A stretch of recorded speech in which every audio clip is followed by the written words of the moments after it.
far as what they're cleaning, how they're doing it, more lubrication for washing so you don't scratch as much.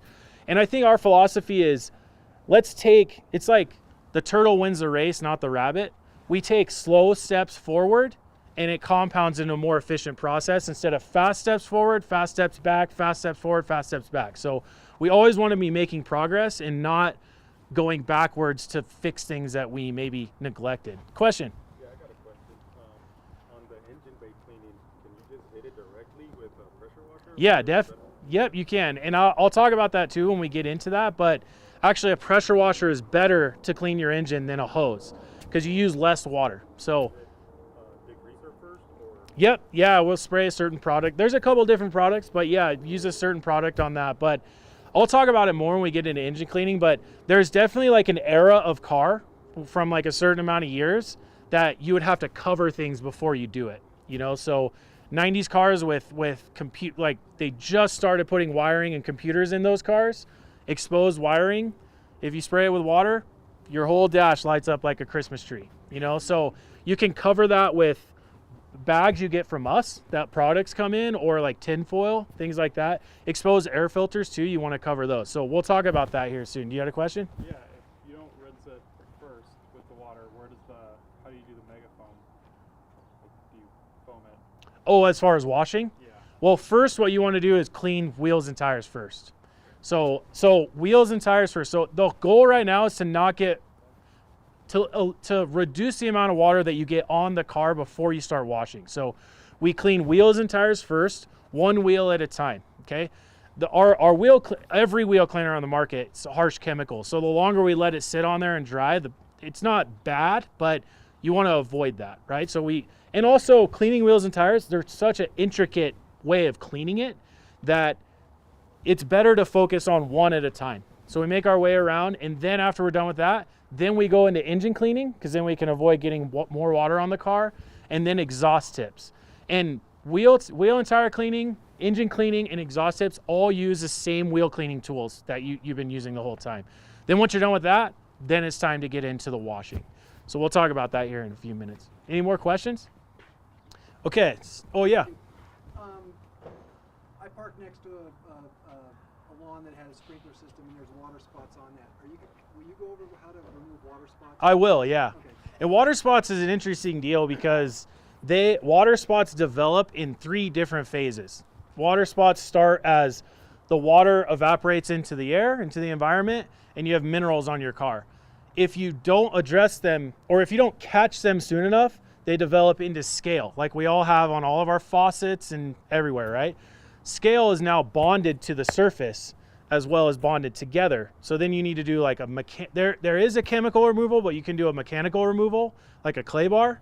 But if that doesn't work, it means that the scale is reacting to the UV, turning to acid, and now it goes and etches into the actual paint, in which you have to correct it, like machine polish it. So we'll get into that here in a little bit. But just to start with, we're gonna go with cleaning wheels and tires. So I'll start on this one. We have 3 different wheel cleaners, correct, Charlie? We have 3 different wheel cleaners. So we have wheel and tire cleaner. By the way, we're very creative with our naming structures. It's really hard to understand, you know? So wheel and tire cleaner, and then we have wheel cleaner. We also have another product called Eco Wheel Cleaner, okay? So the way I think about these is they essentially do something for different types of wheels or different types of surfaces, okay? So wheel and tire cleaner, it really does a good job of pulling this brown out of the tires, but also cleaning the wheels. But when you have a performance car, you get a lot of metallic brake dust. And when you have metallic brake dust, you need something to break down those metallic particles. So that's what wheel cleaner is best for. So it has a raw chemical in here called thioglycolate that actually attacks the metal particles. And you'll see, it'll probably happen on this car, but it turns bright purple when you spray this on there. And that's the actual reaction of thioglycolate touching the metal, okay? And then Eco Wheel Cleaner is more designed for like aftermarket wheels, or if you have like billet wheels, like raw metal, you know, like I assume like that beautiful truck right there, that chrome lip is probably raw metal. And this attacks metal, so if I spray this on there, it would stain it. So you have an eco wheel cleaner that's more designed for, you know, like raw metal wheels. So, and we also have something called tire and rubber cleaner, which is to clean the rubber when you're using it with wheel cleaner. But wheel and tire cleaner is super effective. It's become a fast favorite in our line, which does kind of everything. Question? Yes, it is. Yeah, and actually we have another product called iron remover, which is essentially the same formula. This is just in a gel form.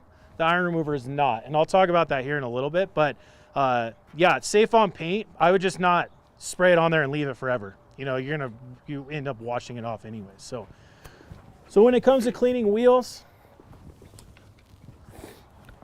by the way, a pressure washer is probably the best tool for detailing. Like, if I was going to tell you to get anything, a pressure washer.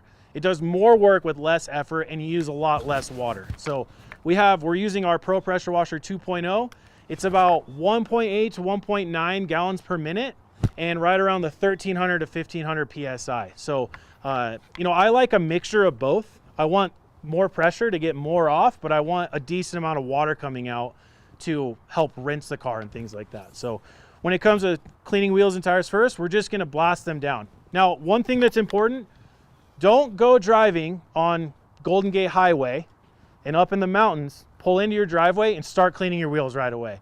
They need to be cool to the touch. So these are a little bit warm, but I mainly check the caliper. So you wanna make sure that your wheels are cool to the touch before you start this. So what we do is we're gonna start with blasting off the wheel, but also these are carpeted fender wells. So carpeted fender wells, you don't necessarily need to spray product into that. You use the pressure washer to blast stuff out. So I'm gonna start like this.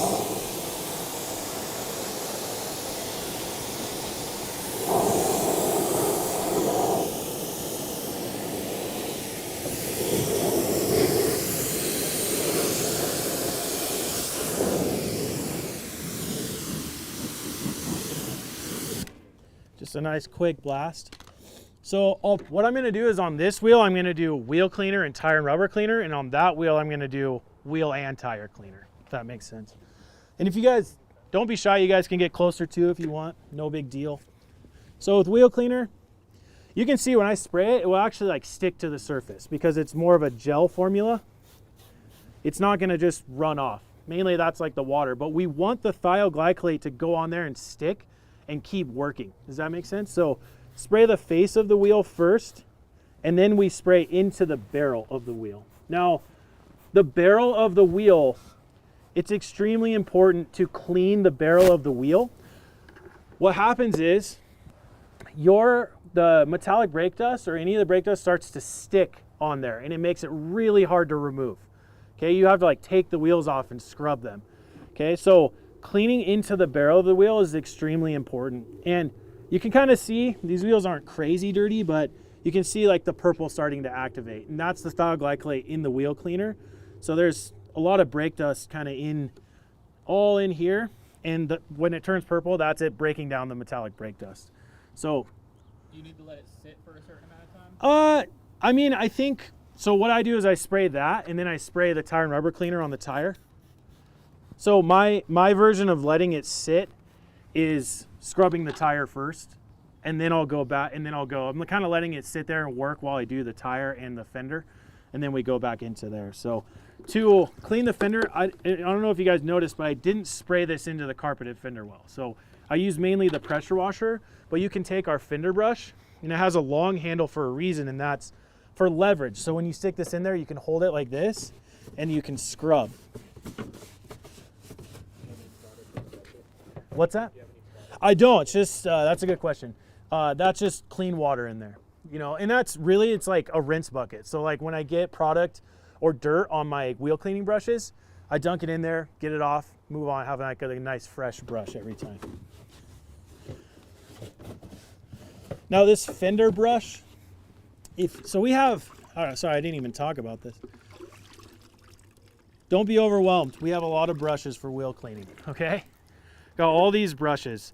Fender brush I talked about, trim and lug nut brush, tire scrub brush, a wheel face brush, a boar's hair wheel face brush, and the most important, your angled wheel brush. I'll show that here in just a second. But if you have like a fender brush like this, you can get away with scrubbing the tires with the fender brush, kind of like this. But these bristles are much more stiff, so they do a little bit better. And just FYI, cleaning your tires, scrubbing your tires is really important, because your tire, like you can see that back one, it's kind of brown. That browning happens from a couple different things. One would be old tire dressing, okay? Most tire dressings that are like tire shines are made with silicone. Silicone oxidizes yellow and brown or orange. So oftentimes when I see that, it's not dirt. It's like old tire dressing that hasn't been scrubbed off, right?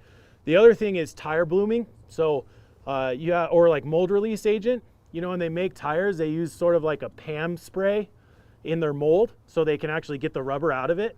And that turns brown as well. And then just the way your tires age, it kind of comes from inside the tire out. That's a tire blooming.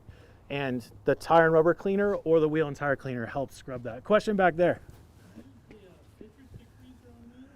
You can use citrus degreaser on wheels. Yeah, I tend to, you know, citrus degreaser is a good, I tend to use that more on the engine and other places. It's, but it does work pretty good on I'd say more tires and fender wells than the actual wheel.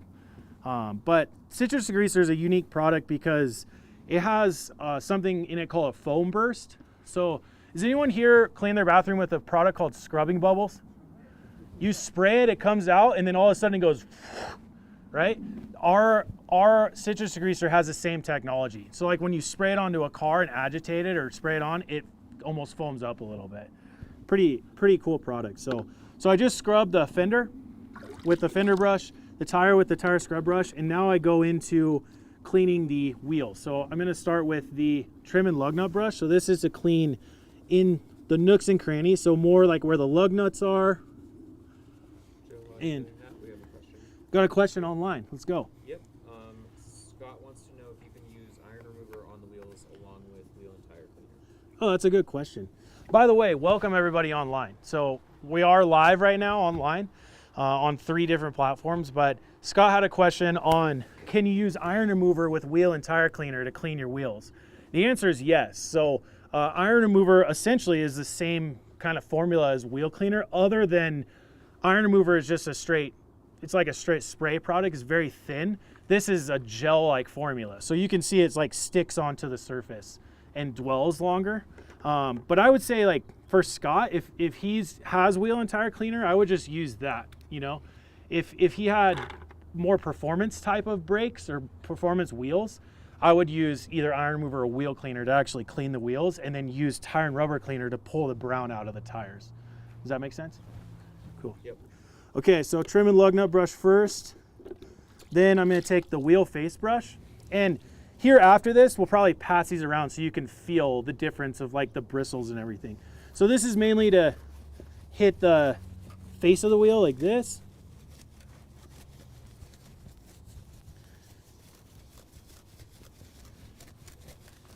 And then I grab my angled wheel brush.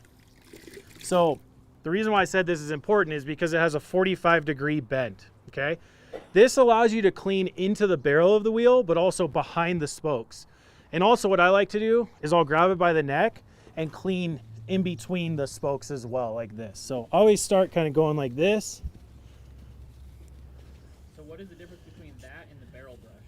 So the barrel brush is a little bit more unique because the barrel brush has a steel wire inside, so you can bend it in whatever shape you want. So like you could bend it almost into like a horseshoe and actually like go behind here and really clean behind the, it just gives you a little bit better, like more versatility. But I personally like this a little bit, but I don't know why. It's just like like if I had the barrel brush, I would bend it like this and keep it like that, you know? So, but it is a cool, kind of a cool idea of more versatility, I guess. Do you clean the barrel last, or does it matter? It doesn't really matter. For me, the barrel is the most dirty. Like, can you see it in there? Yeah, I can see it. It's the most dirty, so I tend to clean like the less dirty first. I kind of do that across the board. Like when I wash a car, I start up top and then work my way to the dirtiest point at the bottom. I just don't want to move you know, like if I get this all dirty like this and then I hit this, it just makes it more dirty again. That's you know? why it made sense to do it last year. Yeah. I don't know if I knew that I did that. And you just pointed that out, which is awesome. And the silicone name is it silicone dioxide? Is that the full name for it? For like the silicone in like tire shine? Yeah, just like the name of that. Is it? It's just like, it's like a form of silicone. I don't know the technical. It is SiO2 silicone dioxide. Yes. I just want to make sure I was right. So cleaning into the barrel like so. Now, one thing I will say is if you can't fit it behind the caliper like this, after you're done cleaning all 4 wheels and tires, move it back like 2 or 3 feet, and it will take this section and move it either down here or up here, and then you can finish cleaning that area. So we've got a question from Angela. Do you need to avoid spraying on the pads? I'm assuming she means the brake pads and rotors. Oh, do you need to avoid spraying the product onto the brake pads or rotors? No, you don't. But what you're going to notice is because your brake rotors are metal, they'll actually oxidize and rust a little bit. But as soon as you drive and push your brakes, it's gone immediately. So I know that sometimes people see that and be a little bit alarming, but it's just a matter of driving your car and it goes back to normal. Yeah. The other thing I'll, 2 days ago. oh yeah, okay. I'll take the trim and logo brush and hit the caliper as well, like this. Just a little bit more, hit the lip a little bit, and then we rinse it off. How harsh are those chemicals on your skin? Well, I've been doing it for 12 years and I'm fine, so I think they're okay. You know, the thing about, listen, maybe here in like 10 years I might be regretting it, but no, I think, you know, I think for us, obviously there's like regulation to this stuff. Like as far as our chemical manufacturer needs to make it appropriate for people at their house. You know, there's the difference between industrial type of stuff and stuff you would use, you know. And by the way, he actually reminded me, the company that makes all of the formulas inside of every single one of our bottles is about 10 minutes down the road. It's called B&B Blending, and they've been in business for quite a long time. And you know, their chemist comes over here. We do R&D sessions, so we sit under the same roof. There's a big company that owns us right now called RecoChem in Canada, and we were sold to them in 2020. That's when Adam moved to Idaho. I'm sure you could assume why. Yeah, B&B Blending, they make all the formulas in, and so it's really cool because we get access to more like deeper information into how the formulas work, why they work. We also, because we work with them, we can sort of define the detailing process and like pick spots that we can make more efficient or better and work with them on how to aid us in doing that, you know? Yes, Chris.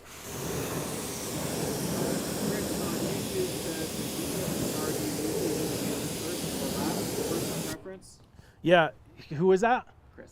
Chris on YouTube? Chris. Yep. Chris on YouTube. Chris on YouTube, you clean your wheels first every time. So I kind of talked about that probably before we were live, but we're doing the wheels and tires first because I'm avoiding getting water onto the car because I don't want to get water spots. Because this whole time, if like you see some water right here, but if I have water, especially back there in the sun, it would be drying. The water would be evaporating and the minerals would stay on the car. And so water spots is like very much a time, like if you don't catch them in a short amount of time, it makes it really hard to get them off. And so I do the wheels and tires first because I can minimize the amount of water or hard water that I get on the car while I'm washing. Okay, so there you go. That's wheel cleaner and tire and rubber cleaner. So I would say if you have more of a performance car, like if you had an Audi, you saw it turn purple, right? So if you have an Audi, wheel cleaner is a better product for you, and tire and rubber cleaner. If you have like a stock truck like that F-150 right there, you're not gonna have as much performance brakes on. You're like, it's not gonna turn purple when you spray it on there. So wheel and tire cleaner is a better option for that. And you'll see wheel and tire cleaner does a very good job at pulling out the browning in a tire. I mean, it is like shocking. So we'll just blast this off really quick.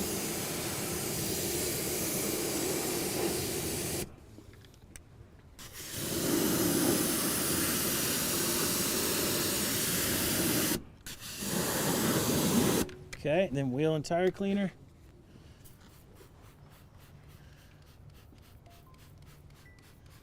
If you do have to pull a wheel in order to clean the barrels, good. Yeah. Any differences? Same product, same process? Yeah, same product, same process. The reason why you pull the wheel is you have easier access, you know, and also I would say too, like if you do pull the wheels, it gives you a chance to deep clean them even more. So you could do a clay bar treatment on them and also even polish them. So we do highly recommend, I know it's a lot of work, but if you can fully ceramic coat your wheels, it is the greatest thing ever, not even a question.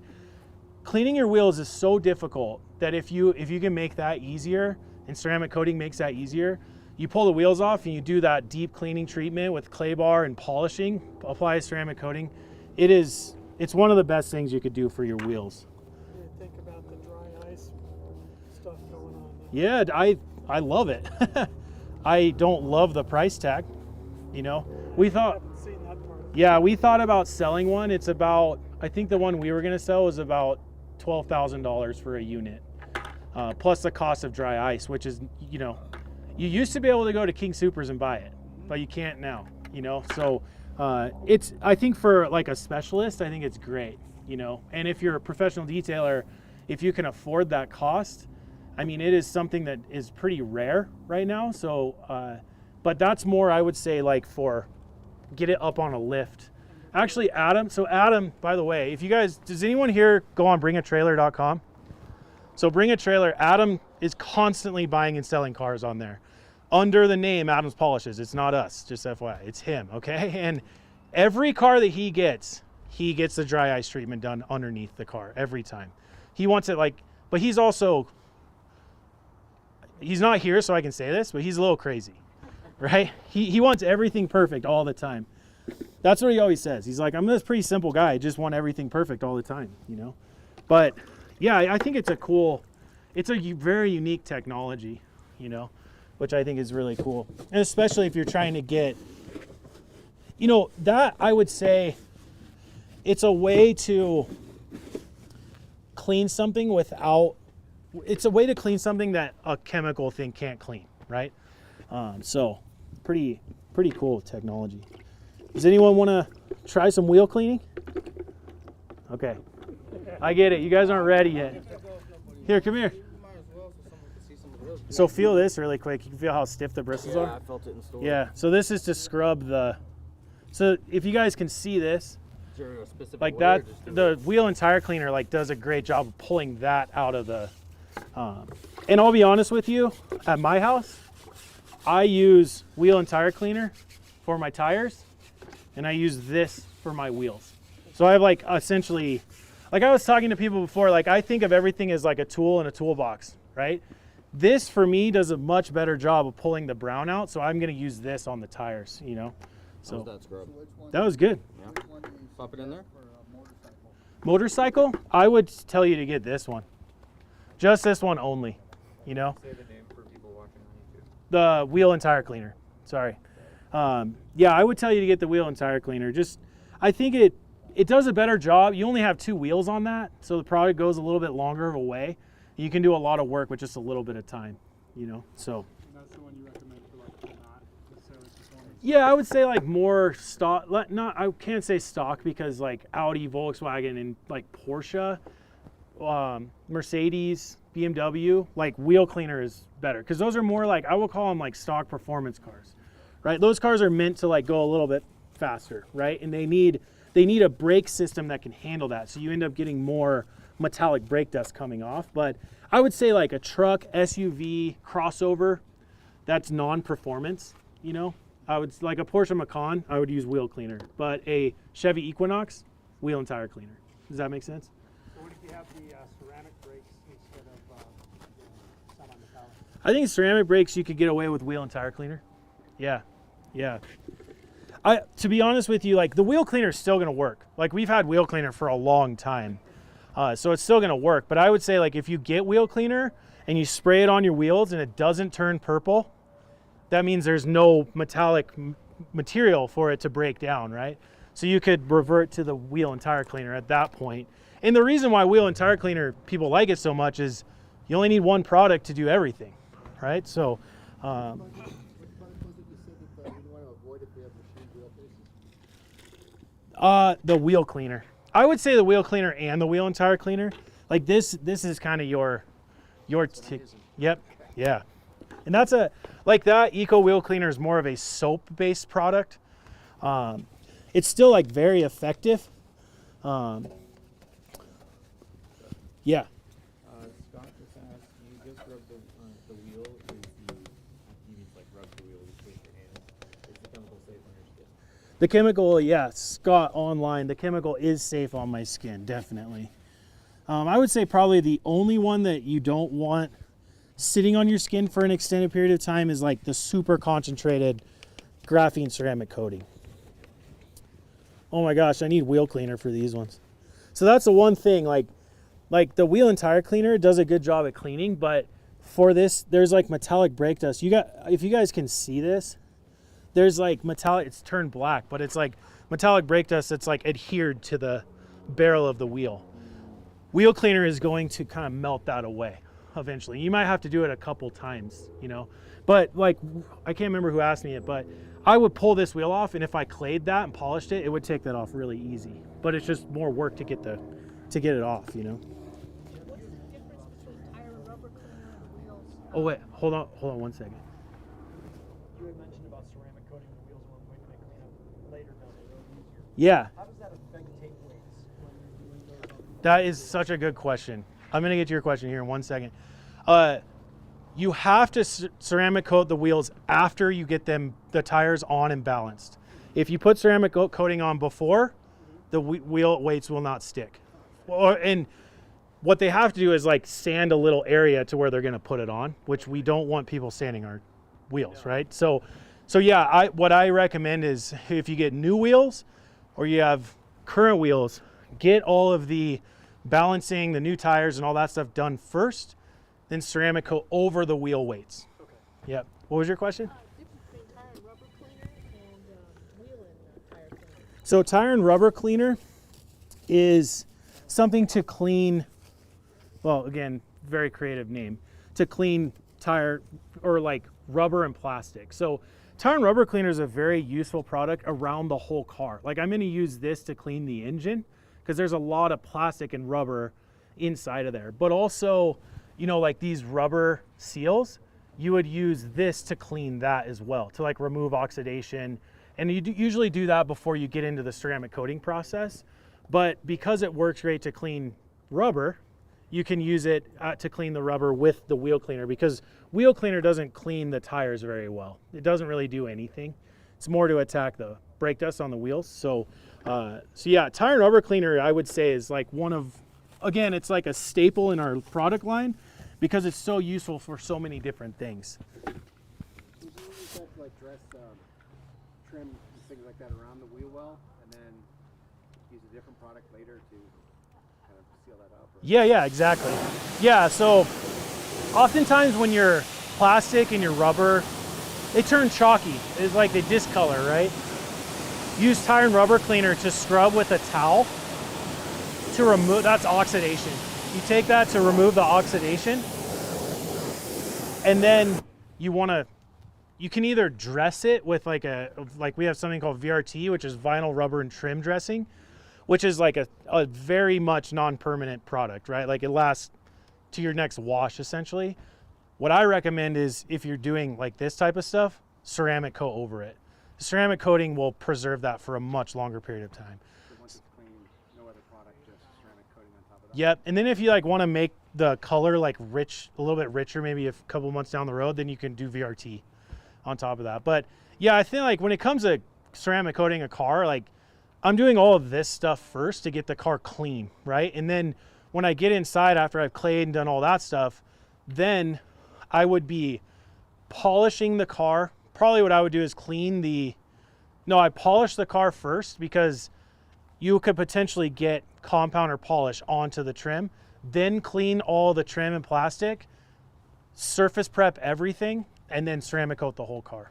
If that makes sense. I'm assuming you use a detail brush to clean all the trim, not like a microfiber towel. No, I would use a towel.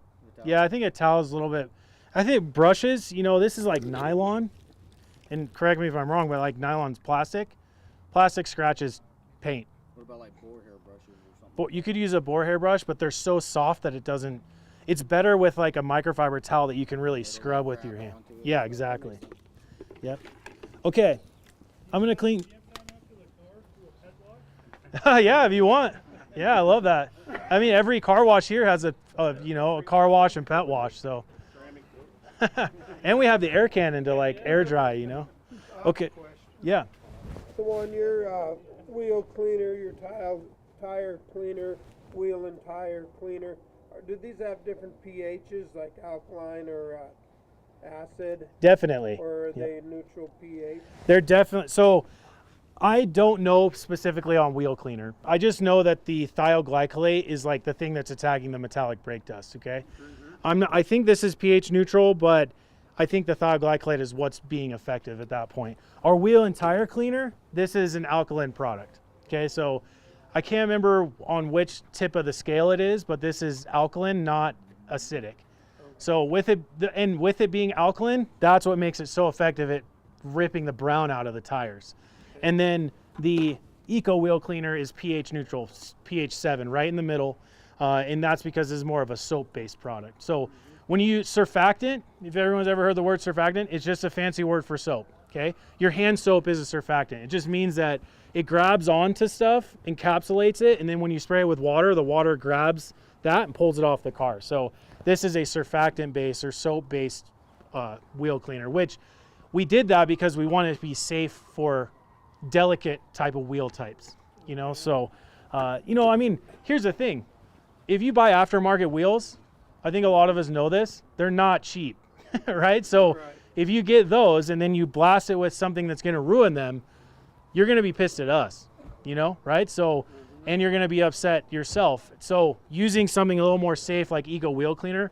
But I would also say most cars that have expensive aftermarket wheels are not being driven every day. They're not being drove hard. I mean, they're driven hard, but it's not like they don't get the same kind of elements and wear that a car like this does, right? So your wheels are going to be dirty, but they're not going to be like thrashed, you know? So yeah. Okay, so that's wheel cleaning. Do I have any volunteers to do the other side? Or I can get, where's Tyler or Charlie? Make Charlie do it. You want to clean the wheels on that side? Okay. I like it. When I was doing my car, my neighbor's car yesterday, I liked it. And just FYI, I do want to say this, like, I think a lot of people think like cleaning wheels and tires and washing is separate. You should do them, it should be the same thing. You should always clean your wheels and tires if you're going to wash your car. And the reason being is, you know, we saw how brown these tires were. If you just go and wash the car, that brown and the dirty wheels, you're going to see that and go like, I should have cleaned my wheels and tires, you know? So again, like the philosophy of like taking steps forward and not back, just take the extra, I don't know, call it 20 minutes to do your wheels and tires before you get into the wash. So it's very much, I think of it as one whole, cleaning your wheels and tires and washing. Now, let's see, is your car locked? I can't remember who. No. It's not?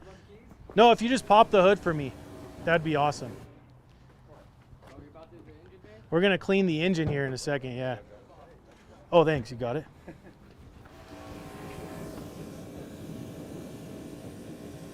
I can never remember with Audi.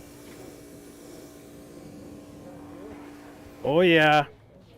It's not that dirty. It's pretty good. Do you clean, where did he go? Back there. Do you clean your engine?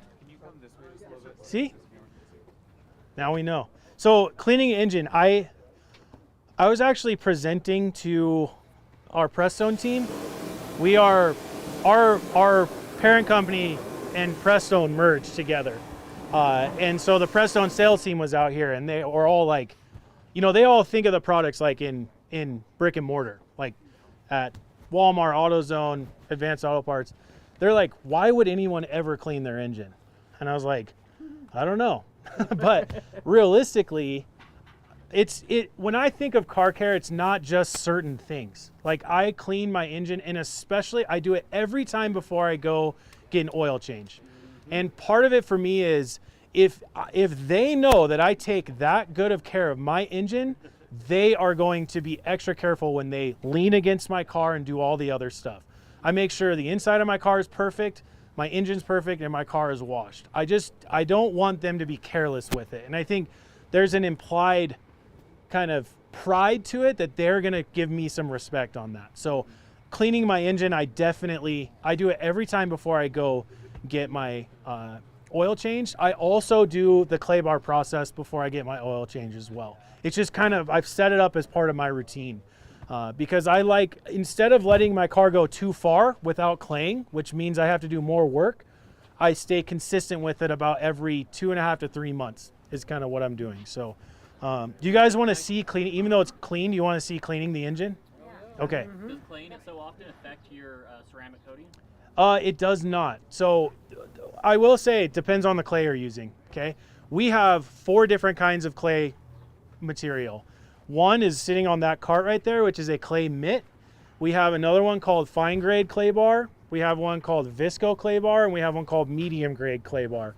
The visco clay and the medium grade are medium grade types of clay. And when we say medium grade, it's more aggressive. So it can actually like mar the finish when you're using it, but it does more of the heavy lifting. So when I'm going to, like if one of you guys hires me to detail your car and it needs to be clayed desperately bad. Generally a car that needs desperately be clayed means it probably has never been polished. I use a medium grade to get more of the bonding contamination off because I know I'm gonna polish it anyway. So if I mar it, I don't care, right? But a car that has already been taken care of, or a new car, I'm using either the fine grade clay bar or that clay mitt, which is more of a fine grade clay, so it's less aggressive. But on a car that doesn't need to be aggressive with the clay, because there's less bonding contamination, you can get away with using those. So I'm gonna show you. And your wheel barrels, I would use a medium grade. They're usually like powder coated or like a pretty hard paint on wheels, so it doesn't mar as bad, you know. And especially like in the barrel, it's not. But I'll say this: if I'm claying a wheel, I'm gonna be polishing it anyways. So that's just kind of how I do it. Yeah. Okay, so when it comes to cleaning an engine, you use the same tools that we're using for wheel cleaning. So I like to use tire and rubber cleaner. Any type of all-purpose type of cleaner. So tire and rubber cleaner I love. The reason why I love tire and rubber cleaner is it leaves the plastic and the rubber like more of a true color, like a jet black color, okay? But if you, all-purpose cleaner also works, which is our, you know, if you put a black light on this, it glows really bright, by the way. But this is like the neon color all-purpose cleaner. Like, no, you don't. No, all of our, I think there's only one product we have that you dilute. I'm going to show it here in a little bit, but all-purpose cleaner. This would be like the equivalent to Simple Green. Adam religiously used Simple Green before he started Adam's Polishes, and he said, I want my all-purpose cleaner to be exactly like theirs because it's like one of his favorite things. So, and he's actually really great friends with their owner. So, yeah, so cleaning your engine, using a pressure washer is extremely important. Watch your foot. Using a pressure washer is important. So the one thing I'm looking for on a car I'm going to clean the engine, number one, the air filter, okay? Oftentimes if you install an aftermarket air filter like this, a K&N air filter, it doesn't have the cover on it. It has like a little shield like this and then it's exposed right here, right? Also, I'm looking for like exposed wiring. If you look at this car where the wire connections are, there's wire housings that make it waterproof, okay? Or water seal, watertight, right? Now, if whoever owns that really sick NSX over there, if he pulled that up, guarantee I couldn't just start blasting it. That era of car is going to have, it will have wire connections, but you will see the actual wires going in. And if water gets inside of that, you gotta either blast it out with water or wait a long time before you can drive it, because it will just disrupt the computer system, right? So more modern cars, I'd almost say like after the year 2000, you're pretty good. I would say almost like up to 2010 and more modern, you're perfectly fine. When you get into like 2005 and previous, you got to be really careful about it, if that makes any sense. All right. So, yeah. About citrus degreaser, Citrus degreaser works on this too. I do like that product, yeah. especially if you have oil leaks. Yeah. If you have oil leaks, you got bigger problems. But no, I'm just kidding. But yeah, citrus degreaser is a great. That also leaves the plastic nice and dark as well. The one thing I do really love about citrus degreaser is you could put it in one of these foam cannons, and you could foam your engine down. Okay. I'm just gonna be honest with you guys. I only like foam when it's on the car for washing. When I'm doing like scrubbing stuff, I feel like it gets everywhere. So foam can be effective, but it's nothing wrong with it. I just personally I don't like it to foam up so much. It's just kind of, even with like carpet cleaners, any of that stuff, I don't want it to agitate and foam like crazy, and then it just gets all over me. And then when you go to wipe it off, it makes it more difficult. So, and also like the foam cannon, it's a little bit harder to focus where you want it to go, and it comes out like a rocket. So it hits this and goes, and flies everywhere. So I kind of like the sprayer because I can also kind of focus it in certain areas, if that makes sense. But cleaning the engine, you're gonna pressure wash it off first. So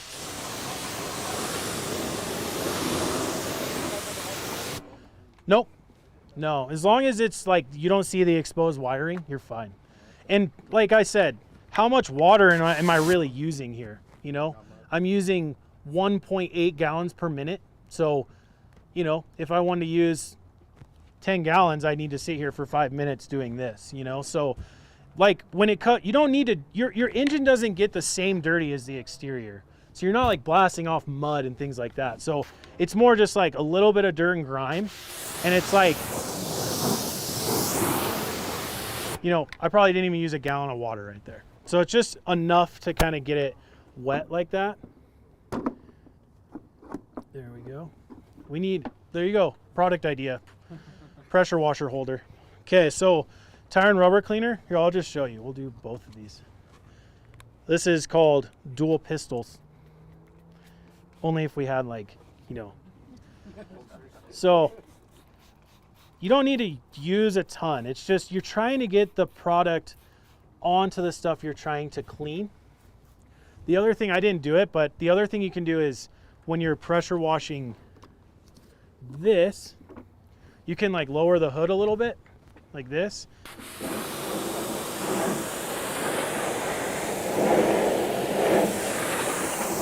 And blast that down like that. So if you notice, there's not a lot of water on the car, right? So again, avoiding water spots right now is very important.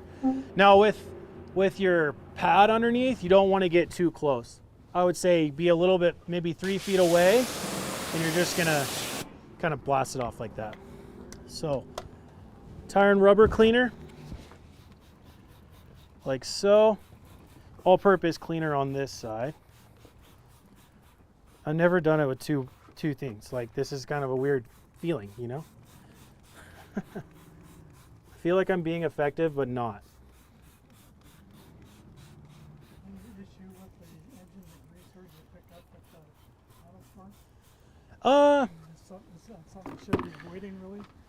I don't think so, but I just, you know, it's not really designed for detailing, you know, maybe a little bit, but yeah.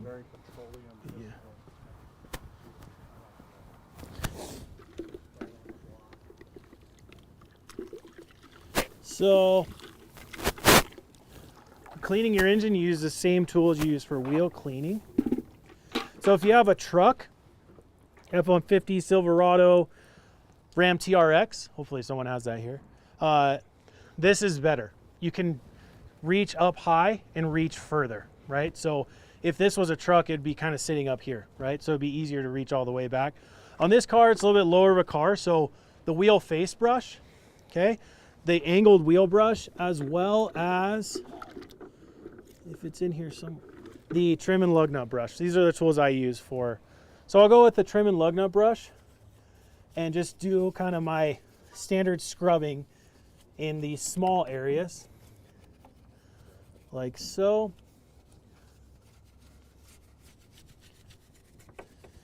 So this is kind of like your, I don't know, call it more of the details type of brush. Okay, you're up on that side. I'm up. Oh, perfect. Yeah, you can go on that Sweet. side. And then for the bigger, broader areas, the wheel face brush, like so. How do you suggest I gotta cleaning get all in it? if you could wind up with grease on it? This, Yeah. I always, you know, obviously like it, I kind of check it out after I'm done doing all of my stuff, right? So if there is grease or something on it, I will use like an engine degreaser to deep clean. APC. Yep, to like deep clean these before I use them the next time. But I do always recommend after you clean your wheels and tires and your engine, like oftentimes you're gonna dump your bucket out. I'll just take the pressure washer and you can even just like set them on the ground Did you do this engine cover? and you can blast them out like that. I did the right side, yeah. You don't need to do it with that though. Sorry. I was just getting all in it. Oh, you're good. Yeah, just go like this. This process I'm taking longer because I talk way too much, but this takes me about, I don't know, call it 5 to 7 minutes. It's just do it nice and quick. Don't overthink it too much, you know, and then what you'll see is after we're done rinsing this off, we'll just close the hood, we'll wash the rest of the car, and then when we get to pulling it inside to dry it, then we use forced air to blow the water out of all this, and then we can either dress it or we can protect it.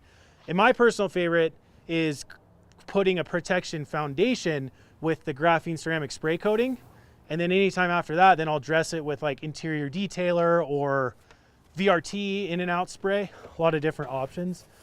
Sorry, I missed a couple spots. No, you're good. This is you're a better helper than I was to Adam. Sweet.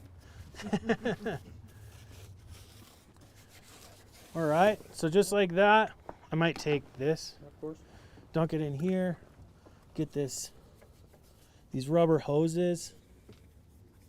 And even if they're like a little bit discolored, like maybe a little bit chalky, your dressing or the ceramic coating will make them look that much better, you know, so don't overthink it too much. And again, you know, the mechanics are the ones that are gonna see this. They don't exactly look clean when you walk up to them, right? Like they're constantly getting dirty, so anything's better than nothing. So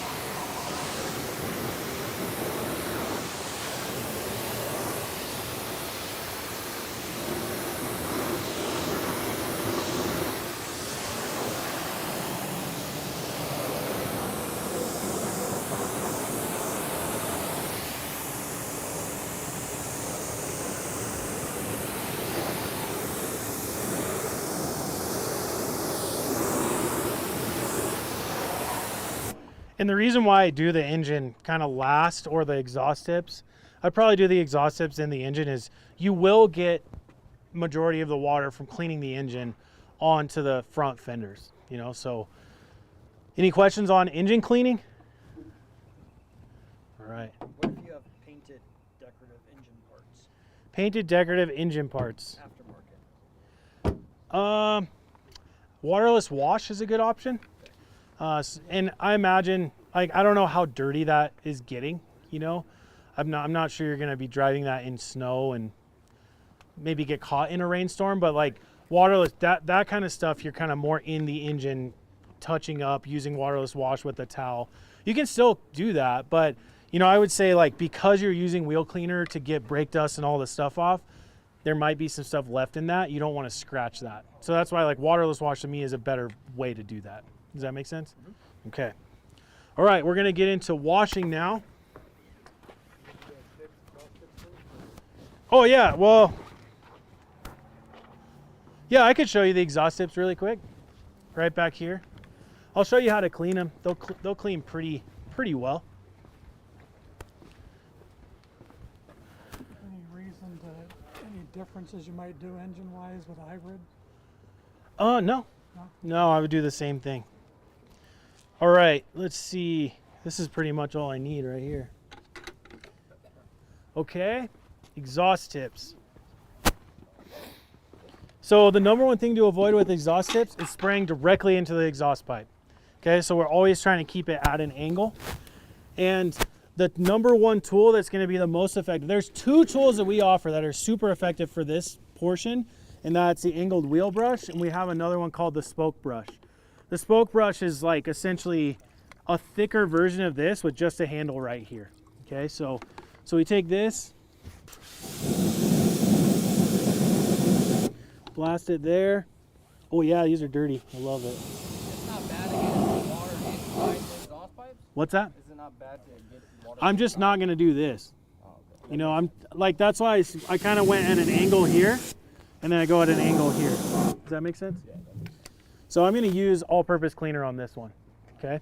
So same thing, I'm not gonna spray it directly in there.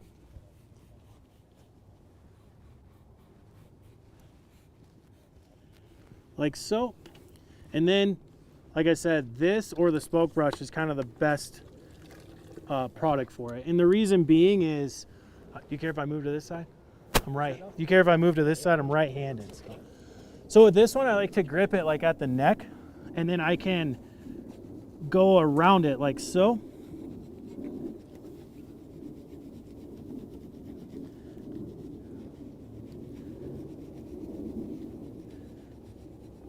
And then also inside, and really, really scrub them.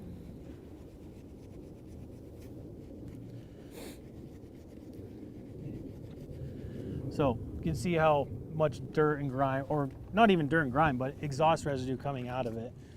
And if they're really bad, you know, I would say like doing multiple rounds of this is a good idea. But really what I would say for these especially is we would polish them. So after I'm done doing this process and I've like washed the car and dried it, pull it inside, I would take our metal polish 1 and metal polish 2 and do polish on these.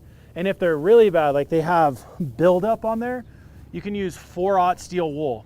It's like steel wool that's #0000, and you can use that to do those.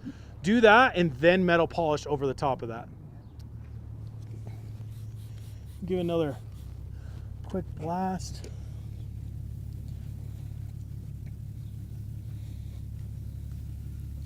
You guys have any questions so far? Yeah, I do. I'll give you my number. I just can't do it Wednesday at 1 o'clock because we're live during that.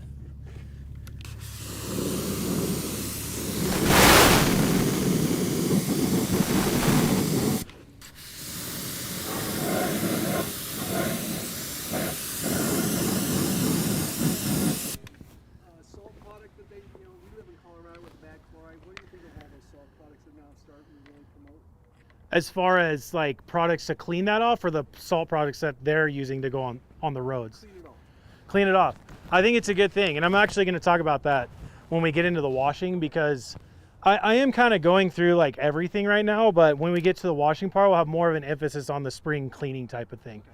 So yeah, so you can see they became a little bit more clean, but they, you know, have you ever polished these or done anything to them? It's okay if you say no. So yeah. So that, you can see like if I rub my finger, there's just a little bit of exhaust residue left, but I would take the steel wool. I spray this on first.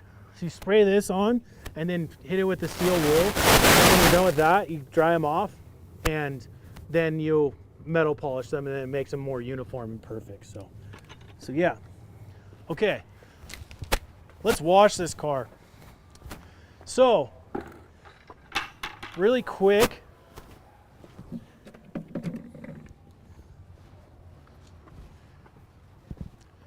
the first thing before I even start washing my car, and I would say this is one of the more important things to think about, is, am I ready to start washing?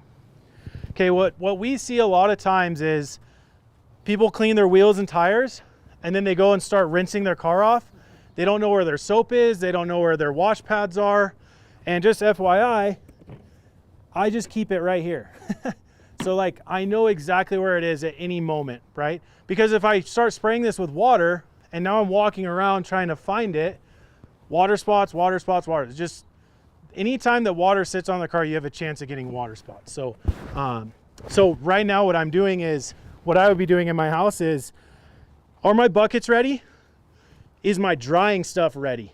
Do I have my drying aid? Do I have my drying towel? And is my kid's bike in my garage of where I'm gonna pull the car in to dry my car off, right? So anytime there's an extended amount of time where I'm leaving water, hard water on the car, it's not a good deal, okay? So that's what I'd be doing right now is I'm just gonna get everything set up. So on the cart, I have my detail spray and my drying towel. And I'm also gonna quickly show you guys here in a minute the H2O Garden Gloss, which is a really cool product. If I know where it is. It's right here. There we go. Thank you. Detail spray. Okay. Detail spray is a drying aid. I'll talk about that here in a second. But what I like to do before I start washing my car is I put my drying stuff right here. And by the way, I almost forgot, when you put it in your car, especially on a hot day, put this on stop. Okay, it will like leak out of the sprayer and get onto your car. So put it on stop so it doesn't do that. Set those in there. Those are ready to go. Also, Start on that side since it's shaded. hey, I like it. I like that. He's been watching our videos, I can tell. Yes, so once I get everything set up, so take this. I am gonna talk about all of these things here in a second. Got too many of these in here. You guys should tell us to stop selling so many products. So get it filled with clean water. And actually, where's Charlie at? Is Charlie around? Do you know where Charlie is, Tyler? No. Nope. So what I like to do personally, the pressure washer without the nozzle on it takes a very long time, right? So usually what I'll do is if I have a separate, well, I have a splitter at my house where one hose comes off to go to my pressure washer and the other one I just have a standard hose. This is a lot faster to get the water in. Does that make sense? This, by the way, filling buckets up with water is my least favorite part. I don't know why. What I really want is a station. Have you guys ever gone to like a bar and grill and they have those beers that they set on the thing and it fills it from the bottom? That's what I want for this, but not possible. Yet, not possible yet. How's that? You see? I don't know how many people would buy it. It'd probably be too expensive, you know? So all I'm doing right now is putting clean water in both buckets. Okay, so doesn't matter if it's hard water, deionized, soap is gonna get in these buckets and it's gonna neutralize the water immediately. So the hard water thing is not that big of a deal. And while this, I don't know if you guys noticed, but these buckets are different than the bucket I was using before. So at Adams Polishes, we took something very basic like a bucket and we designed it specifically for detailing. So these buckets obviously are on rolling casters. You can also, with these buckets, you can tether them together like this, which is really cool. So you could put the lid on here and sit on one side and have all your wheel cleaning stuff in front of you. So you can like roll around and clean with your tools right in front of you. It has, to drain the bucket, it has a drain plug on the front here. So all I have to do is just undo this and then it drains. It has trays that can go in it to put tools on. The other thing we hated about the standard buckets was if you put your products hanging on the, like if you look at that wheel cleaning bucket, I was hanging all the products on there. Okay. If I lift this up, all the products come flying off if you lift it up the wrong way, essentially, right? So we have these trays on the outside that you can like put your products on as well. So, so just a little bit more unique when it comes to the detailing bucket. So, all right, so at Adams Polishes we sell, well now we have an extra one. 1, 2, 3, 4, 5, 6, and I think we have, yeah, 7. Okay, so we have 7 different kinds of soaps that we sell. And each one of them, like I said, for me is a tool in the toolbox. Okay, so when it comes to your standard car shampoo, it's our blue one. Standard car soap, pH neutral, pH 7, and this neutralizes the water when it's on the car. So if you don't have a deionizer, and Raise your hand if you don't know what a deionizer is. I think everybody knows what that is. Okay, deionizer filters the minerals out of your water. So when it's like a spotless rinse system, okay? If you don't have that, this on your car is more safe than having water on your car.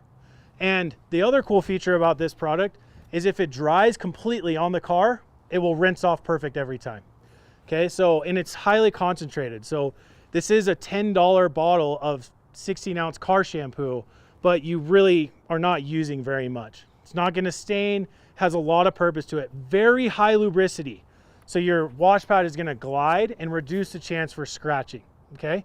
So even though it's like our standard car soap, it has a lot of purpose to it, okay? We also have something called Megafoam. I guarantee a lot of people know what this is. This is a very popular product. This is a high sudsing formula, and I'll show you guys here in a minute, but it's like, if anyone had shaved with Barbasol shaving cream, that's what this is, all right? It's like the thickest foam you can get on your car, all right? So, but still same features. If it dries, you can rinse it off perfect. High lubricity, neutralizes the water. Then we have graphene shampoo. Okay, a lot of people think that because it has a graphene name on it, it has protection in it. It does not, okay? It is designed to deep clean a ceramic coated car, okay? So what happens with your ceramic coating, number one, it's hydrophobic, meaning it beads water. It sheds water, it gets rid of water. It doesn't do that to oil, okay? It doesn't do that to paint overspray. It doesn't do that to tree sap. So when you have ceramic coated your vehicle and you go and you drive it and it's raining, the rain is mixing with all the oil residue from everyone who has oil leaks and exhaust hitting the ground. That splashes up onto the side of your car. And when you go to rinse your car off, this part will be beating water like crazy. It will look amazing because it has ceramic coating on it. This part will be flat. It's because there's a layer of road film or oil on top of the ceramic coating. This has degreasing properties that cuts through all of that.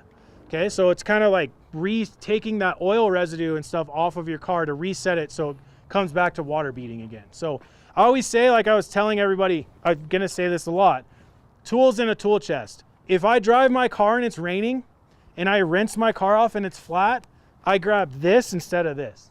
It's like flathead versus a Phillips. It's just, this is the right tool for the job, okay? We also have a new product inside of, I think it's AutoZone, salt, mud, and grime remover, right? Yeah, it's still new, so I'm still getting used to it. But just an FYI, we have select products in both Walmart, AutoZone, and Advanced Auto Parts, as well as a bigger selection of products at GM dealerships. That's GMC, Chevrolet, Cadillac, Buick. You can get everything from a polishing system there to kind of like your standard products. And if you follow us on Instagram, you've been noticing that I've been in videos with Chevrolet Performance. So we have like a Chevrolet, we've had a Chevrolet partnership for a very long time. So if you're like, it's different for you guys because you're local, but if you live 30 minutes away and you run out of this, you can either go to Walmart, AutoZone, Advanced Auto Parts, or your local Chevrolet dealership in the parts department and grab it at a moment's notice. So, salt, mud, and grime remover, it's very similar to strip wash, which is what we sell here. This is just more, it's not as strong as strip wash. Okay, so it's a very similar product, but just not as strong. But if you needed a strip wash at home, you didn't have any of it, you could grab this one. It would do virtually the same thing.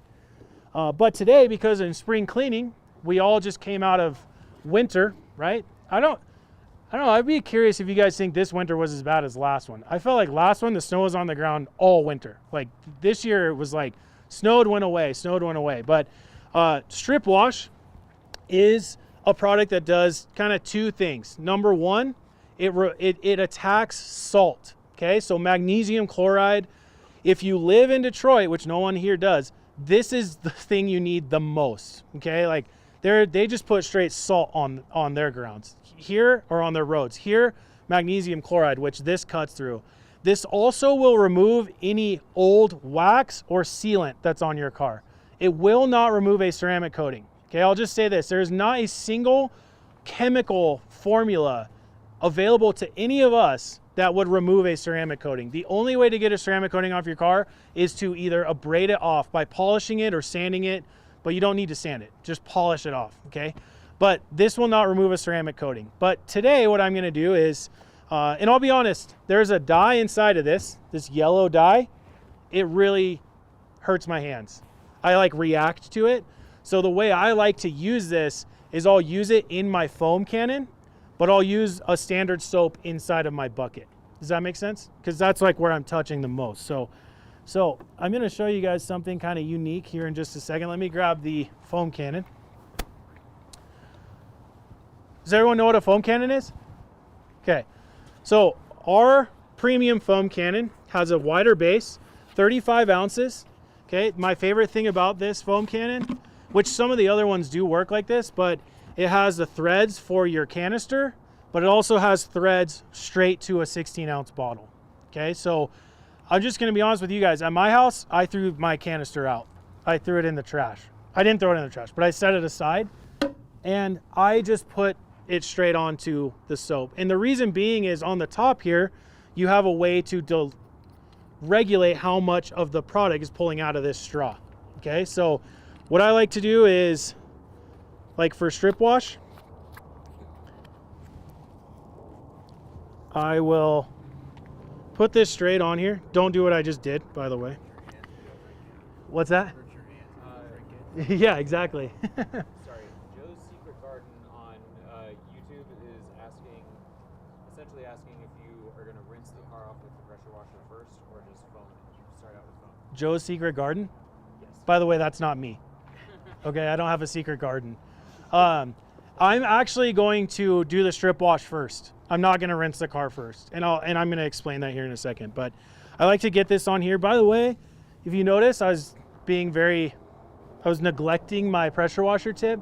I always put it in my right coin pocket because I'm right-handed. So I can't tell you well, let me just say this. In my junk drawer at my house, there's like 10 pressure washer tips because I forget where I put them in my pockets. Okay, so I've now resorted to putting it in my right coin pocket every single time. So, okay, so before I actually start foaming, I am going to finish prepping my bucket. So what I'm going to show you guys is a 2-bucket wash, okay?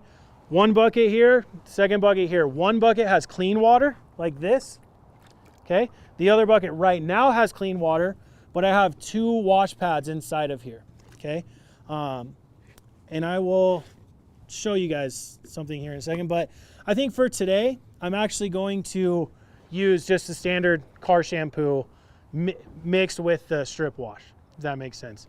Actually, does anyone want to see a different soap, like graphene shampoo? Okay, I love it. We'll use graphene shampoo as our soap in our bucket, okay? So when you set up your... that in a foam cannon if you... Yeah, that foam too? 100%, yeah. And actually foam's pretty good in a foam cannon, yeah. Any of our soaps you can use in a foam cannon, yeah. Now, when you set up your bucket, for me, I set this aside, this tray, because I tend to hit it all the time when I'm washing. When I'm doing wheels and tires, I'll keep that in there. And especially when I'm cleaning my polishing pads, I have that tray in there because I can let it air dry. But when you set up your bucket, take your wash pads and put the soap onto your wash pad.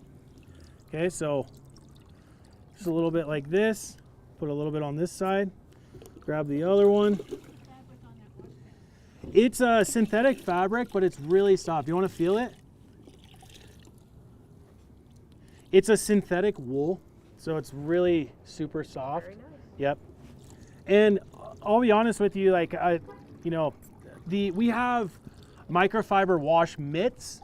Okay, I personally like these better, and the reason being is the price is right. They're the cheapest wash medium we have, and with it being like that means that I can filter through them faster. So what happens is you use your wash pad a lot, it starts to like dreadlock kind of, it like mats together. When it gets so bad to a certain point, I'll just throw it out and I'll grab a new one and put it in my bucket. So with it being a little bit cheaper, and I love how soft it is when you first start using it, so I tend to do wash pads instead of a wash mitt. I don't feel like as I don't like throwing out the wash mitts. Like there's something about it. Can those be washed though? Would you I wouldn't wash those. You get like enough washes out of it that by the time you've washed your car, 15 times, which is, I mean, for a lot of people, that's like more than a year. Some people are washing every week. Some people are washing every 2 weeks. Just depends, but I don't wash them. But I can show you here in a minute, like how to clean them out. It's pretty simple. Yeah. Is there an advantage to using the foam cannon for the shampoos versus the 2-bucket wash? You use them together. It's very much like a part of it together. Yeah. So I'm gonna foam the car first. And like if this was in summer, we're not doing spring cleaning right now, I would rinse the car first because it just has like a layer of dust on it. Sorry, I know like the mega foam goes on first, but if we're using one of the shampoos and the foam cannon, do you still wash it by hand after that? Yeah, yep. Okay. Yeah, the reason why a foam cannon is so important is number one, you get an even layer of soap on the car and it neutralizes the water immediately. So if you rinse the car first, you have hard water sitting there. You immediately do the foam cannon over the top, it neutralizes the water right away. Plus it has there's extra soap on the car, so it's more lubricated. So like the first step to washing, today it's not, but normally you would rinse the car off. Starting on the shaded side first, moving to the sunny side. Then you would foam the car on the sunny side, finish foaming on the shaded side, and then just start washing the car. And then when you rinse the shaded side first, and then finish rinsing in the sun. Immediately pull it inside because you have hard water sitting on the car, and then dry it. So the foam cannon process, I will just say this, I am not a believer in foaming a car and rinsing it off and it's clean. I've never been able to achieve that. And I don't have super, super strong acidic chemicals that I want to put on my car to do that. And I love washing my car, right? Like I love going through that process. So if anytime you're using a foam cannon, it's to help with the 2-bucket wash process. So first things first, and this is going to seem like a little bit extra, but when you're spring cleaning, you have a little bit of extra work to do because like Charlie's car, if you look at his, that was driven in the snow, right? And so I would foam it first, like what I'm about to do. And then after you foam it, then you rinse it off, foam it again, and then wash it, okay? The reason why I'm not gonna rinse the car first is I want the power of the strip wash to break down the salt and grime that's on the car first. So then when I rinse it off, it gets more of that off. And then I foam again to neutralize the water and have lubricity while I'm washing, okay? But if this is like your standard summer wash, rinse it first and then foam, not strip wash, either graphene shampoo, car shampoo, or mega foam, right? So I was saying I put this directly on, no canister. I turn this counterclockwise as far as it can go. So when I pull the trigger, there we go. You can see it's just water, okay? So now as I start to dial this up, now the suds start to come out. So I have it about halfway turned. Does that make sense? And what's gonna happen, it also utilizes less of the soap. So instead of me taking this and diluting it into the canister, I'm just diluting it out with the water that's coming through here and how much is pulling through here. Does that make sense? So when you foam, one of my suggestions is you can change the fan height, right? And what I'll do is I'll get the fan to about as tall the car is. So then all I have to do, instead of like doing this big like foaming, I'll just start foaming it like this, and then I'll just walk along the car. I was trying not to get you. Did I get you? Okay, good.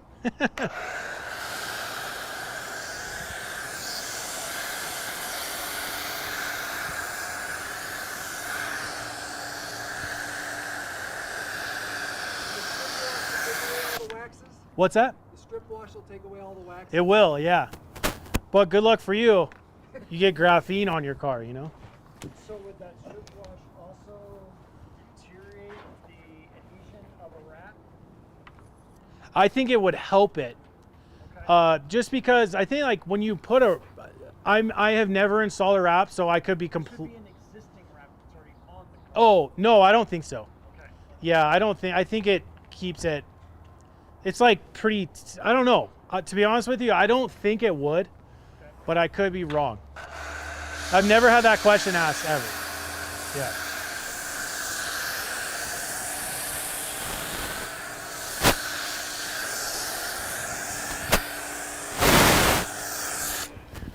I'm trying not to get you guys. I'm not good at it.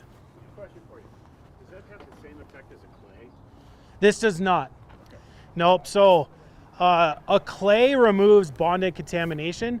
Bonded contamination is defined as anything that is on the car that you can't remove by washing, right? So the clay bar is like a mechanical removal of like paint overspray and things like that. Right.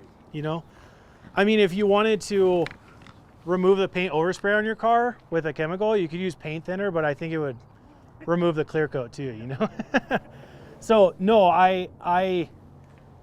but the claying process is pretty easy, and I'm gonna show that. I do it during the washing process. Okay, cool. Yep.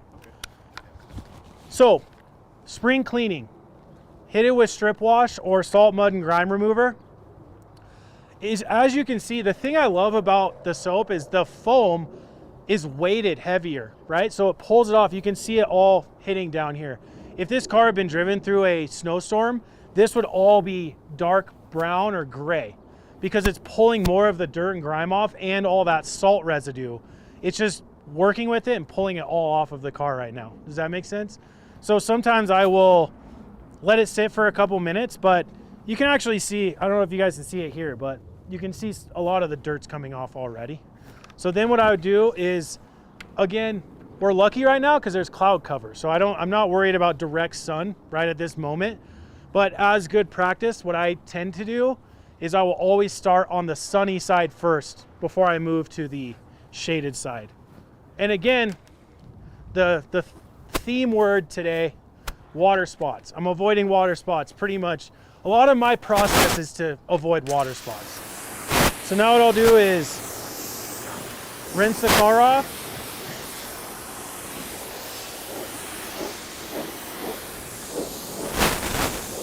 One thing Adam taught me, this was last year, we did a video shoot together. I think a lot of people think when they rinse their car off, you rinse the top portion off and then move to the bottom. His method is you rinse as far as you can reach and then move to the next section. Does that make sense? So if I'm rinsing here, I start from the top and I rinse like this.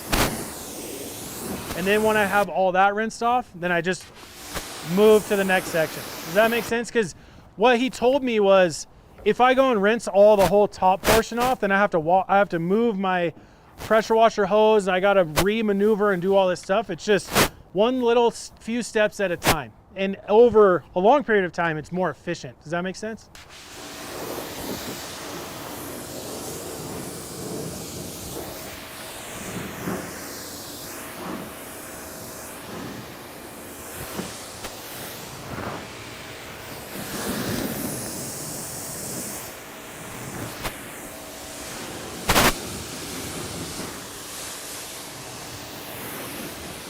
And I don't know if you guys are picky like me, but when I'm washing, I like the 40-degree tip.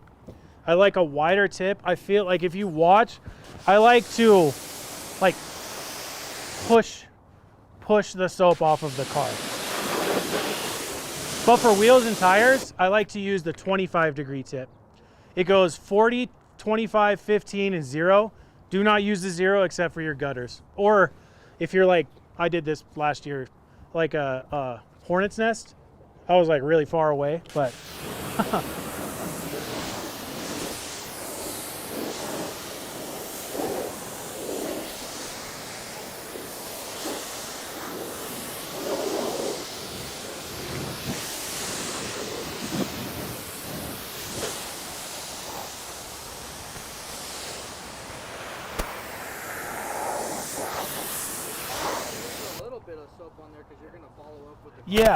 yeah, I'm not like the roux. I'm not too worried about it.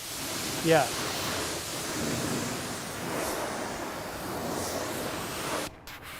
So mainly the reason why I rinsed there was to get as much of the dirt and grime off as possible. the less dirt and grime that's on your car when you hit it with a wash pad, the less chance you have for scratching, right? So now what we'll do is we'll foam with Mega Foam. So we'll take this off. If you want to clean out the straw on the inside, you can spray it, but I also will do this sometimes. You can just stick this in here and hit the thing. Clean it out like that. Okay. So now we'll do the Mega Foam. I can get this off. Will you have to readjust for the different soap? Yeah, I always do it every time. I always put it essentially to 0 strength and then move my way up. I think for me, like, the thickness of the studs of Mega Foam is like astonishing. Like, it's so thick. But for me, when it's too thick, it doesn't, like, if you notice, like, the soap is on the ground and it's like going away. If the foam is too thick and it stays right here, when I get ready to blast my car off in the final rinse, the pressure from the pressure washer will blow dirty foam back onto the car. And then I'm like I have to like rinse my car 3 times, you know? So I like a soap, especially like out of the bucket, that by the time it hits the ground, it starts dissipating and then it goes into the gutter and then it makes my process more efficient. So I'll turn this all the way here. Okay, who wants to try this? See, I just had to look at him. That was it. So when you pull it, you'll see it'll just be water. So it's turned all the, yep.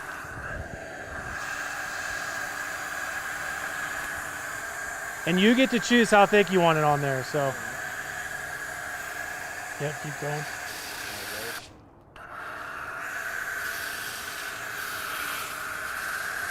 You ready? Let's show them the, there you go.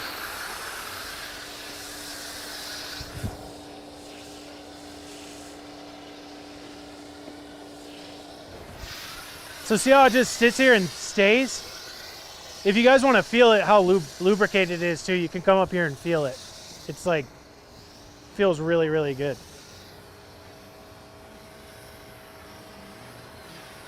This is way better. Being over here with you guys, I just stand here and watch. This is great.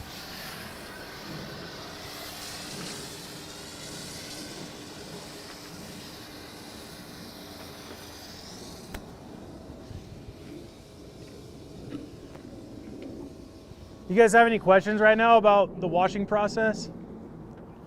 Thank you. Like that gun. The strip wash is what we used to use Dawn for many years ago. Yeah. I mean, it's different. Dawn dish soap doesn't have the same characteristics. Like Dawn dish soap, if it dries on the car, it stains it. You can't rinse it off, right? It doesn't neutralize the water, right? So you have a chance of getting water spots. Now, Dawn dish soap is really good at cleaning dishes and ducts, but when it comes to cleaning your car, I don't recommend it. I think it's a very acidic product, if I'm not mistaken. And when it's too high of acid content, it's just not good for your paint. You know, acid it like dries things out, right? So I don't recommend Dawn dish soap for cleaning cars. I highly recommend it for cleaning dishes and, like I said, ducks and animals. But yeah, I would avoid, you know, again, I think like with a soap like Strip Wash, there's other soaps on the market. I'm not trying to say ours is the only one, but they're more purpose driven to eliminate water spots, more lubrication, things like that. I just mentioned it because 30 years ago there wasn't anything like Strip Wash. And you had Dawn or nothing. Yep, exactly. Yeah. Trust me, when I was a kid, I'd wash my dad's car and that's what I used. Yeah. But yeah. So before I start, so right now, by the way, this is Adam's joke, not mine. Okay. Right now, the water is neutralized. So you could go have a 4 or 5 beer lunch, let it dry on the car, come back and wash your car. Okay. Like we have all the time in the world right now because the soap is more safe than having the water on. And that's why it's so important that after you rinse your car, whether you rinse the strip wash off or you just rinse your car in summer, to get the foam on as fast as possible, right? So I have no anxiety right now. I'm fine. I can go do whatever I want. But also this is the time that while you were cleaning your wheels and tires, doing all this stuff, and your kid dropped his bike in the garage, that's the time to go move it now, right? So now we have the soap on the wash pads and in the bucket, so we're just gonna agitate it. So stick the pressure washer tip in and then start pulling it out to aerate it, and it will suds up.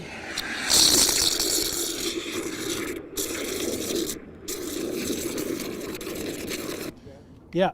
While you're using that pressure washer, we have a question on YouTube about recommendations for a pressure washer for a weekend warrior. So Oh, that's a good question. maybe talk about our pressure washer. That's on YouTube. Yep.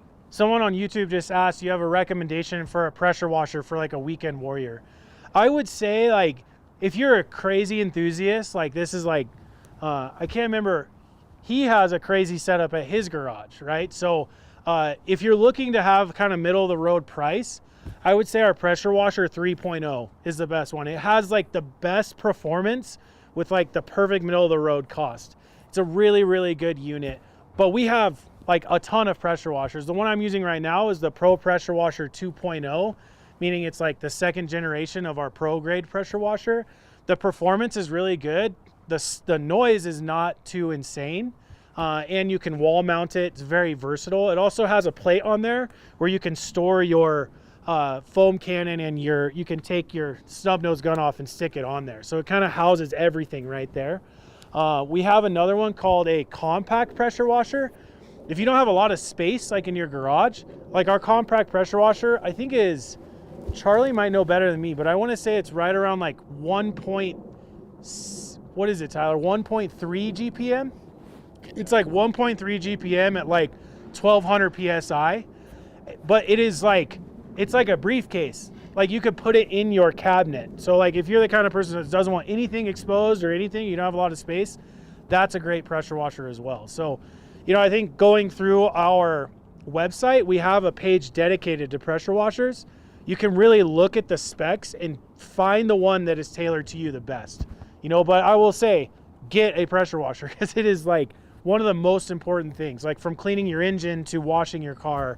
And I mean, realistically for me, I use it at my house a lot, you know, like all around my house. So, but I would say, Chris, for the person on YouTube, the pressure washer 3.0, the Adams one, I think is one of the better ones. Sorry, is that what you'd suggest for like a mobile detailer? Yeah, I think so. Like a mobile detailer, especially like a gravity fed tank, water tank that you're going around, you know, I'd say the pressure washer 3.0 or even the pro grade. The reason why is the pumps are a little bit more beefy, so they have the ability to pull the water out, where some other pressure washers that aren't as powerful need some kind of force going into it to come to work properly, if that makes sense. Yeah. But yeah, pressure washer 3.0 I think is a good one. And you could just put a section in your truck or your van or whatever. You could even like house it in there with a hose reel that you could just take out of the van and start doing it. Yeah.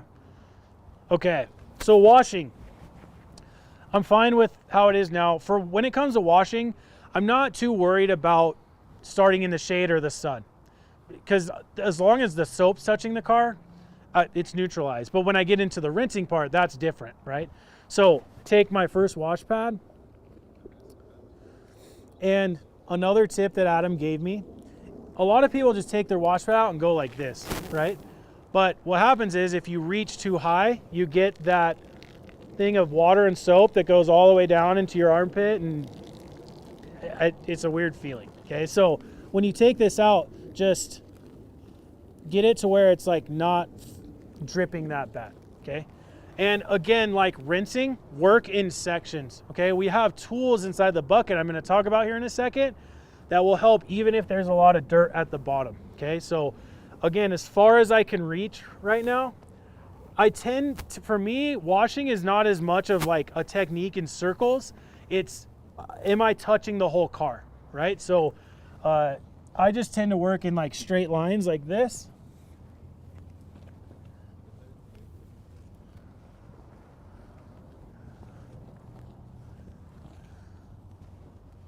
Like so.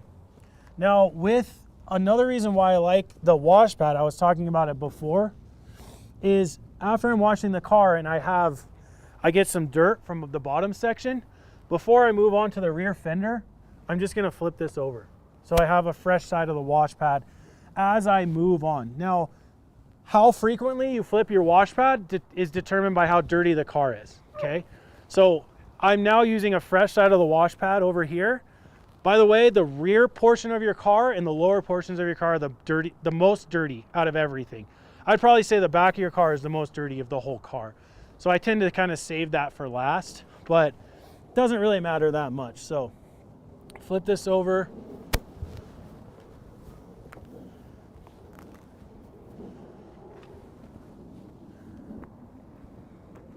Wash here. So once my wash pad, I feel as though I have a lot of dirt on the wash pad, then I come to the clean water bucket. This is the 2-bucket wash process or system. And in both of my buckets, I have this grate at the bottom of both of the buckets, okay? And it has these fins at the bottom. The reason why I have this grate on here is as I push my wash pad into the bucket, I push it against this. So this is down here. I push the wash pad all the way down. Yeah. I push the wash pad all the way down and I rub it against the grit guard, okay?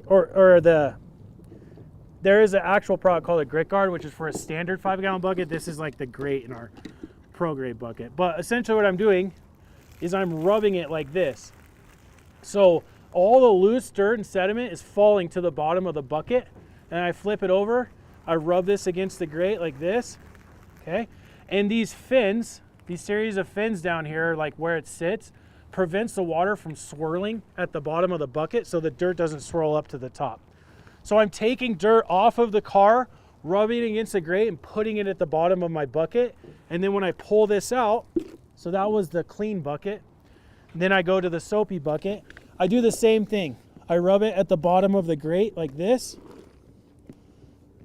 And now the reason why the 2-bucket wash works so well is I got a lot of the dirt off there. I did extra work getting dirt off here, but I'm also incorporating the suds back into my wash pad in that soapy second bucket.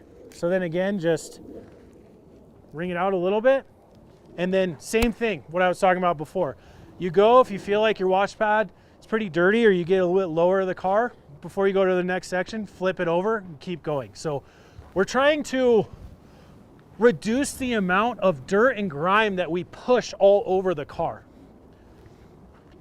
So with spring cleaning, like we clean the wheels and tires, that's pretty standard, right? There isn't really anything special. If anything, what you could do is foam it with strip wash, then rinse it off, and then do the wheel cleaning portion. But I think it's more on your paint and everything else that you do.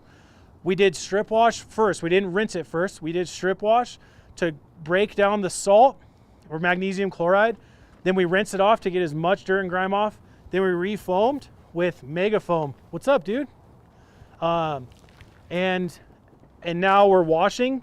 But what I want to do is, if you guys remember, I got my drying stuff out here, right? I also want to make sure, I might need to go grab them, but we have forced air drying units. They're called air cannons. Those are very important when it comes to drying. And if your car is ceramic coated, you can get a forced air unit like our dual motor air cannon, and you could dry the car without even needing to touch it. You just use air to dry it because the water just falls off. So the air cannon units are super, super important. And the reason being is, again, hard water, right? If I don't blow the water out of the mirrors or the handles, we get, everyone's seen it, looks just like that, a chalk line right there from the minerals of the hard water. And then if you don't address them right away, which you can't because you wash your car and you leave, and then you're inside watching March Madness and it just keeps coming out, right? So having a forced air unit, at least something, a handheld one that you can get the water out of the mirrors and badges and everything. And I will say this, like the Ego blower, that thing is pretty amazing. The thing I personally don't like about it is the head of it is huge. So it puts out a huge volume of air, but it's not focused to really get a lot of the water out of mirrors and handles and stuff, especially on the engine. And I don't like how big it is, right? Like sometimes it's like hard to maneuver. I like the air cannon because it has a hose that you can hold just like right here, and you can really get into the details of the car. So, I mean, it doesn't matter. Leaf blowers are fine. They're not filtered, so any sort of pollen or dust or dirt in the air is coming through it and hitting a wet car. I'm not big on rewashing my car after I dry it, so I like having filtered air that doesn't create more work for me. What about using compressed air, like the air compressor? Compressed air is good too, yeah. I think almost like that's on the opposite side of the spectrum of the Ego blower. It's like almost too focused, where if you see on the, let me just see. This really cool. This is the tip that comes on the air cannon. I have Snap-on makes a velocity, and so it's got extra holes in the back. Oh yeah. So it uses the air, the small pressure, and it makes a big fan. So, Oh. you know, so it's See. a pretty big area. Yeah. So when you have tools like that, perfect. Yeah.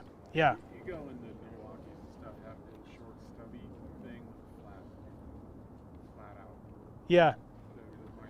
Yeah, I think like when you have something, and actually, by the way, I'm pushing so hard to get something like that for this. If you have a ceramic coated car, you know, you don't need a crazy amount of air to come out. It's just to help pull the water off. And so, yeah, something that's like flat, you could really move and dry the car very easily, you know.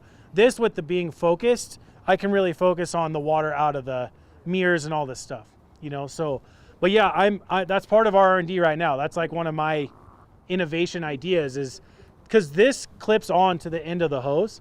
I want one that's like a blade like this long that has like air slots, and then you could, I want to call it the air blade, and then just turn it on and go like that and dry your car, especially a ceramic coated car. So, all right, so we're gonna get to rinsing.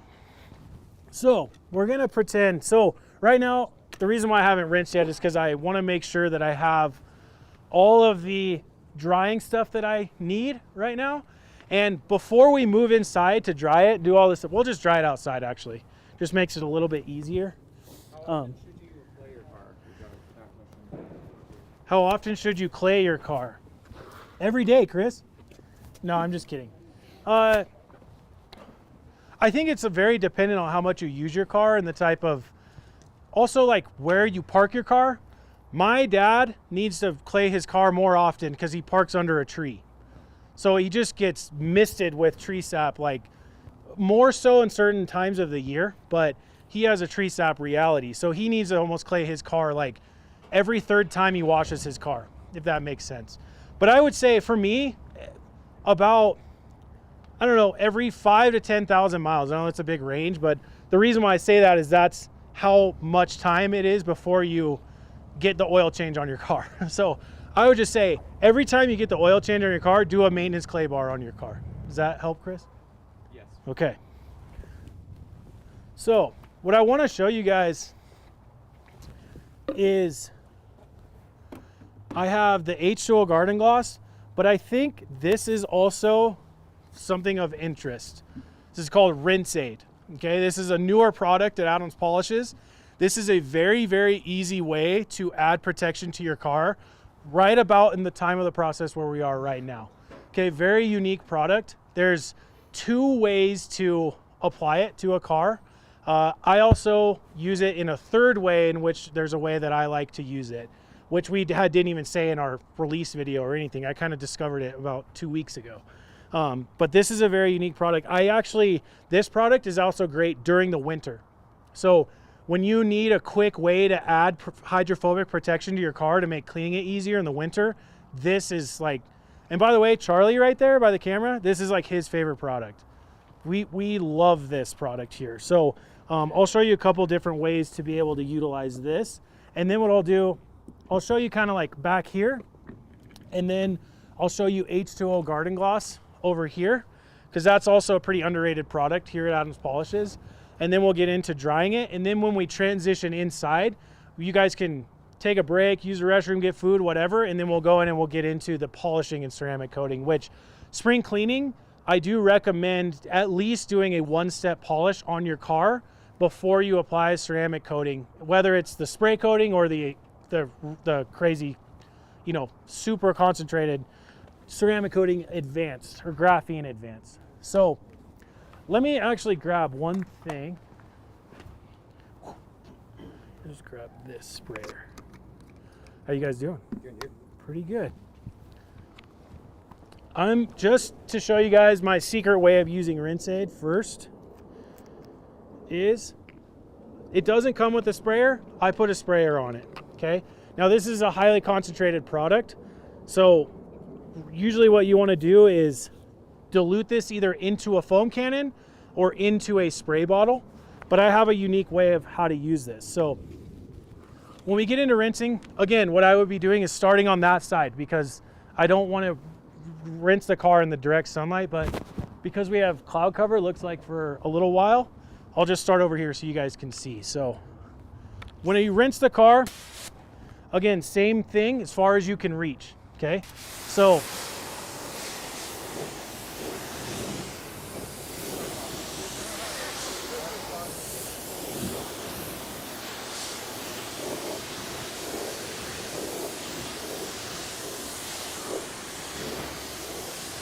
okay, like that. So the rinse aid, my secret way of doing it is, do you want to see the secret way or do you want to see the right way to do it first? Well, it's not right, but standard way? Go for it. Secret way? Okay. My secret way of doing it is as I'm rinsing the car like this, I take my rinse aid and I spray it into the stream of the pressure washer. Okay, so it's kind of like this. You'll see it will start to turn like milky on the car, and that's the product going on. So I spray it, see it? Spray it into the stream like this.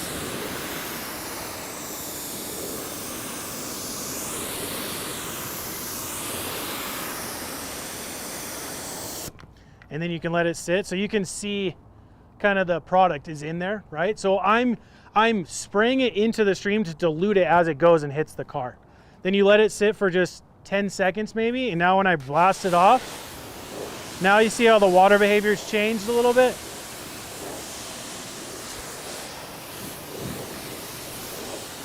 So like that. So then I'll just, and I personally like that technique better, because what I don't want to do is rinse the whole car off, spray this on the whole car, it dries, and then when I rinse it off, it's dried and it's streaky, right? This gives me the ability to rinse and add protection all kind of at the same time. Does that make sense? So the actual way to do this is you would take your foam cannon. I don't have a dilution bottle right now, so I'll explain it, but I won't show that. But take your pressure washer tip off. There's a dilution ratio on the actual bottle. I'm only impatient about detailing, by the way. The rest of my life, I'm a pretty patient person. I don't ever go by the dilution ratios. I just like put it in. That's like, I don't try to get too caught up with it. So I think, I want to say it's just like a couple ounces in here. So because this has the marks on it, I'm at about, call it 33 or 32 ounces in the foam cannon right now. So then I'll just top this off to the top line. Here, catch, ready? So I'm looking at the dilution thing here. So I'm just gonna, a little bit more maybe. Just like that. You want to put that back on there. And then, because we diluted it in here, oh my gosh, see? I'm all unorganized because I don't ever use the canister. I've also put the rinse aid directly onto. You can pass that around if you want.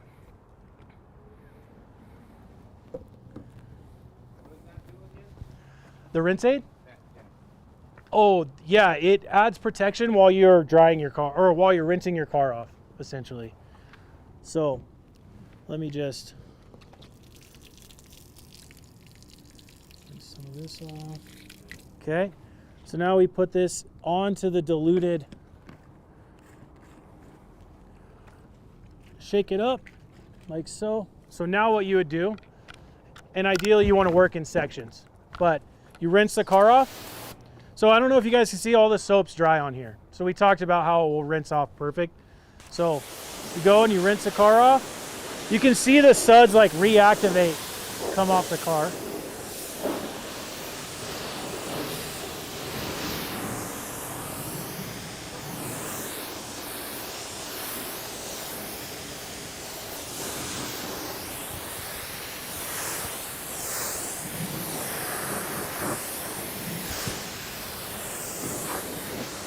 Okay, then you connect this.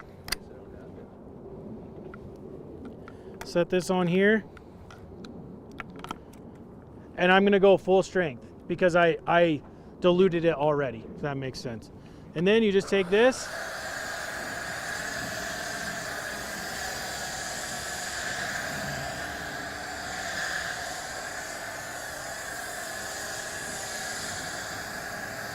So you can see it's not foamy, right? So then I'll set this aside, put this back on. So again, it's like, I kind of like the sun came out. So I probably not wait as long. Give it like 5 to 10 seconds and then rinse this off.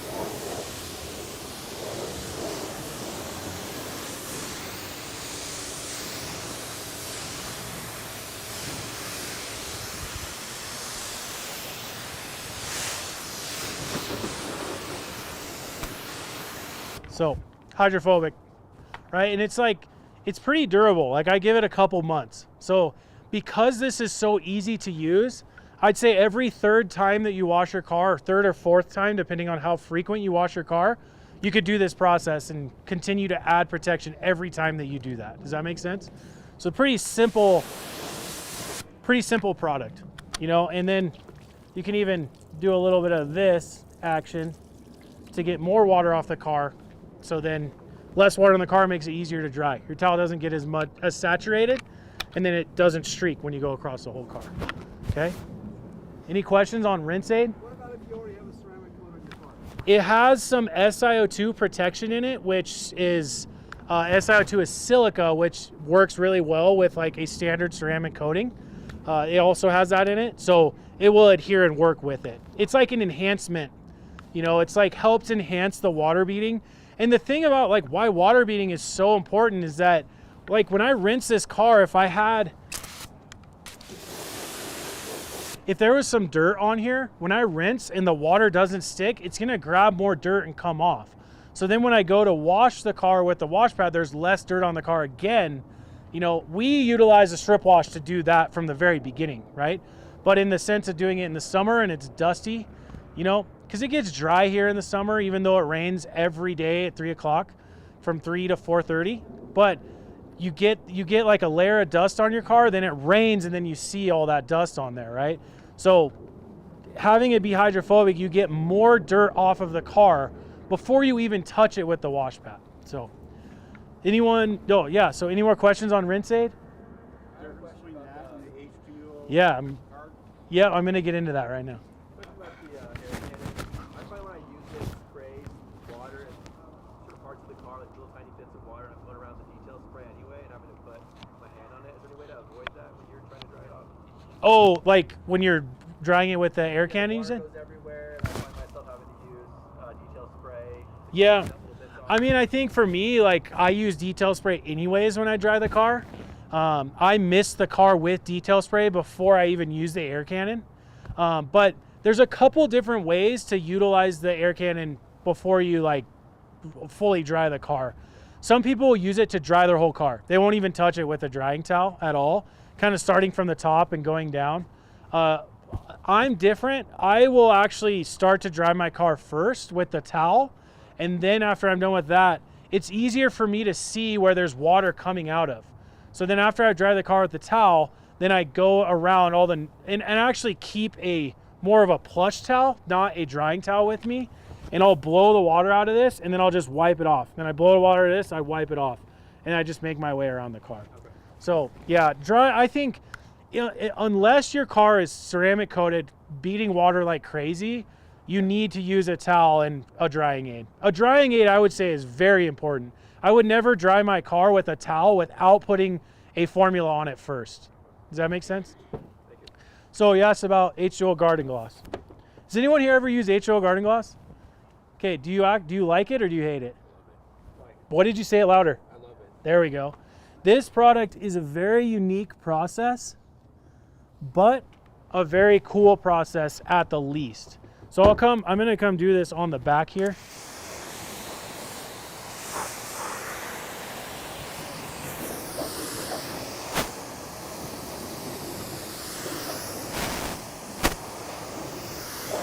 Okay, so with H2O Garden Gloss, this is more of a sealant type of product, a polymer sealant. Okay, but it does have SiO2 in it, so it will work with the ceramic coated vehicle as like a maintenance product. And actually, I personally love this as a maintenance product for a ceramic coated vehicle. The name H2O Guard and Gloss. The H2O means that you use this with a wet car. The Guard means it protects it, and the Gloss means it makes it crazy shiny. The gloss enhancement that this product provides is like one of the best we have in our line. It's a very unique process though, how you use it. So just make sure I can get this to spray. There we go. Okay, so the way you use this is you have 2 borderless gray towels. I'm just gonna tell you this right now. If you are new to Adams Polishes, the reason why these towels are gray is because of that product. We released this product in 2016 and we wanted everything to match. The applicators match to the color of the product. That's gray. That's why these borderless towels are gray and not white or red or yellow or whatever. That's the very main reason why these are gray. So you take one towel, put it in your pocket or drape it over your shoulder. Because it's windy, I'm gonna put it in my pocket, okay? The other one, take your pressure, by the way, it's very important you take your pressure washer tip to get this towel wet, because I have hit this and it blasted the towel onto the ground and I have to go get a new one. So take it off, get this towel wet. See, they saw you on the live video and they're coming here to get whoever that was. Then, I know, right? Then you wring this towel. Say that again? Any adverse reaction to decals and stuff? With this product? With any of your products? No. No, I mean, you're talking more about like stickers or like vinyl. Yeah, I've got a... There are a couple, but it's like more advanced. It's like the type of protection you would put on your car. You know, I recommend more of our spray ceramic coating than like our super concentrated ceramic coating advanced to avoid getting high spots. Also like gloss enhancements. I was talking to somebody, where is he at? I was talking to somebody about that earlier. Gloss enhancement will make it streaky. So using like more of a waterless wash, or we have something called matte detailer for those like matte accents. But if it's a gloss, like Mine's actually it's reflective. oh yeah, okay. Reflective decal. Yeah, I would still say like waterless wash is a better option. Yeah. So with H2O Garden Gloss, so you can see this starting to dry on the car, right? So when the sun is out, I try to still continue to keep it wet a little bit, especially like at a clinic when we're talking a little bit more.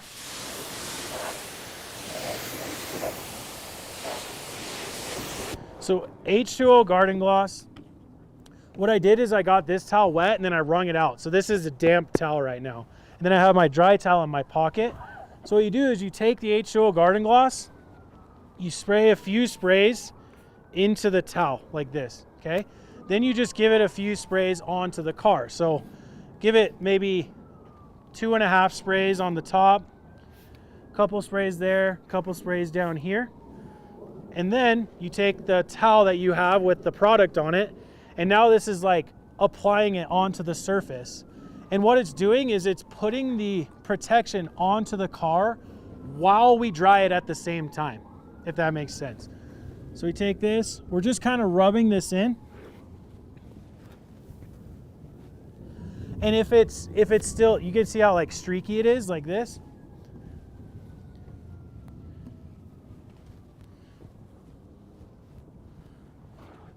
Like so. Then I take this, set it, hold it aside like this.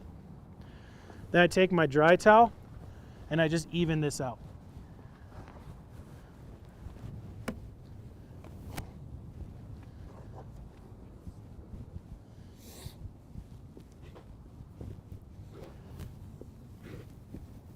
Any questions on that?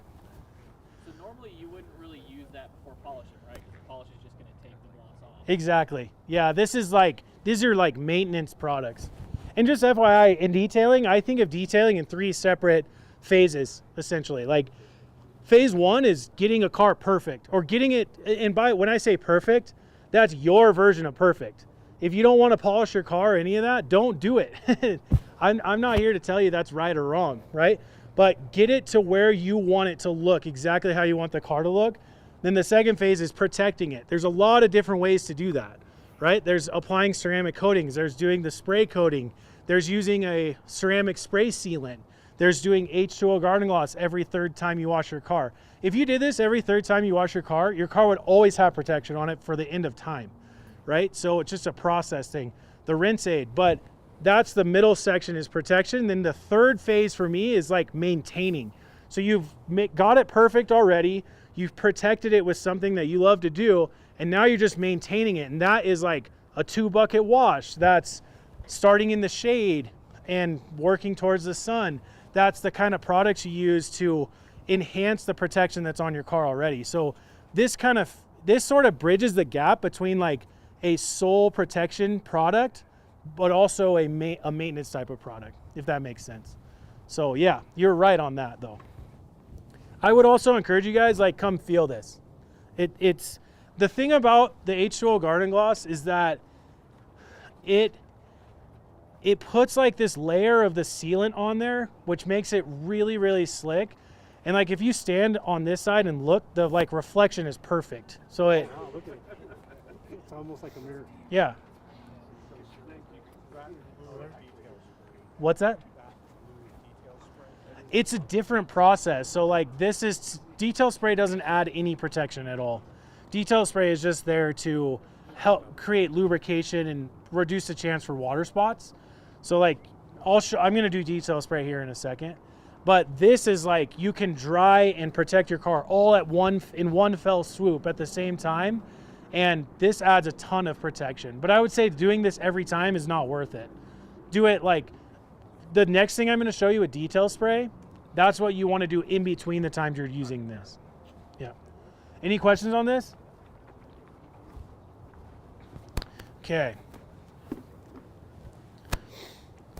All right, now let me get a little bit more water on this. I want you guys, I really want to show you guys too, like, also the water behavior is like crazy water beating, okay? I do recommend after you do H2O garden gloss, like wait a few hours before you get water on it. Like I shouldn't have done that. It doesn't really matter. But you know, you want it to fully cure and harden before you go on to the next thing.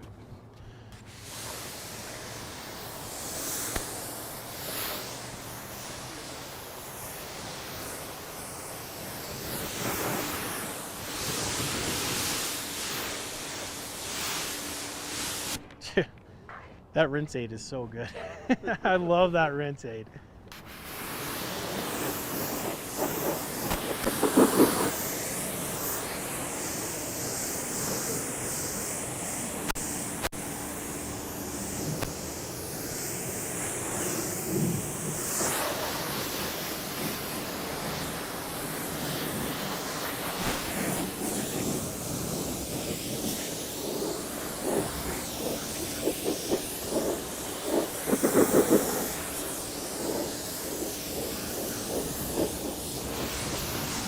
Okay.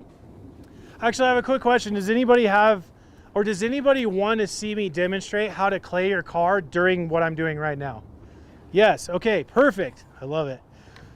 So, yeah? Okay. So, no, I'm good. So, claying your car during washing. Okay, this is the easiest way to do a maintenance clay on your car. The reason being is the clay mitt is a larger surface area. Your clay bar is about this big. It's about maybe a sixth of this whole thing, okay? This is more efficient, faster because it covers a larger surface area, but what you do instead of using detail spray as the clay lube, you use soap as the clay lube, okay? So generally what I will do is if I am going to do this process, I will keep... So it's more important to have some sort of lube as opposed to anything special. I will say it's not the question of more important. It's an absolute necessity because if I set this on here with no lubrication, it will not move. And then you end up getting clay transfer and then you have to clay that off or get it off some other way. I'm saying is, as opposed to a detail spray, you could use soap, and as long as you have something. Yeah, definitely. So yeah, but I think like for me, the soap portion's more efficient because, and I will say this, when I do a maintenance clay, like I was saying, before I take my car to get an oil change, I do this process because I can do it during the washing process, but it's a lot faster because I'm more careless when I'm using this. I'm just going around the car really fast, right? Whereas if I'm going to fully detail a car, I'm more using the clay bar and detail spray and like getting into every nook and cranny to get it. This is more on like the broad surfaces. And by the way, I highly recommend doing this clay mitt process on a ceramic coated vehicle, okay? The reason being, I talked about this before, a car that's ceramic coated, you get road film on it. You get the oil from when it mixes with the rain and all that stuff. Graphene shampoo gets that off.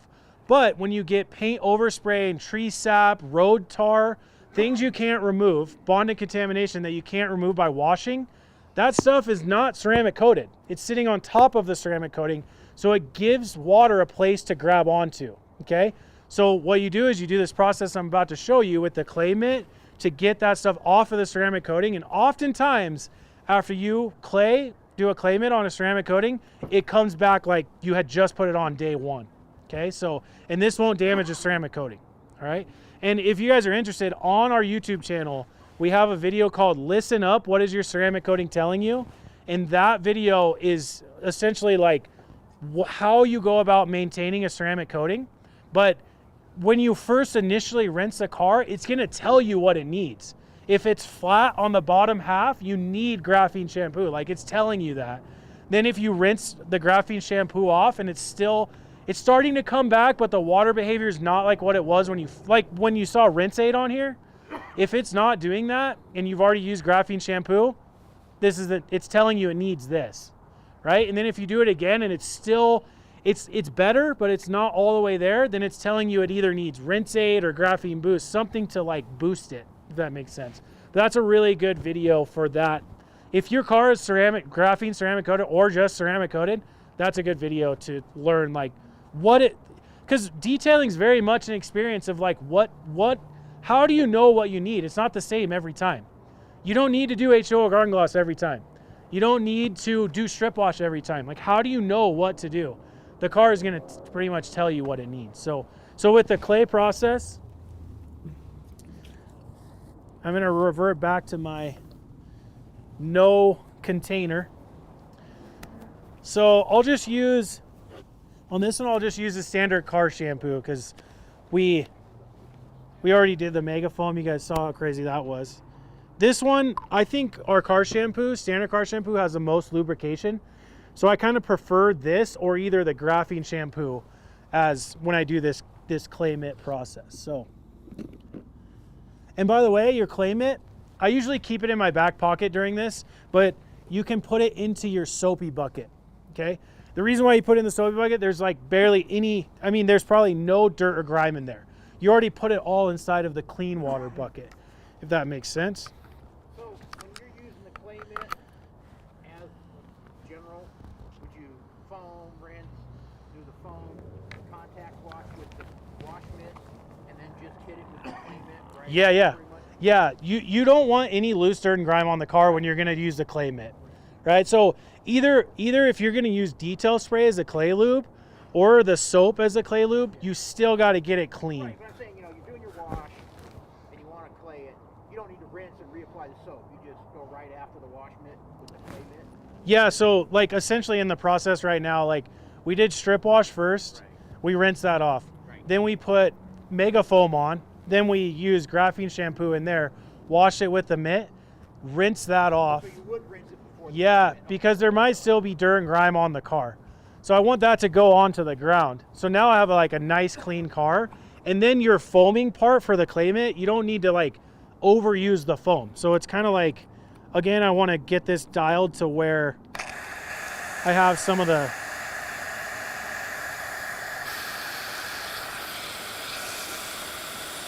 so it's kind of like this.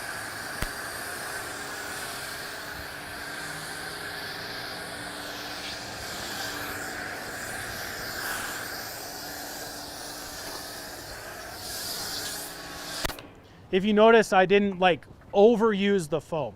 okay? If I have too much foam on the car, it makes the clay glide too much, almost, if that makes any sense.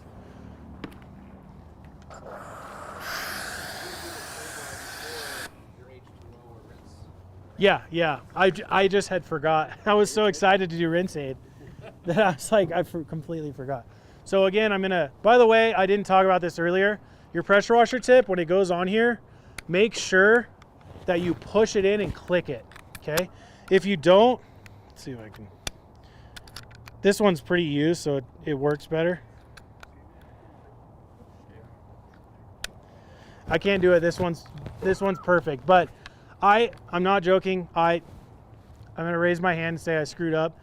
I went to put a pressure washer tip on. I was cleaning the engine of a air-cooled Porsche, and I didn't push it in all the way. I went like this and went boom, and it hit the engine. It didn't damage it, but I was like, never again. Push it in, aim it away from the car, and pull the trigger before. So I have that ready to go. So the clay mitt, okay? I have this in the soapy bucket, like that. Can I feel an area you're gonna go first? Say that again? Can I feel? Yeah, you might not be able to feel it too much. Yeah, you can can feel a little bit on there, right? So what he is asking is, if you feel your car and it feels like there's bumps on there, some cars feel like sandpaper because they have so much contamination on it. With this one, this is not that bad. I'm sure that he's clayed his car before, and the fact that he cleans his engine, I know that he's clayed his car. Okay, because you take this. And I'm going to show you how fast I normally do it, and then you said you're going to help me. So this is how fast I do it, okay? I just pick a spot where I'm going, and I go this fast. One direction? One direction. It's just about coverage. Try to go the length of the panel. What's that? Try to go the length of the panel. Yeah, I mean, as far as I can reach pretty much. Yeah, it's more about coverage. How many times do I go over it is more effective than like any sort of technique. But yeah, I tend to work in what's going to be the most efficient. Do the glass too? Oh yeah. Oh yeah, definitely. All kinds of stuff. Yep. Anything that gets stuck on paint gets stuck on glass. So, I don't know. I know you guys weren't timing me, but I just did about half the car. There's no secret to this. It's just how can you run this over the surface? And then if it's a feel thing, like if it's really dirty, you can feel. So you can, like for me, you could hear it. Okay. Like, I don't know if, let me see that really quick actually. Let me know if you can hear this. Like I went this way and it was like, and then when I went back, I couldn't hear anything. So it's more of like, and that is it grabbing onto the stuff and pulling it off, sorry. Inside or not? I have like, I think I have a phobia of that, but it doesn't really matter. The other, What if you have scratches or dents on your car? And not a lot of pressure. Just use it or what? the weight of your hand. Yeah, I think so. I would also, I mean, if you have paint like flaking off, I'd be very careful about that. Do you keep doing it till you not hear it? Yeah. Because I was going back and forth, I could still hear it. Part of it is the clay mitt, but like you can feel it too. I mean, feel it now. You felt it before. Ooh. Do you rinse that out every once in a while? What's that? Do you rinse that out? You know, because you're not picking up dirt, you're picking up a type of material that's like the same as the clay mitt. It's like, think about like what paint feels like when it's dry, right? It's not gonna scratch the car. Tree sap, same thing.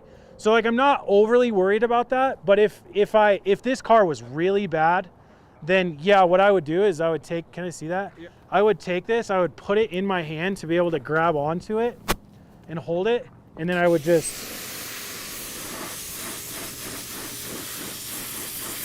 go like that.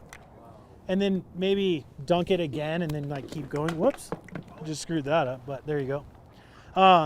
But yeah, I think for me, it's like, you're at a point now where you're not using the clay on like a dirt or grime. It's more like paint overspray and tree sap, road tar, things like that. But after I'm done, I do what I just showed you. I rinse it off. Plastic panels on the bottom, Yeah, Same. doesn't matter. It doesn't do much on those, but like this is like you don't have to be. Paint is a flexible paint. Yeah, kinda. But it's like it doesn't really like on. Yeah, that doesn't matter. Yeah, that's perfect. Yep. I was noticing if I had my hand going back and forth, I could actually feel Yep. areas I missed, and then Yeah. I could go back over. Yeah. Okay. And I think for me, like doing the clay mitt process, you're doing it on a car that doesn't have a ton of contamination, right? So I know that if I go over it twice, it's gonna remove the contamination. When I'm doing it on a car that's really screwed up, never been clayed before, that's why I use detail spray in the clay bar, and I'm really feeling it as I go because it's way more noticeable. This, I know with the limited amount of contamination on here, it's like the clay mitt takes it off immediately. So Use a clay bar. Just remember, you drop it. that is a good point. Just go get a new one. And by the way, that brings up a good point. All of our clay kits come with 2 bars in them for that exact reason what he just said. If you're claying and you drop it on the ground and like a rock or dirt gets incorporated into that, you will absolutely scratch your car. So throw that out and grab the second one that comes in the kit with it. The mitt's for too long. Yeah. Especially because you're not using it on like a heavily contaminated car. Like you could probably do 20 to 25 cars with it, 20, 25 times with it. You know, what you're going to notice with the clay is it gets contaminated with the paint overspray and everything else. It kind of overtakes the synthetic clay material. So if it starts like peeling off, or if you're using a clay bar and you go to stretch it, because you stretch and fold those and it breaks apart immediately, you need a new one. But clay lasts a long time. Yeah. We had a question on YouTube. Can you also use car shampoo as the lube for clay bar or just clay mitt? You can use it for so someone on YouTube asked, can you use the car shampoo as a clay lube for a clay bar, or is it only with the clay mitt? It's for any clay medium. So yeah, you can use it for any, it's just like a lubricating agent that helps the clay or clay mitt, whatever, glide on the surface to remove stuff. So what I'm gonna do is, we're getting really close to moving inside. So what I'm gonna do is I'll rinse the car off. So are you sure? Dude, by the way, Charlie's over here going like this. Come on, man, like let's speed it up here. Instagram called and they were like, hey, your video time's almost up. Hey, call Zuckerberg and tell him we got a little longer. But I'm gonna rinse this and then I'll show you quickly like the detail spray drying, and then we'll move it inside and we'll get into polishing. Charlie, do we want to polish on this car, or did you want to find a different one? We should probably just do this one. If your car's not scratched enough, I'm gonna scratch it more, just as a FYI, okay? Yeah, I will fix it. Okay. I think, yeah, you can just toss it in that bucket. Oh, I need to do it this. Wait, hold on. See, this is great back here. I got nothing to do. This is out of the ordinary for me. But you're right though. It's somebody else's car. Yeah. See? Yeah. But then what happens when you're in my case, where I'm doing the live every Wednesday and cleaning everyone else's cars, my cars never get cleaned. So sometimes I have to be like, you know what? This week I'm using my car. I'm not using someone else's car. So the sun keeps peeking out, if you guys notice that. So again, avoid water spots. So I'm going to start on this side. Generally, if it is like direct sun, you can see a perfect like shade line. You just don't want to go past that. You start inside of that and then move on. So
south where it will dry very. Ooh, deep south, huh? Talk about. I'm curious if the deep south is Louisiana or Mississippi or like Alabama. But really the deep south is like the Florida Keys because that's pretty far down there. But the soap I was using was standard car shampoo, and if they can see on the, it's connected to the foam cannon. So I diluted it with the top regulator on the top of the foam cannon. And I used the car shampoo, just like a quick little dusting of foam on there with the car shampoo to use as a clay loop for the clay mitt. And by the way, for the person who asked me that, who's in the deep south, if the car shampoo or any of our soaps fully dry on the car, it rinses off perfect every time. So you don't need to be worried about that.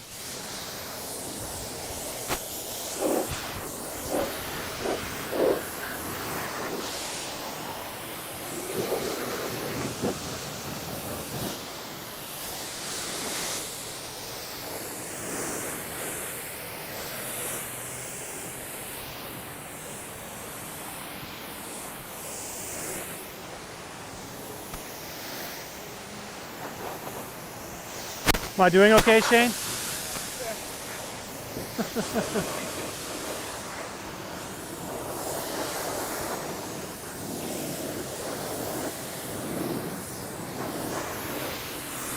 Okay, rinsed off. Now, when we dry,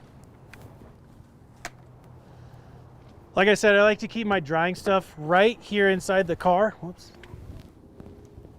And the drying towel I have is the Ultra Plus drying towel. And it's my favorite, okay? The reason why it's my favorite is because it's two-sided. So one side and it's big. Okay. You want to pull it in and show them inside? Yeah, go ahead. Getting a little. Yeah, getting a little cold. We'll move it inside and talk about this. Thank you. Yeah. Are you doing any buffing? Yeah, definitely. Much nicer. Yeah, this is better. Sorry, I had the sweatshirt on. I feel fine out there. Would you show me how to do it? Yep, you're gonna put it in your hands and do it. Okay. It's super I'm fine easy. with that. I've never, and I'm on Tuesday. A guy asked me to buff the bottom of his boat. Oh, okay. And I'm like, sure. Yeah. Yeah, I've never done it before. It's so easy. Okay. Yeah. We don't do rotary buffing at all. Zero. We do it's like a dual action polisher. I'll walk you through the whole thing. Okay. Yeah. If I can do it, you can do it. Yep.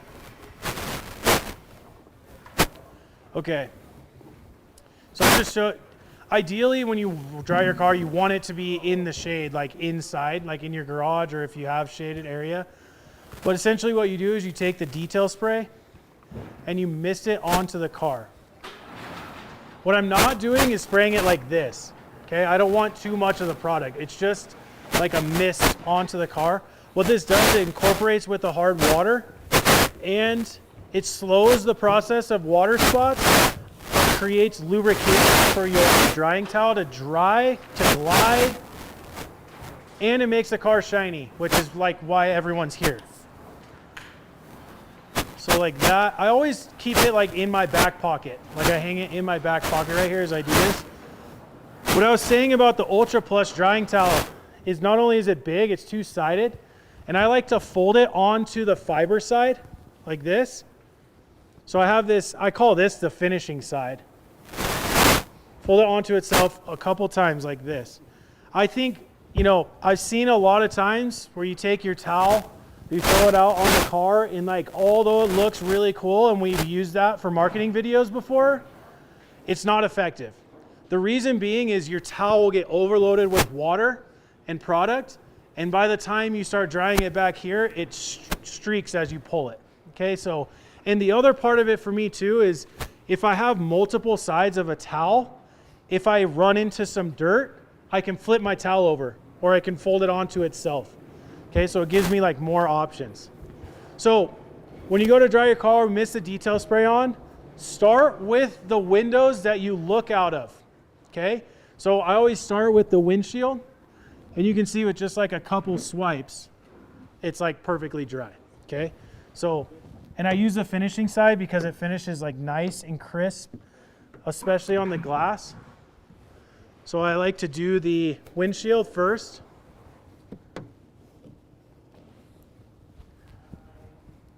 Like that. Then I do the rest of the glass. And when you do this inside in the shade, you have a lot more time. The water's not drying nearly as fast. Okay, so all the windows first. So I don't know, you guys can see it from back there, but see how it's kind of streaky now? Okay, that's because there's a lot of detail spray and water on this side of the towel. So if I flip it over and do it, it finishes pretty much perfect every time. And so we do get a lot of questions on, can I use this product as my drying aid? Okay, this is called CS3. CS3, I don't recommend using as a drying aid. If it's less than 70 degrees, you can use it, but this has protection enhancement in it. So if this dries on the car, it gets streaky all over it. Okay, so anytime there's added protection to a product, I don't recommend using it as a drying aid, because if it dries before you get to wiping it down, by the time you come over to wipe it, it's like a big streaky mess because it's the dried protection that you're seeing. I highly recommend detail spray every single time. And again, like for me, it's not as much about trying to protect the car. Like it should have already been protected with ceramic coating or H2O garden gloss or rinse aid. This is about less drag for my towel and avoiding water spots, okay? So after I've done the glass, then I can just go through and do the rest of the car. You guys have any questions? Does anybody use chamois anymore? You know, Does anybody know where chamois is? wait, can anybody spell chamois? I'm just kidding. Yeah, C-H-A-M, I think it's I-O-S. Yeah. Yeah, some people do. We looked at selling them. We just, what this towel does, finishes like this outweighs any amount of water that you can pick up off the car, you know? And I think for me, like a chamois is cool. It gets a lot of the water off the car, but it doesn't finish like that, you know? I am like of the thought process that if I wipe this and it's streaky, then I have to grab another towel and then I have to grab this and go finish it how I want it to finish. I don't want to take steps forward to take steps backwards, right? So if I have a towel that can dry the whole car with just a few swipes like this, then it makes my time more efficient. And then, I mean, let's be honest. I think there's a few people here that really, really love cleaning cars. But I think there's a majority of people here that really, really love enjoying their clean car, right? They like driving their clean car and showing it off to everybody else in the whole world. So really, the part of the detailing that's not your end goal. Your end goal is to enjoy your actual car, right? So for me, I want the detailing process to be more efficient so I can utilize the car for like what it's worth, all the while having a nice clean car while I do that. Like you don't detail your classic car and set it in the garage for nobody to see. You detail your car to go take it to the car show, right? So that's why, like for me, I want to make this efficient and easy so I can go put out the lawn chair behind the truck and maybe have a couple beers and win awards for how shiny my car is. You know? Quick question. Yeah. How do you take care of those towels? Do you bring them out and hang them to dry, or are they one use, then you wash them again? Or? Yeah, I would say, especially a drying towel, once you're done with it, just like hang it and let it dry. But these are all machine washable. And so we have actually a product called Towel and Pad Revitalizer. It is a formula that is designed to break down common ingredients in like detailing formulas. So like waxes, silicones, polymer, whatever. And so that Towel and Pad Revitalizer, let this air dry, then put it in like a hamper, right? And a bunch of other towels. If you throw it in there wet, you're going to have someone being like, what is that smell, right? You don't want that sour smell. So let it dry first, throw it in the hamper, then clean your detailing towels all together. You don't want to clean them with your clothes. Okay, your clothes are made out of cotton. If cotton lint gets in your towels, it scratches your car. Okay, so wash your detailing towels together. Oh yeah, that's right. No fabric softener. Fabric softener clogs the pores of the towels and it mats it up. The towel's a polyester? The towel is a mixture of polyamide and polyester. Polyester is plastic, so the more polyester that's in a towel, the more it scratches your car. And the more it melts if you're gonna wash it or use it or anything like that. So Adams Polishes, all of Adams Polishes towels all come from South Korea, which is like hands down the best place to buy towels for cleaning your car. They by far make the best quality. And then you get into like GSM, you know, which is like the weight of the towel, how many fibers are in it, all that kind of stuff. But all of ours are, you know, it will be like a 70-30, 80-20 blend of like polyamide to polyester. Yep. So once you wash them, you air dry them, put them in a dryer? I personally put them in the dryer, just on speed setting low. Yeah. And you know what? There's a weird discussion about microfiber. Okay, microfiber is a very loose term in our industry. Okay, microfiber can be made out of a lot of different fibers, right? Like I said, cotton, more polyester, less polyamide. The quality of your microfiber towels, I said earlier, a pressure washer is one of the best investments you can make. Super high quality detailing towels is probably the second.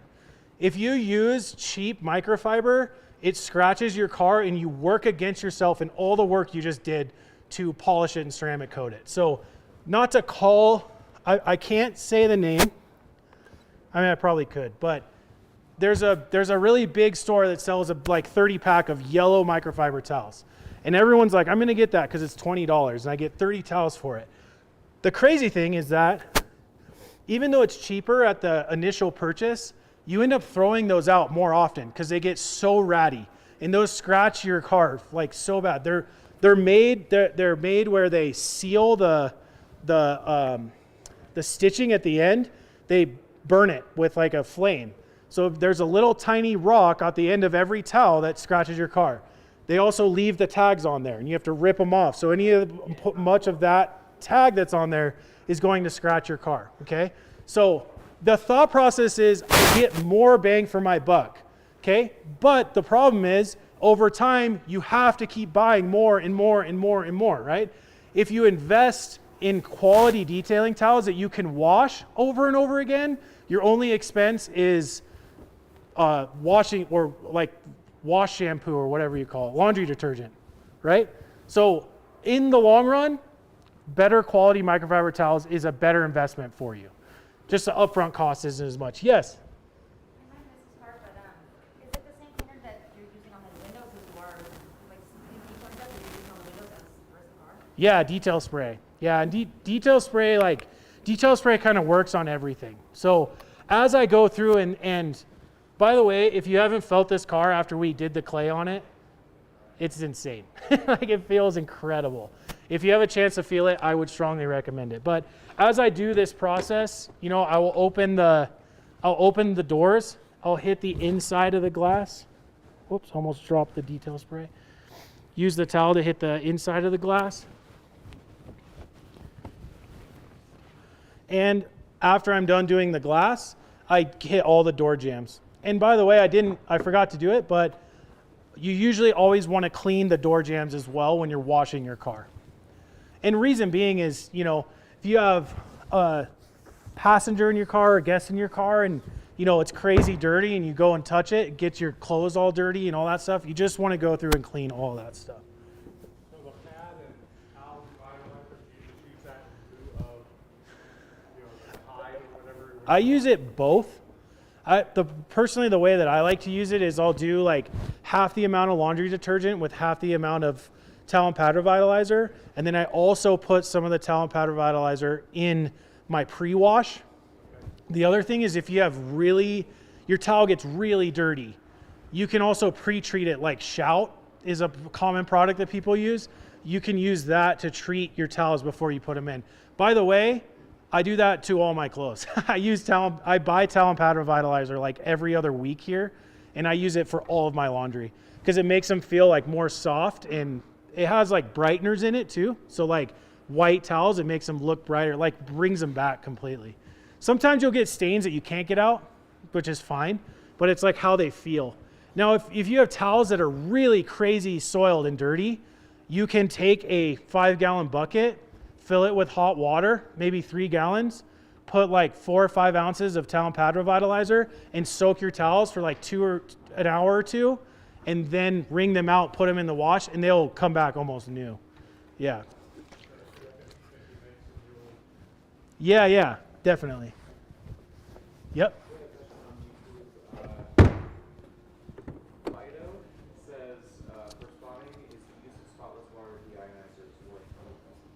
Okay, that's a good question. So say that again one more time. Is the use of spotless deionizers worth the investment? Yep. I will just say this.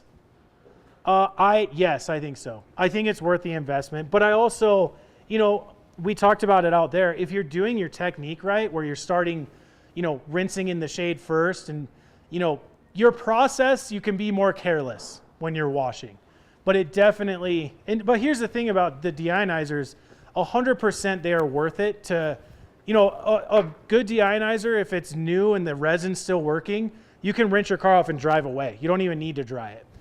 I still dry my car because like the detail spray just makes it look really shiny and makes it feel amazing. So I still dry the car. But a de'ionizer makes your process more efficient because you can be more careless with it. Doesn't matter if you start in the sun or not. But the thing about deionizers is the resin has a shelf life, right? So if you buy one of our deionizers, it comes with a little meter that you can check the ppm or parts per million inside the water, meaning like how many parts per million of like minerals are inside the water. And if it's above a certain amount, then you need to change the resin. But the initial investment of a deionizer is fairly expensive. Beyond that, the resin is about $100 to $150, which your resin lasts like quite a long time. So yeah.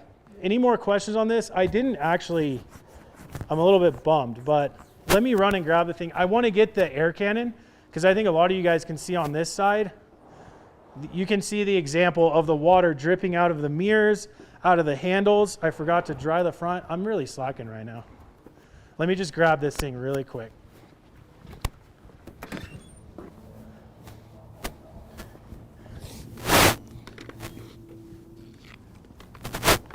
Thank you. All right, here's the air cannon. Dual motor. I would say this one's very much appropriate for if you're gonna like fully do a touchless dry on a car. I would also say like if you have a truck or an SUV, this is a better thing for you because it puts out more air. Okay, plug that in. Chris is the, what's that? Yeah. Yep, there's a filter, so I'll show you guys this really quick. So on the back, there's actually like 3 filters in it. So there's one that kind of fits in right here. So this is a filter. There's another filter inside of that. And then there's another one even right before the motor. So again, I was talking about like a leaf blower. Leaf blower doesn't have that, so you could be blowing dirt and grime onto a car after you've already washed it, And those filters, you can just take them out and you can like rinse them in your sink. Kind of like your cabin filters like in your car. You can have the ones that you can clean or you can like replace them all the time. These ones you can just clean in like your sink. This hose is expandable. So you guys, if you can't see it and you're interested, you could just walk over on this side. Actually, I'll probably move this over here because I got to get to that side of the car. So it stores kind of nice like so. Okay, it has a a dial, so you don't have to go full blast all the time. You could dial it down if you want. If you're really gonna dry a full car, I'd run it at full blast. When I'm just getting stuff out of the mirrors and badges and everything, I don't run it at full blast. I put it at about 3/4 or halfway. But just so you guys can see the hose, when I turn this on, you can see how much this expands. Okay, so what I've seen, like Adam himself, he actually, here, can you feel that? Yeah. So what Adam did at his house, which I'm going to do because I'm doing a remodel in my garage, he mounted it. So this is your garage door right here. He mounted it on the same wall that the garage door goes up and down. So when he pulls the car in, he can just click the button. The hose expands enough that he can go around the whole car, and then he just puts it back right here, and then he's done. You know, so yeah, if you guys want to feel it, yeah. There, everyone in the back, you feel it? Yeah. But like I said, you can dial it down. So that's minimum. Okay. I like to run it at like a little past halfway. So now you can take this.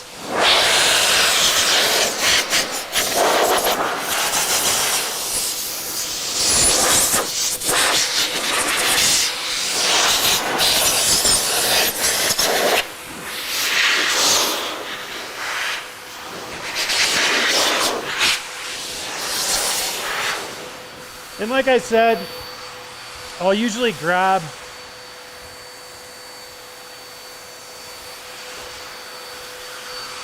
have like the detail spray with me and like a plush towel like this, okay? And then I can give it like a quick mist and just wipe it off.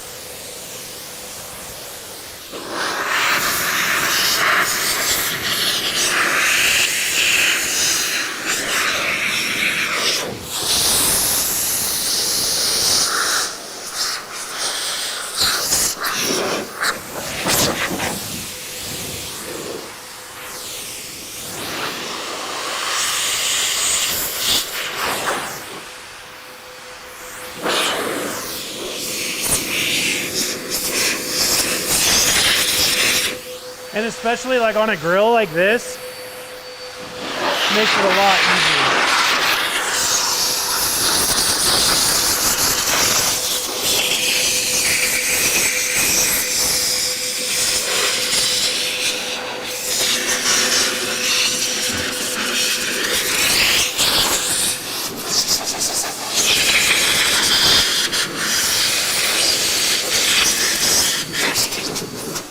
And FYI, this derived from the pet grooming industry. So if you want to dry your dog, this is perfect. It's also heated air, so you can feel the hose. Yeah, so it has heated air, so it helps with the drying too.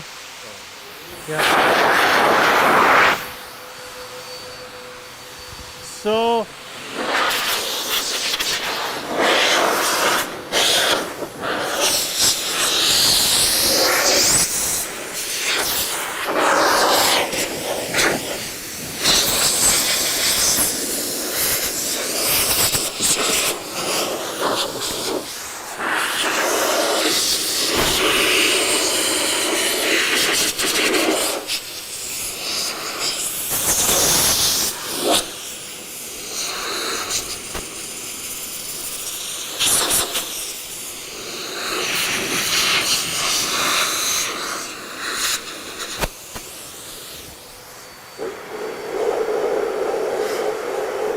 okay.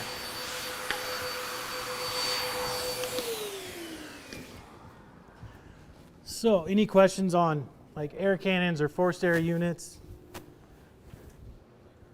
I'm either doing a really good job of explaining it or you guys are just shy.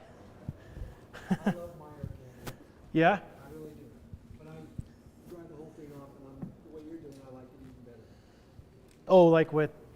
I use the whole thing just to dry. It takes a little longer.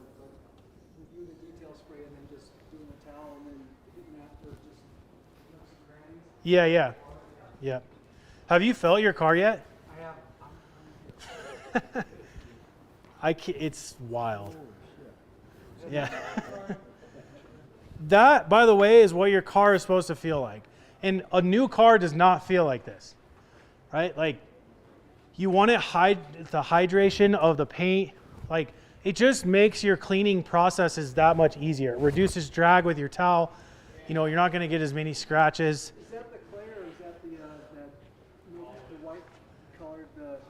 That's the whole. The rinse aid? No, that's from doing the clay. Okay.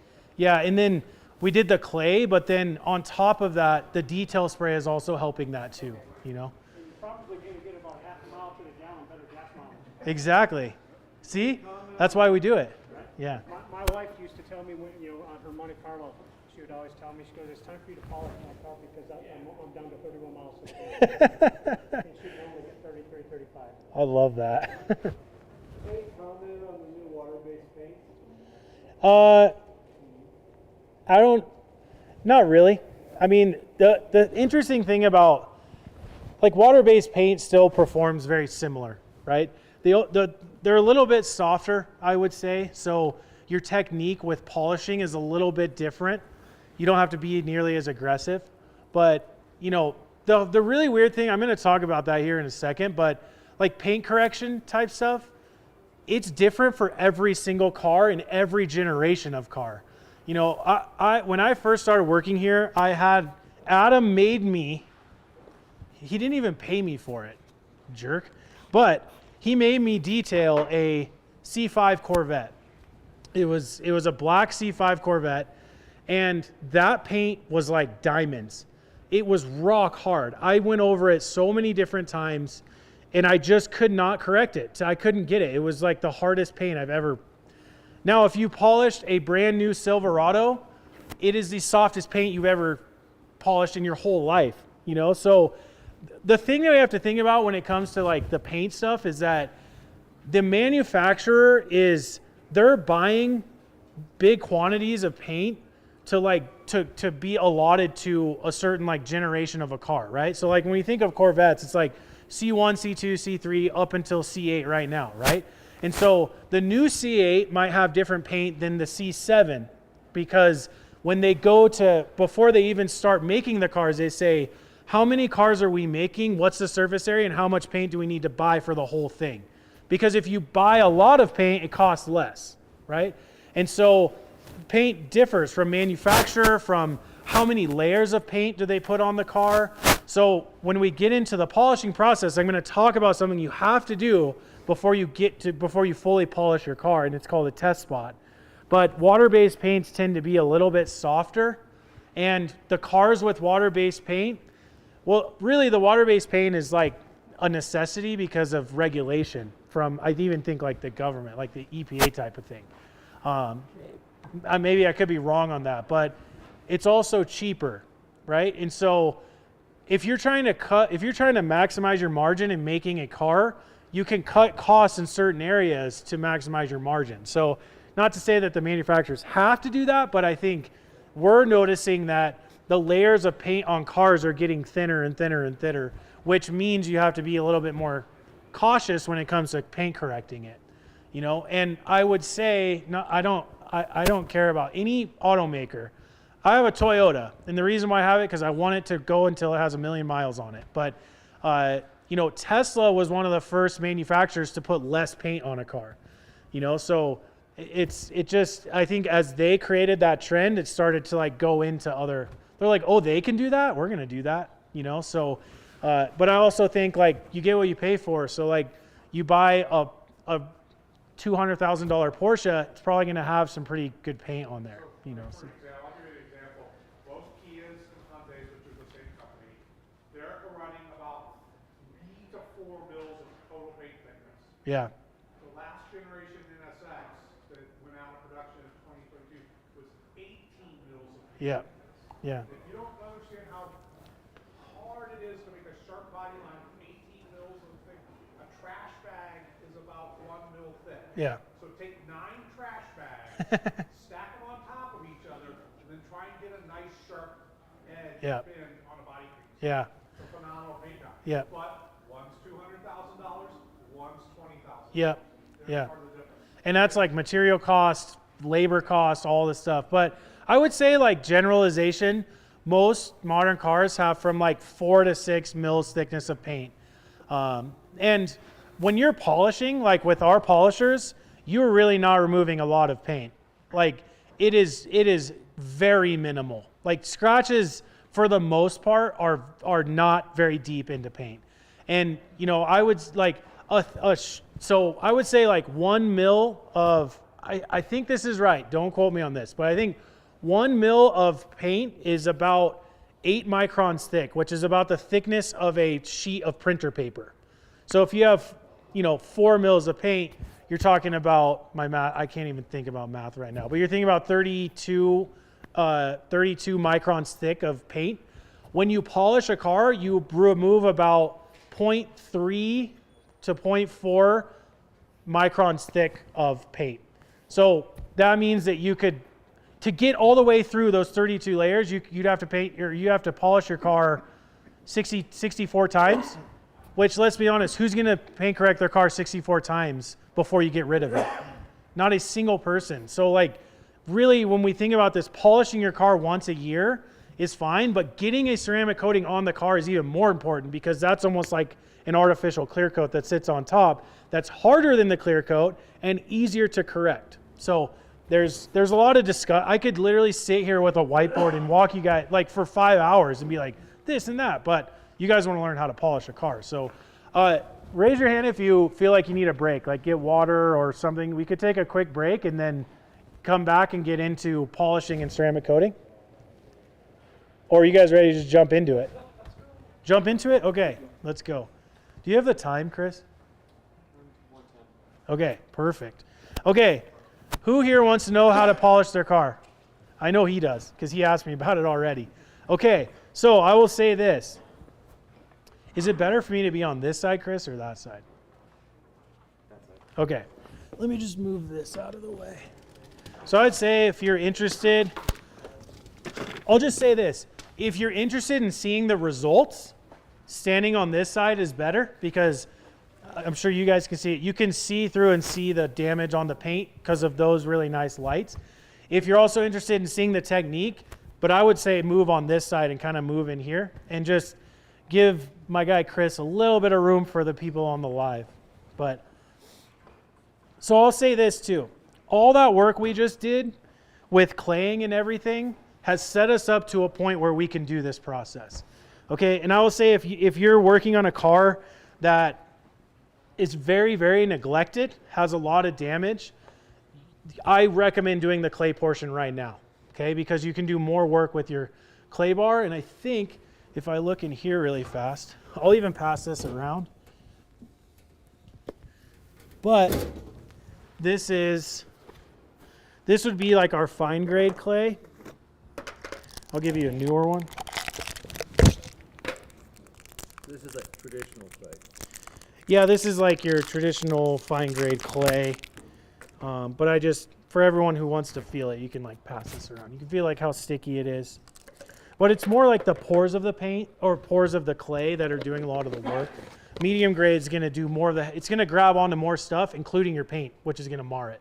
Okay, so what I was talking about before, because there are so many different forms of paint on cars, and every manufacturer is different, you really need to do a test area before you move on to do the whole car. Because I'm guilty of doing this because I had no idea how to do this when I first started here. I just started polishing a car and Adam stopped me and he was like, nope, you got to do this first. So you do a section that's like an easy place to do. And I would say do a section that is the most average looking of what the whole car looks like. So like or the worst section. Does that make sense? So if you're able to correct it with like the area that's the worst, that means you could correct everything else, right? Or an area that's average, but do it in a spot that you feel most comfortable. So either on the rear trunk lid or right here on the hood right here.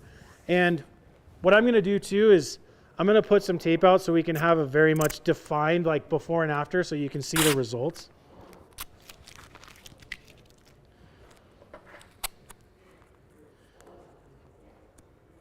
Is there anybody here that knows how to do this already? Eh? Okay, I like that. I like. As long as you're happy with it, then it's fine, you know. I'm also going to say, I'll say two things about this. This is like, especially if you're doing this at home, this is very much like a personal thing. You get to make your car look how you want it to look. So if you're fine with a little bit of damage here and there, don't like overdo it, you know. Actually, I'm going to say three things. Number two, don't ever polish angry, okay?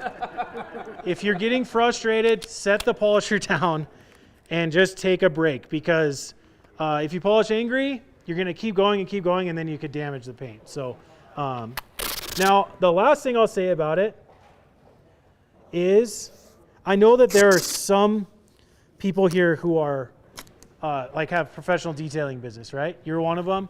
Raise your hand if you're here as a professional detailer. You right there, you, okay.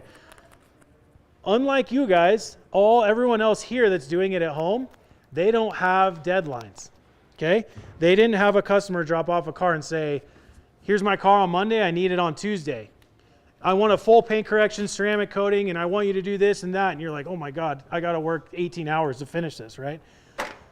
Everyone doing it at home, you don't have a deadline. So what that means is you don't need to do the whole car in one day, okay? You could do all the stuff we did outside, washing the car, doing the clay portion during the wash on Friday. Saturday morning, you could hang out with your family. Saturday afternoon, you could polish this fender and this whole hood.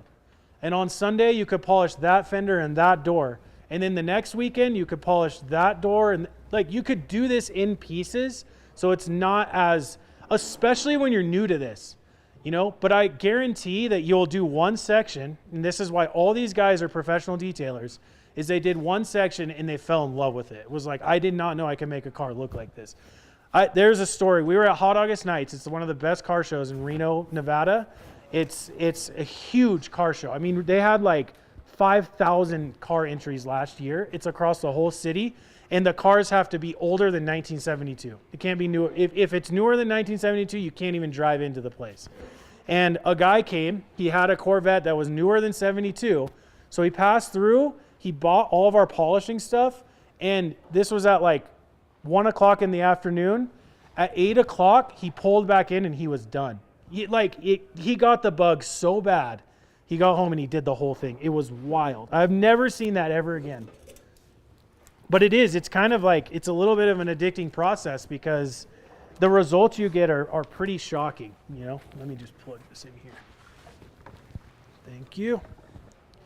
Okay, so what I'm going to be using is, I'll start with the 12 millimeter Pro. Okay, this is the SK Pro 12 millimeter. Sorry, SK stands for Swirl Killer. That's what we branded these. This has a 3-inch backing plate that utilizes a 3.5-inch polishing pad. Okay. We also have the SK Pro 15 millimeter, and this is a 5-inch backing plate with a 5.5-inch pad that you use with it. I would say for a car like this, I would recommend this for somebody at home, because again, you don't have a deadline. So if you did it in sections, this would be perfect. If you're a professional like these guys, you need both of them, okay? The reason why you need both is the smaller head can get like the A pillar, the B pillars, this section right here. The 15 millimeter can get these big broad surfaces. They also make 21 millimeter, which is a 6-inch backing plate with a 6.5-inch pad. So I'm gonna start with this one. Our polishing system is a 2-step system with a decision to be made in the beginning. So these are, yes, DA. DA stands for dual action, okay? So let me put this on here. Can I put a 5-inch pad on? You can, but it doesn't really work. The thing about it is that even if you put a 5-inch pad on this, your pressure through the backing plate will only correct where your backing plate is. It will also throw it way off balance, and your pad will fling off, and then you'll hurt your car pretty bad, right? So yeah, no, you can't. The one thing that I really, again, my R&D innovation, I want to be able to have a thing on here that you could like a quick disconnect on a pressure washer. Someone already has it. Griot's Garage has one. It's just a quick disconnect. You can switch the backing plates. It's pretty sweet. But yeah, so DA, okay? Dual action means there's two movements. One is oscillating this way, and the other one is spinning. But the spin is not forced, okay?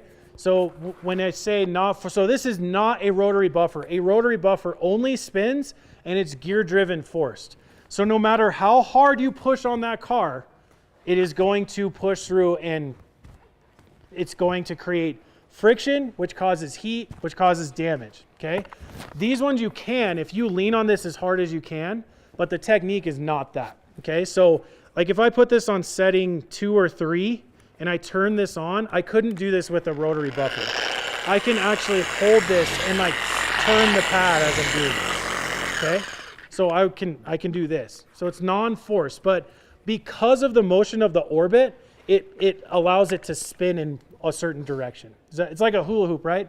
Like a hula hoop doesn't stay stationary as it oscillates around your body. It also like spins as it goes around.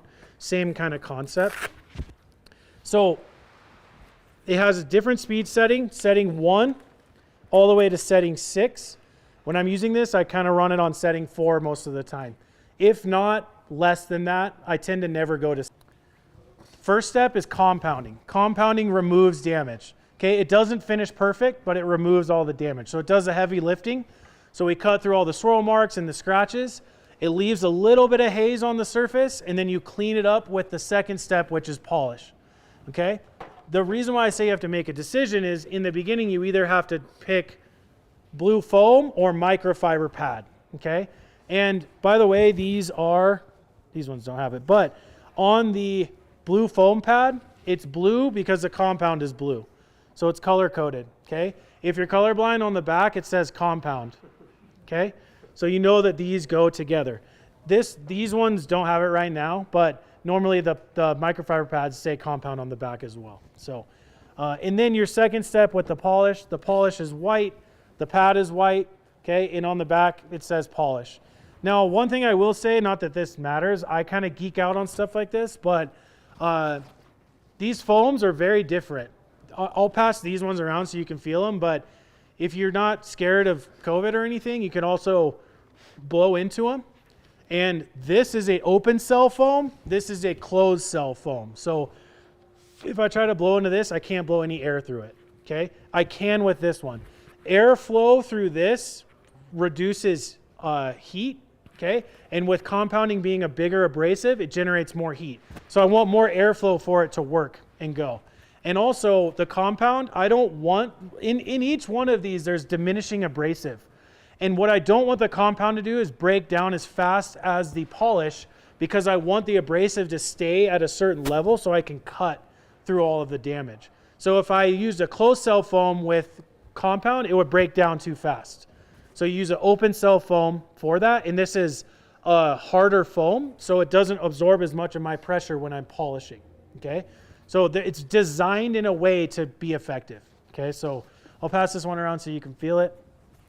Same thing with the same foam with the microfiber, but the thing about microfiber is it has a glue line with microfiber on it. So when the compound gets incorporated with the microfiber, it mashes around in the scratches much more and makes it more effective, but it's more aggressive. This creates more heat, okay? So you don't have to push as hard with this. It's also a lower profile pad. And this is the most, I'm going to say kind of, in our basic system, this is the most aggressive that you can be. So if you want to pass that around too. So you wouldn't be using this on the fairly new car that you're just cleaning up? It depends, because again, paint conditions are different. On a Audi, Volkswagen, or Porsche, you would probably use that because the paint on those cars is very hard. Whereas on a black, brand new Chevy Silverado, I would never use that pad because it is so soft that if I use it, it would be so hazy it would be hard to fix it, right? So you would use the blue foam. But part of this is doing your test section first. So like I said, in this system, this is the less aggressor than the microfiber in the compounding step. So I start here, because if I start here, I can't go higher, but if I start here, I can go higher or lower. Okay, so it's kind of middle of the road where you start. So blue foam, center this on the backing plate as best as you can. What I like to do is I'll put it on and then I'll spin it. And if it looks wobbly, then I'll just reposition it, right? It's a little bit, but it's pretty good. It's not wobbling too much, okay? So I'm gonna start right here, okay? Yeah. Is there air coming through here? Yeah, there is. Yep, there's vents throughout. There's like vents here. Most of the motor kind of sits here. It's like a gear driven thing. Most of the heat comes from here and goes out through the polisher and out this way. Is that for the polisher or is that for the pad? This is the holes. On this? Yeah. That's for the machine. Yeah. So, yep. So if I were to make a 3 to 5 inch adapter plate or something like that, I don't want to block those holes. No, you wouldn't. No, I wouldn't. Yeah. So with the compounding step, now I don't know if you guys notice this. I just naturally do it. The cord is plugged in over there. Before I start doing this, I put this over my shoulder. Okay. If I don't, I drag it along the car and I create scratches and I have to go fix them later. Okay. Again, taking steps forward, not backwards. So put this over my shoulder like so. And then we take the compound, shake it.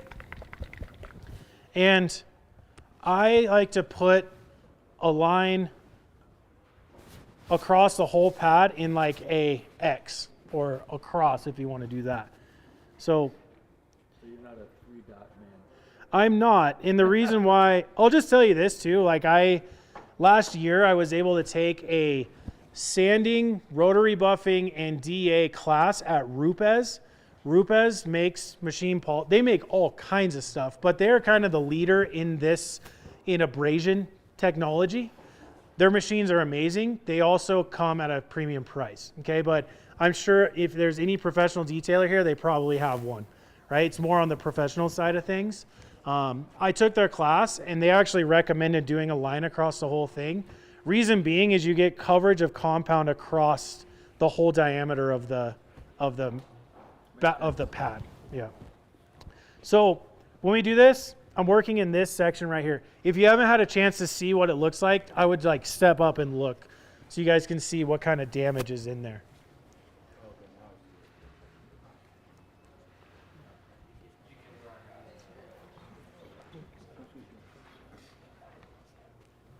And so this is the correct damage?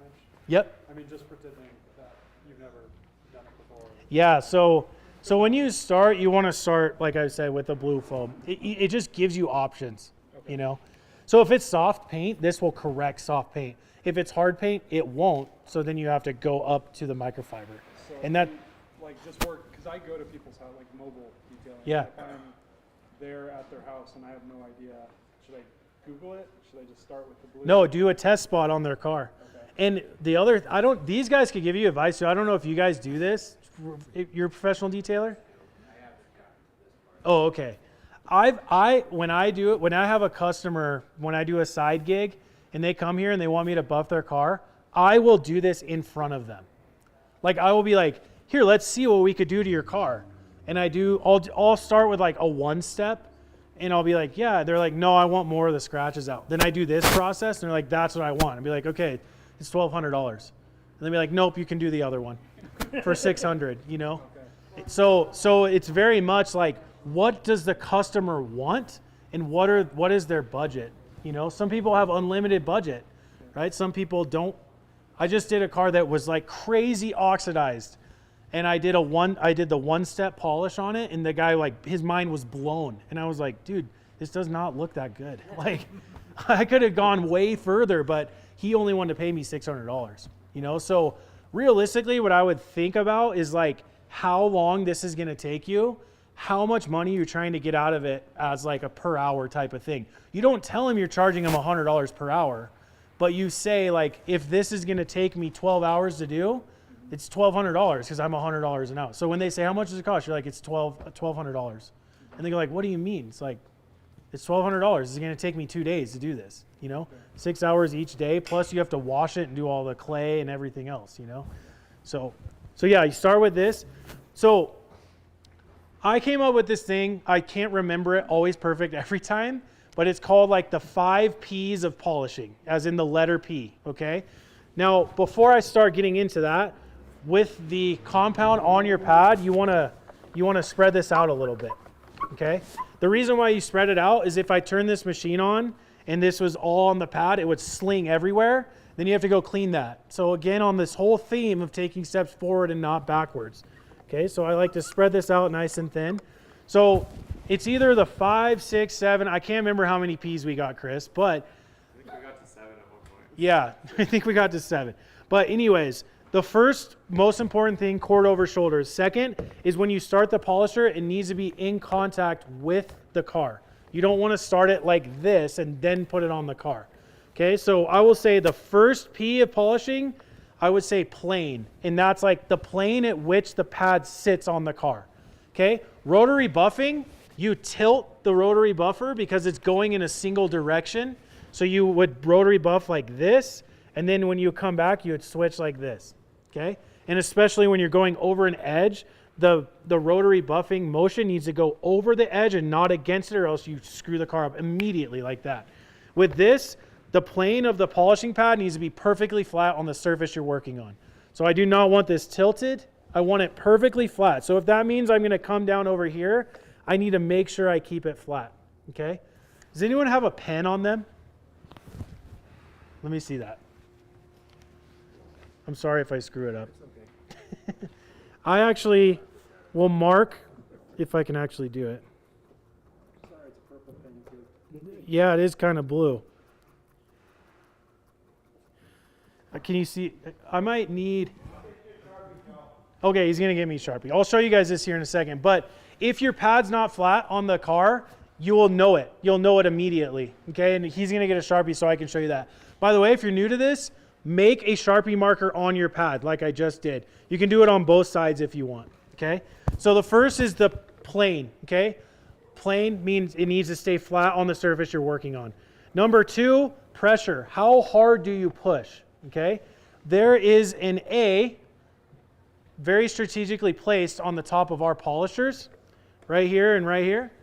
Yeah, thank you. I don't know if can you guys see that A right there? Let me put it on the other side too. Thank you. Yep. So there's an A on the polisher. Okay, how hard I can push with my thumb on that A is how hard you push. Okay, it's called the rule of thumb. And that's why when you see professional detailers polishing, they're holding it like this. They're holding it with their fingers over here and their thumb right here because how hard they can push with their thumb is how hard you press. So I usually do it and I get a sense of how hard you press, and then I kind of hold it like this because I want my pressure to go straight through the top of the backing plate.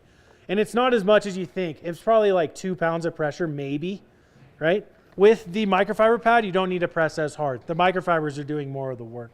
Okay, so plane, pressure, pattern would be another one. That is like, at which way do you move the polisher? You know, do you do like little circles, like you're buffing like an old, warplane type of thing? No, you do cross hatching. So you would go up and down and side to side. Okay, up and down and side to side, overlapping by like 5 or 10%. You're mowing your lawn essentially, right? Mowing your lawn twice. Right? So you mow your lawn this way, and then you get here, then you mow your lawn this way.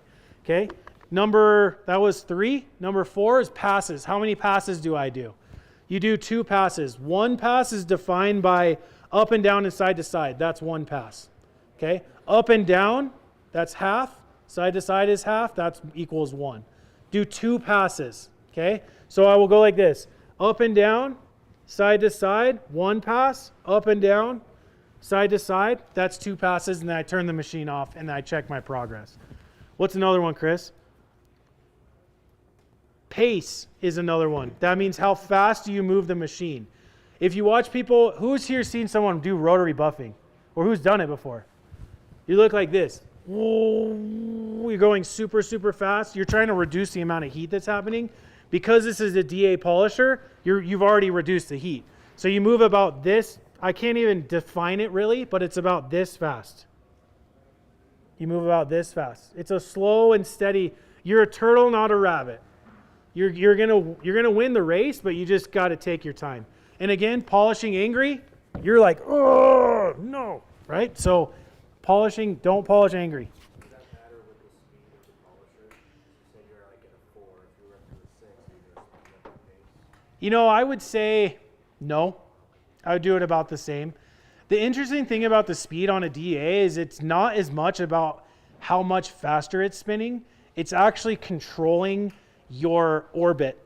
So think about it like this. Who's seen the Karate Kid? Mr. Miyagi, right? It's like wax on, wax off. That motion that he's doing is like an orbit, like this, right? And so if you bump your speed really high, it doesn't allow it to orbit, right? So like really like, and it's easier if I like draw it, but there's only a roughly like 3 orbit points when you have the speed really high. It's like creating this triangle, but it's moving along that 12 millimeters like really far, so it's really effective. When you slow your speed down, it's orbiting like all around like this. So there's more orbits happening, which helps for refinement.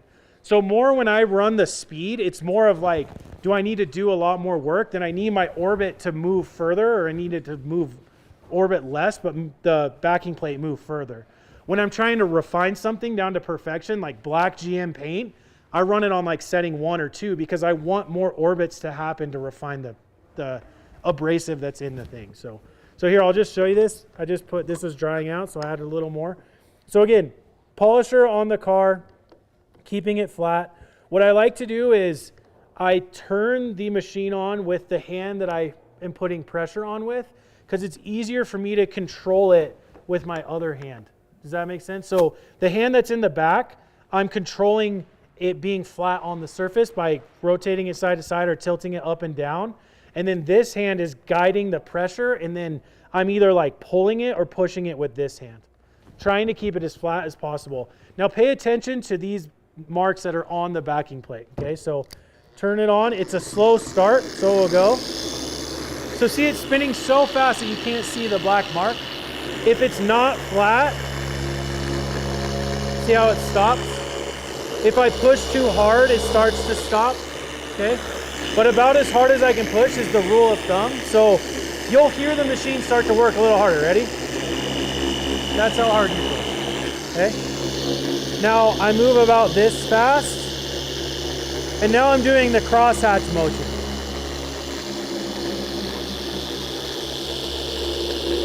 As long as I can see the polishing pad rotating while it's orbiting, then I know I have it flat on the surface.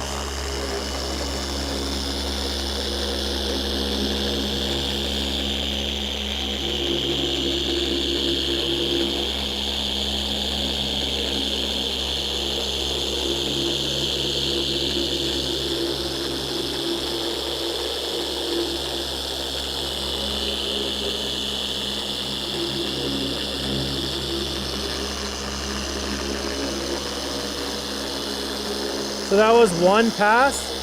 So now I'm starting on my second pass right now.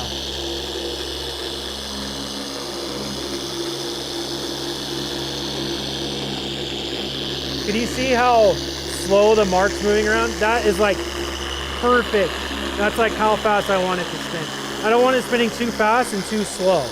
So like you can see it's like a steady rotation of that Sharpie mark, but if I go off to the side, it significantly reduces. Yeah. So I'm trying, really what I'm looking at is how fast those Sharpie marks are rotating, and how, like, if I let up too fast, it goes too much, but I can like hear the polisher going. But the only thing I'm really looking at is how fast those Sharpie markers are going. It should be going around about like this fast, not this fast, and not this slow, right? So 2 passes like that. When I'm doing my test spot, I will always check my progress. You can also, once you get your process dialed, you could compound the whole car and then go with the polish right over the top of it. You don't even need to wipe it off, because the compound has then broken down to the point of where the polish is going to start. Does that make sense?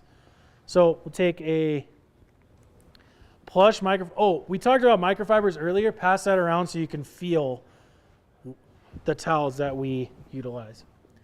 So how do you do, because you can't do a crosshatch on like an 8-pillar, so do you just go up and down that a couple times? Exactly. Yeah. So I would go like this to here, and then I would go back. Yeah. And I think like the thing about it is like a crosshatch just ensures that you go over it a certain amount of times. Polishing is more about like how many times you go over versus like how hard do you push.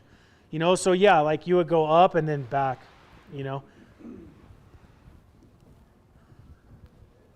That's okay, so I'm just gonna say I want you guys to see this, but essentially what happened is it removed all the swirl marks, but there's still deep scratches in there. Do you guys see those? Now I will say this, there is some pitting inside of there from this car being like driven in especially winter. Do you go to the mountains? Yeah, so like there's sand, and they put sand and magnesium chloride on the roads. The pitting is from like the sand particles like hitting it all the time. Mostly your windshield gets pitted really bad. What? That's two spots right there. This is probably like a bird dropping. That's what it looks like to me. Acid eating into Yep, it, and exactly. acid's going, okay. Yep. So you guys tell a difference at all on that? Oh yeah. Did you get some of that? More depth. On a single stage paint job?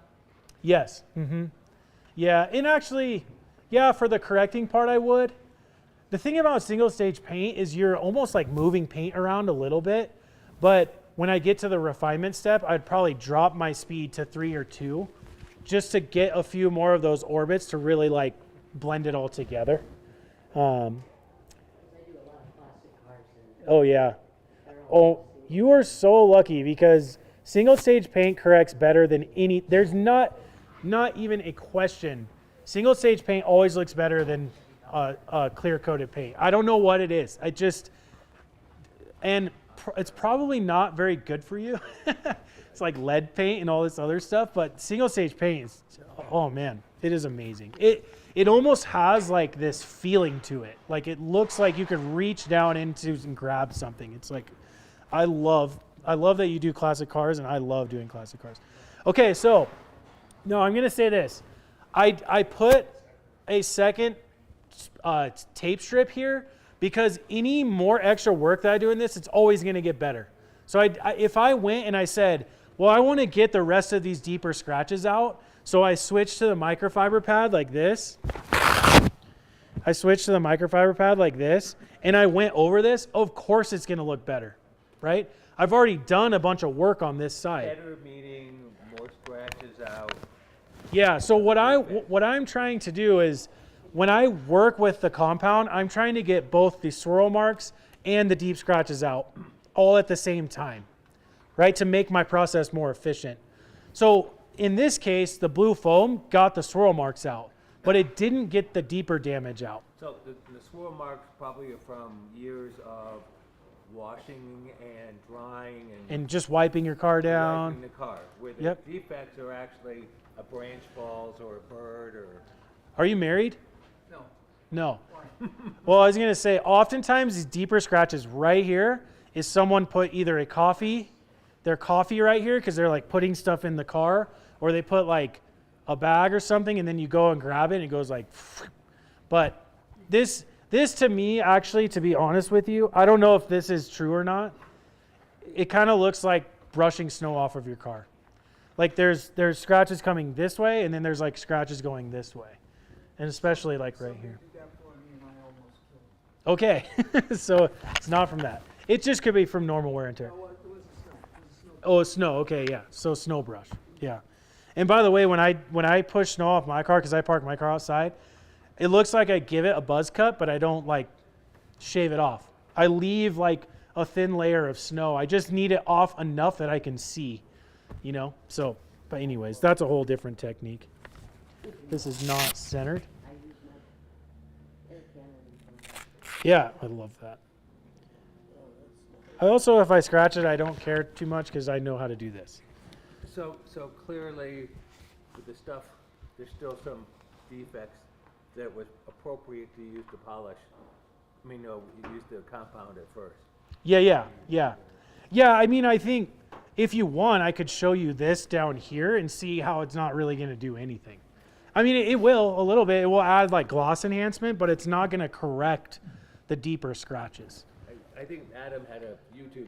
If you're deathly afraid of screwing up your car, Yeah. start with the polish first. 100%. To show Yeah. that it won't do much, but it won't hurt anything. Yeah. And you go, Yeah. So if you have like a lot of anxiety about this process, start with this pad and the white polish, and just get a feel for it. But this is so middle of the road that I don't think you can screw this up either.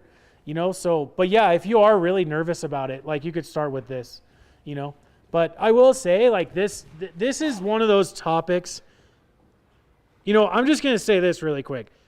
It's really, really funny to me that polishing and ceramic coating is the most, like, sought after topics in our industry because it's the thing you do the least. Like, you ceramic coat your car every 3 years. You wash your car every 2 weeks, So it's like, and I will say this too. If you don't have a good grasp on the 2-bucket wash and properly washing and drying your car, don't even do this process. Because what's going to happen is you're going to go through and do this whole thing, and then you're going to just go out and instead of cleaning your wheels first, you're going to start spraying the car down with hard water in the sun, and then you're going to do it all like improper, and then you're going to get water spots, and then you're going to be like, dang it, I just spent a whole day polishing my car, and now I have water spots everywhere, so I have to do this again. Like having a good foundation of how to maintain your car first and then getting into this, it will set you up for success for a long time. Does that make sense? Question. What if this car had PPF on the front, but not the back 2/3? If, It's common to do the front. like right here, right? Yeah, or the whole front. Oh, like all the way to here? Mine has the whole. You can polish on PPF. I would recommend doing this only, but PPF is not something you can correct. Yeah. So if it has scratches on it, you get it replaced. But what I would do is I would start compounding where it's not PPF'd. And then when you get to the polishing step with the white foam pad and the white polish, then do the whole rest of the car. So you could do the white foam pad on the actual PPF. But don't go over where the seam is. Go with it, essentially. It won't peel it up, but like you'll get polish inside of that seam. You want to go like with it. Same with claying. Don't go over that edge where you're claying to PPF. Go with it, or else you'll get clay residue inside there, and then you got to dig it out and scratch your car. Yeah, that's what PPF or clear ball. Yeah. Okay, so any volunteers? Come on. So, do you remember what I said? How to do it? Okay, here we go. We're about to see. So, you're just going to do that middle section. And what we're going to do is try to see what the microfiber gets us. so the only change we're making here is There's one variable that we changed. Can anybody name it? Well, we need to name two. You're right. Yeah, you're right. We did change two variables. One is just the pad. And now it's the person. What's your name? James. James. There you go. James is about to make your car perfect. Do this as well. I would just focus right here. Yep. Like from here to like here. And then side to side, yeah. So Joe, you were saying on like a newer car with softer clear not to use this pad, but what happens if you have scratches that are deep enough that the blue pad's not cutting it? Oh yeah. Use it. Yeah, your goal is to fix whatever you're working on, right? So he took the Sharpie. Don't worry. I'll let you know. You'll be able to feel it. I don't know where Charlie went.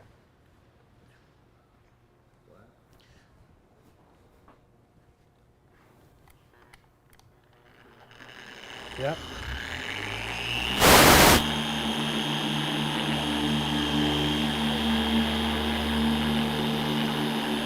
He was listening.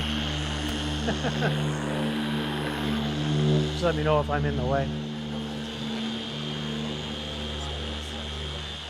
Oh yeah.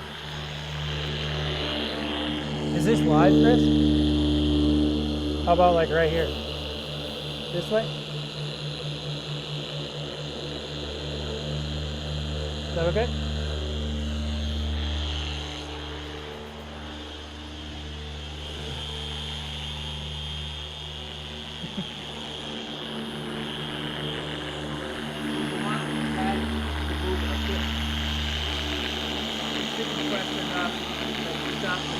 The way he's doing it right now is absolutely perfect. Like it's moving in like a slow and steady spin. But what you can see is the machine's oscillating like pretty quickly, right? So feel this. Feel it with the back of your hand. Just barely a little bit. Yeah, that's what I'm. So if that was a rotary buffer, you wouldn't be able to touch that. No. It's just a little bit. Yeah. Yep. Okay, pause for a second. And that was the other thing I didn't say. When you turn it off, keep it on the, yep. So what's happening right now, if you show them that pad, okay, the microfibers start to mat down onto the, or they mat down because you're correcting with it. And yep, there you go. You need this thing right here, so you stay right here because you're going to keep going. Or you're about 1.5 passes in. Right. So this comes in all the kits. It's called a pad conditioning brush. Okay? This has a couple different purposes. So number one, it has stiff bristles on it, which has a lot of compound on it, because we use this. So what you do is you can either hold this under your arm and grip it here, and you brush the pad, or you can turn away from the car, turn the machine on, and set this onto, I'll do it over here, and then I'll show you guys over there. But essentially, if you can see how matted this is, you turn this on and set this on here. Just really quickly, and now look at the fibers. Okay, so all I did was I turned it on and I set this on top of here and ran it like that while brushing it, and then it makes the fibers back to what they were in the beginning, right? The other thing is the back of this, there's the A. Even though it looks cool, it actually has purpose. It's really hard to tear these off of the backing plate, so you can butter knife it. So you can actually like set this in here and cut through it, and then it makes it easier to take off. Okay, that was my design. That's why I talk about it. So yeah, I'm like, you guys, we should do a butter knife. The reason why is I actually saw a professional detailer had a butter knife with him, and I'm like, what are you doing? He's all, check this out, and I'm like, oh, we should do that. Yeah, so there's actually a couple different ways. I think right now you could put more compound. Another thing you can do is take, again, you guys have heard me talk about this a lot, detail spray. So we've used this as a drying aid, we've used it as a quick detailer, we use it as a clay lube. You also use it to aid in your polishing process. So if you keep adding compound over and over and over again, it loads up the pad, it turns to butter, and then it glides and doesn't cut at all, zero, right? So instead of continuing to add compound, you can take the detail spray and you give it like 2 sprays like that. Now watch, set it on there and move it around. You can still see how much, there's still so much compound inside the pad that you don't need to keep adding compound to it. So the way that I teach people this is that if you spray detail spray in and you put it on and you can still see the milkiness of the compound in there, then keep using the detail spray. As soon as it gets where it's like thin or like looks like water almost, add more compound. Yeah. But sorry. Nope, that's with all of them. I would almost say more so for the foam pads, to be honest. Because the blue foam pad is an open cell, so it takes in more of the compound. So the more it heats up and the more that it incorporates together, your pads get overloaded really quick. So I would say it's equal on both, but more so like the foam. Yeah.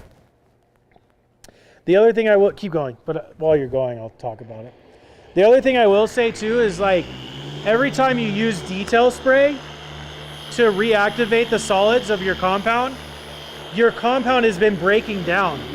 So if you need to attack or if you need to be more effective at removing deeper scratches, then you may need to add more compound to have the full strength of the abrasive. Because all the while he's doing this, the diminishing abrasive under a microscope looks like an asteroid.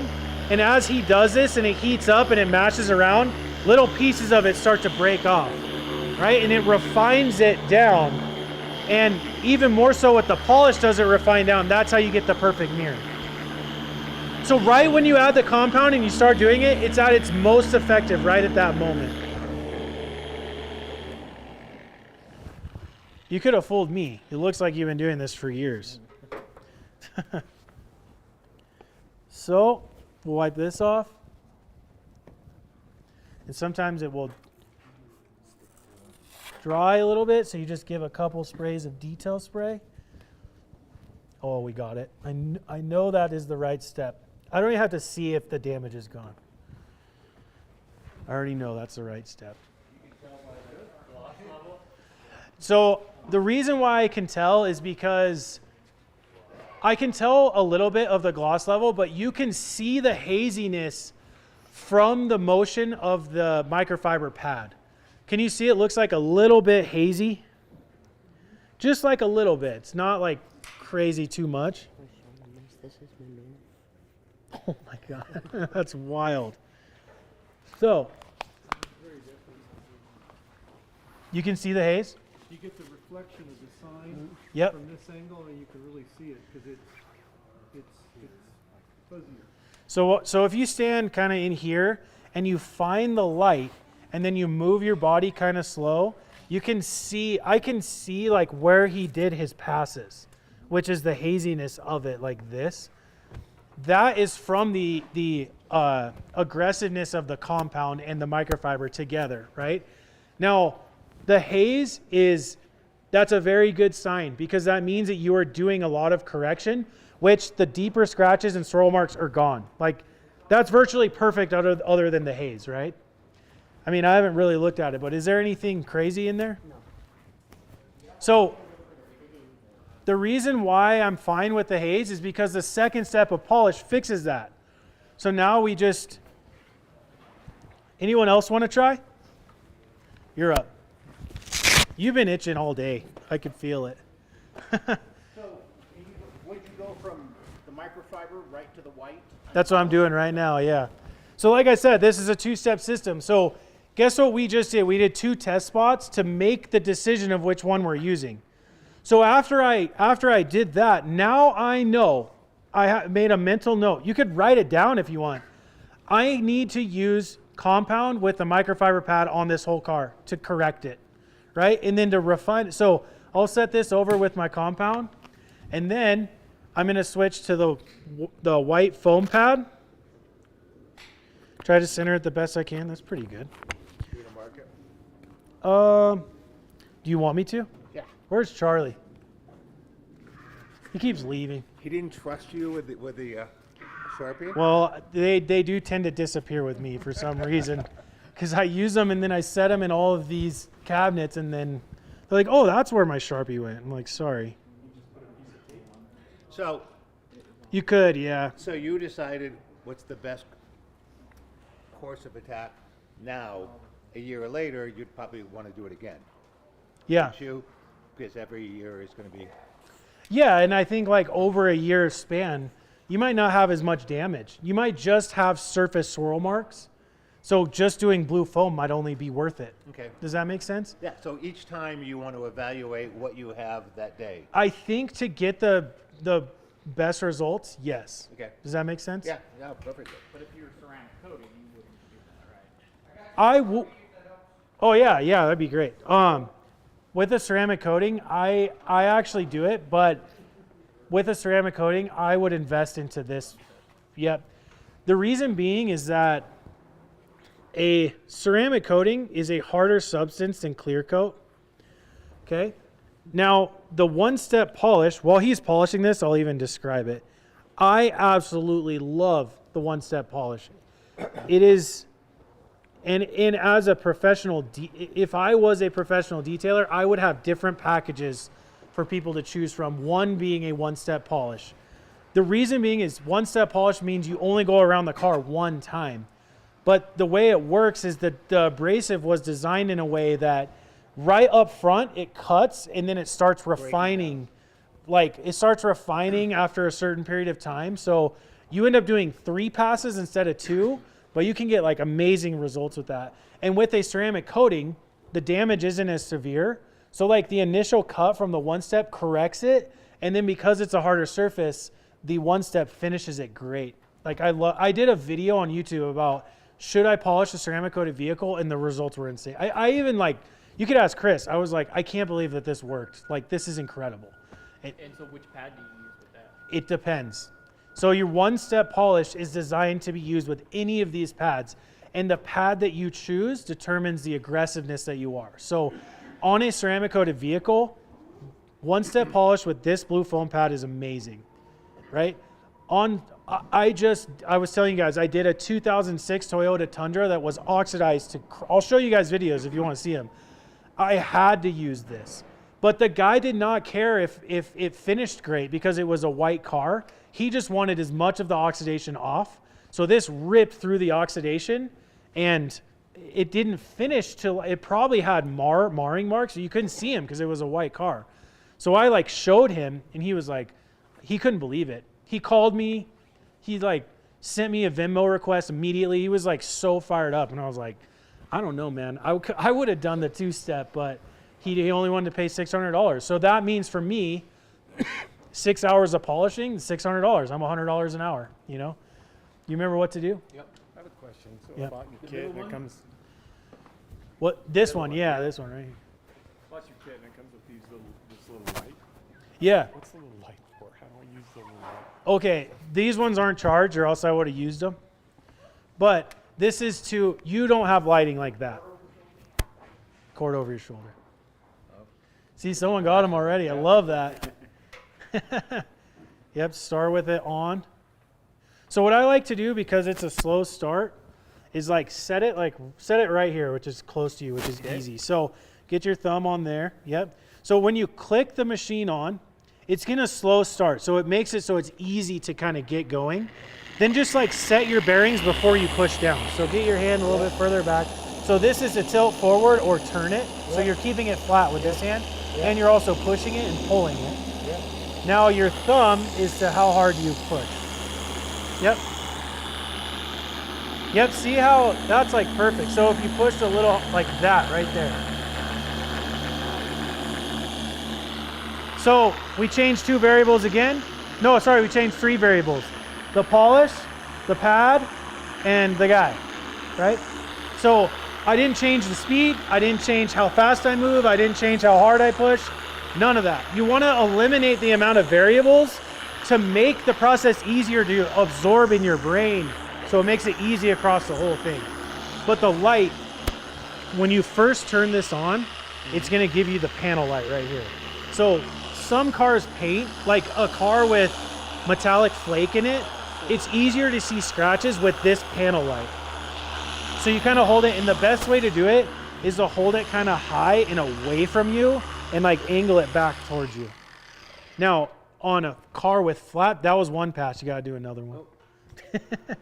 On a car with more flat paint, you hold the power button and it switches from the panel to the spotlight.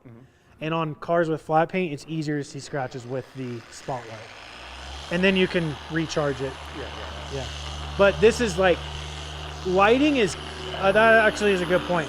I'm talking to him about this flashlight that comes in the kit. Lighting is very important when it comes to polishing. If you don't have good lighting, you can't see the progress you're making or the work that you're doing, right? So that's why we include a light in the kit, but we also have other lights that are even more effective, like that red one that's on the stand over there.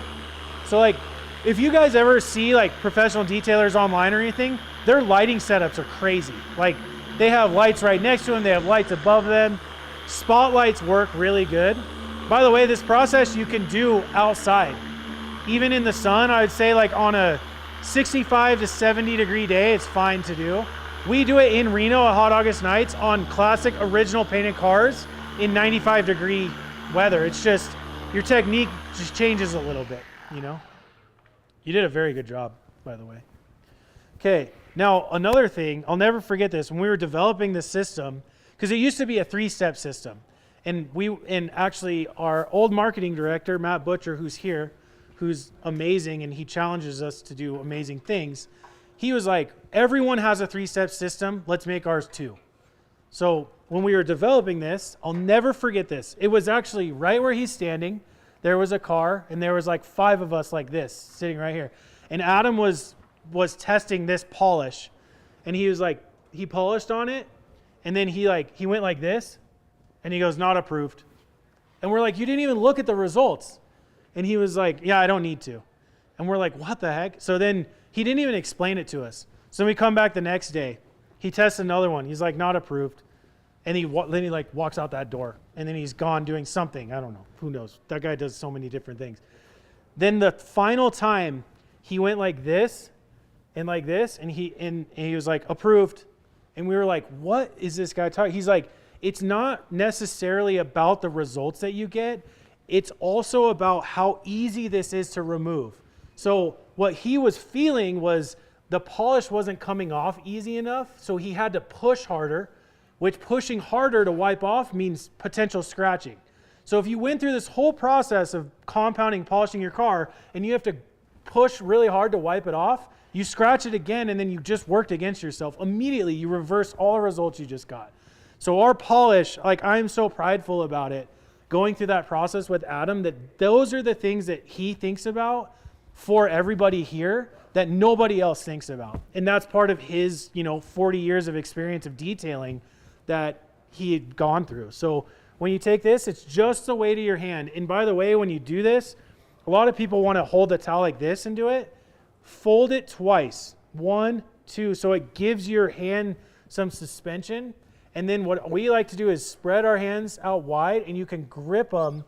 You then squeeze your fingers together so you could essentially pick the towel up like that. It just gives you something to grab onto. So long, fast swipes, not little circles. So it's like this.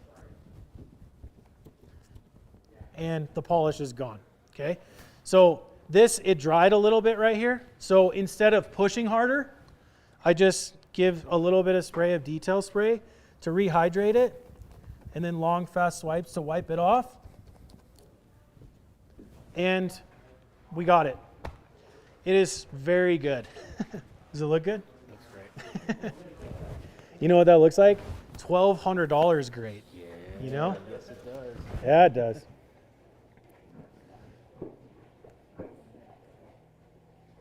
Yeah, especially when you look at the reflection of the light.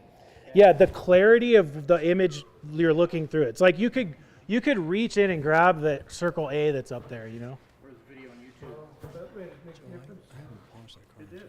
Really? Yeah. Well, in YouTube, what?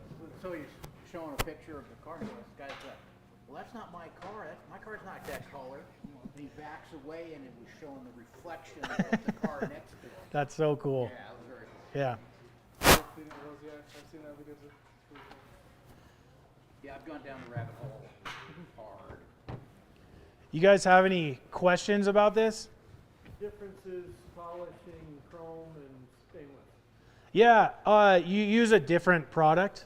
And I would say, like, you don't need to run the machine as high. Chrome's a little different because it's not like raw metal, right? Like it's like, and it's not really like clear coated. It's like weird. But I would say, like, on a car that has chrome, like if this car had chrome accents, I would just do that process on it. On stainless steel, which is like actual metal, we would use a metal polish, and then I would run the machine at like setting 3 or 2. And we have, again, our metal polishing system is metal polish 1 and metal polish 2. And it's the same concept. A stronger abrasive to cut through oxidation and damage, and then metal polish 2 to refine it to, like I'm telling you right now, our metal polishing is like, I guarantee, I don't know where, I bet she uses it a lot, because on classic cars you have more of that, right? But on modern cars there's barely any of it on there. But our metal polishing system, it doesn't, I do recommend getting a paste if you need to remove a lot of damage. We don't sell a paste, but our 2-step metal polishing system is like, it makes raw metal look like chrome. Like, it is crazy. It is so. Giving 0 grade steel wool, not just steel wool. Yeah, yeah. Can't use an SOS pad. Yeah, yeah. Yeah, 4/0 steel wool is like what we recommend, but yeah, metal polish. And I'm gonna just be honest right now, it doesn't work on a Cybertruck. The grade of stainless steel on that is like, it's like NASA grade stainless steel, and it is really hard to clean. We know a professional detailer up in Greeley. His name's Colton. I don't know why I can't remember the name of his business, but he did a bunch of tests because he got a Cybertruck, And the only thing that worked on it, number one, was Windex and Barkeeper's Friend. I use that stuff like crazy. Wait, say that louder.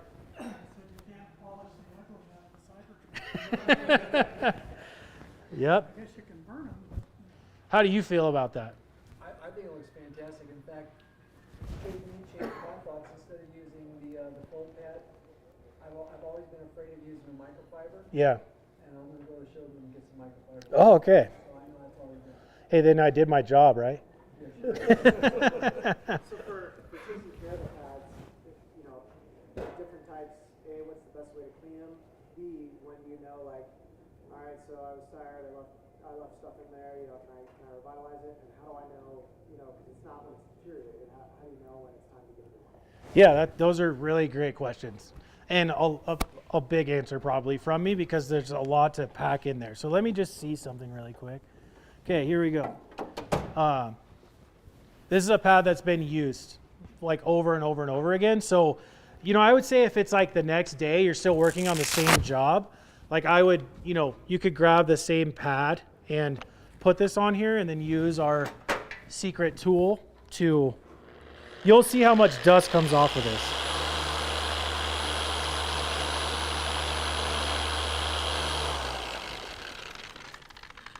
So it brought the fibers back, right? And realistically, I bet if I go like this, I'll give it 3 just in case. Like it's still same concept, right?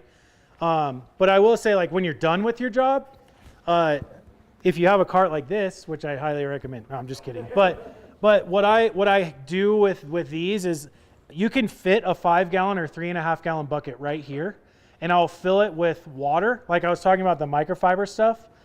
Talon pad revitalizer, like 3 or 4 ounces inside of hot water. And then I'll take this off and I'll just like set it to the side. And when I'm done, I'll drop them into the bucket and let them soak like overnight. And then the way you wash them, so you let them soak overnight, then you can take them out, or just like one by one. Or before you wring them out, you take this and you spray the Talon pad revitalizer in it, and then you scrub it and scrub it and scrub it. And you'll see, you scrub it until the milkiness of the compound and polish goes away, and then you rinse them, and then you wring them out, and then you air dry them. And then the next time you come back, they'll be ready to go. But I would recommend like the microfiber, then even after you've cleaned them and they've air dried, when you come back, do the pad conditioning brush to fluff it up, and then you can just go for it, you know. And just by the way, like this, you know, the compound's dyed blue. So like the Talon pad revitalizer are going to take away the dye. Like, you know, it's not going to be a stain remover, but it is, if you get it to the point where you get all the compound out of it, you're good to go.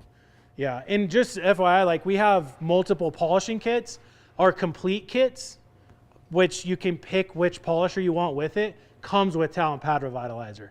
So that's more of a kit that allows you to like do multiple jobs over a certain amount of time, you know? So yeah, does that answer your question? Partially. Oh, foam one, same thing.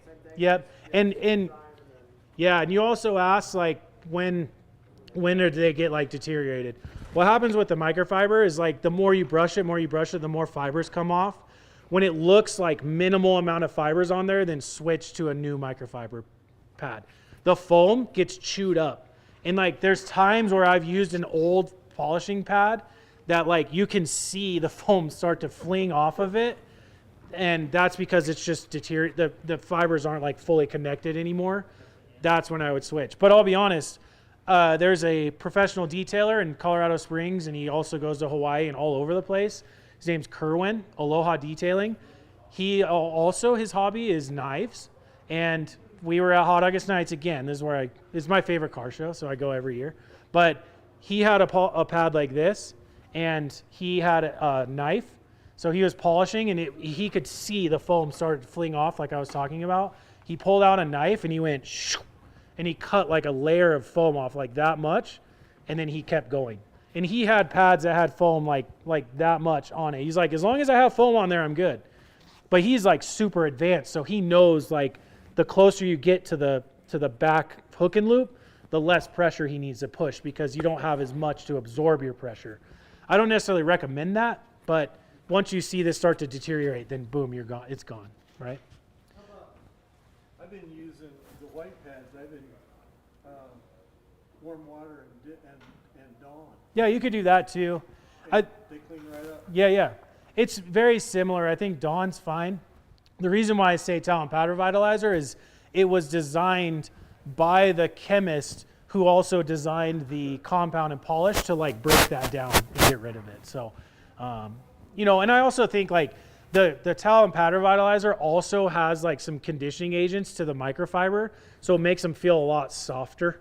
So it keeps, the thing about microfiber is essentially like one fiber split like this. So it's like one fiber is like this. And what happens is they clump up like this together. So if you have stuff to break that up and fluff them back up, it's like at its most effectiveness. Yeah. Yeah. Okay, let's see. I actually have an obligation. I'm probably going to pass off to Charlie here in a second. I just have to be somewhere at like 3:10. But what I want to do is so we know the process now. What I really want to do is get at least part of this car, like at least half of it, looking great. Not the whole car, but like half of this hood, so we can do the ceramic coating portion. Because who's interested in ceramic coating? Everyone. I knew it. I just, do you guys want to watch me do it, or does anyone want to try it? Come here. We're switching. Oh, by the way, our Pro polishers is one thing I love about this. It's a detachable cord.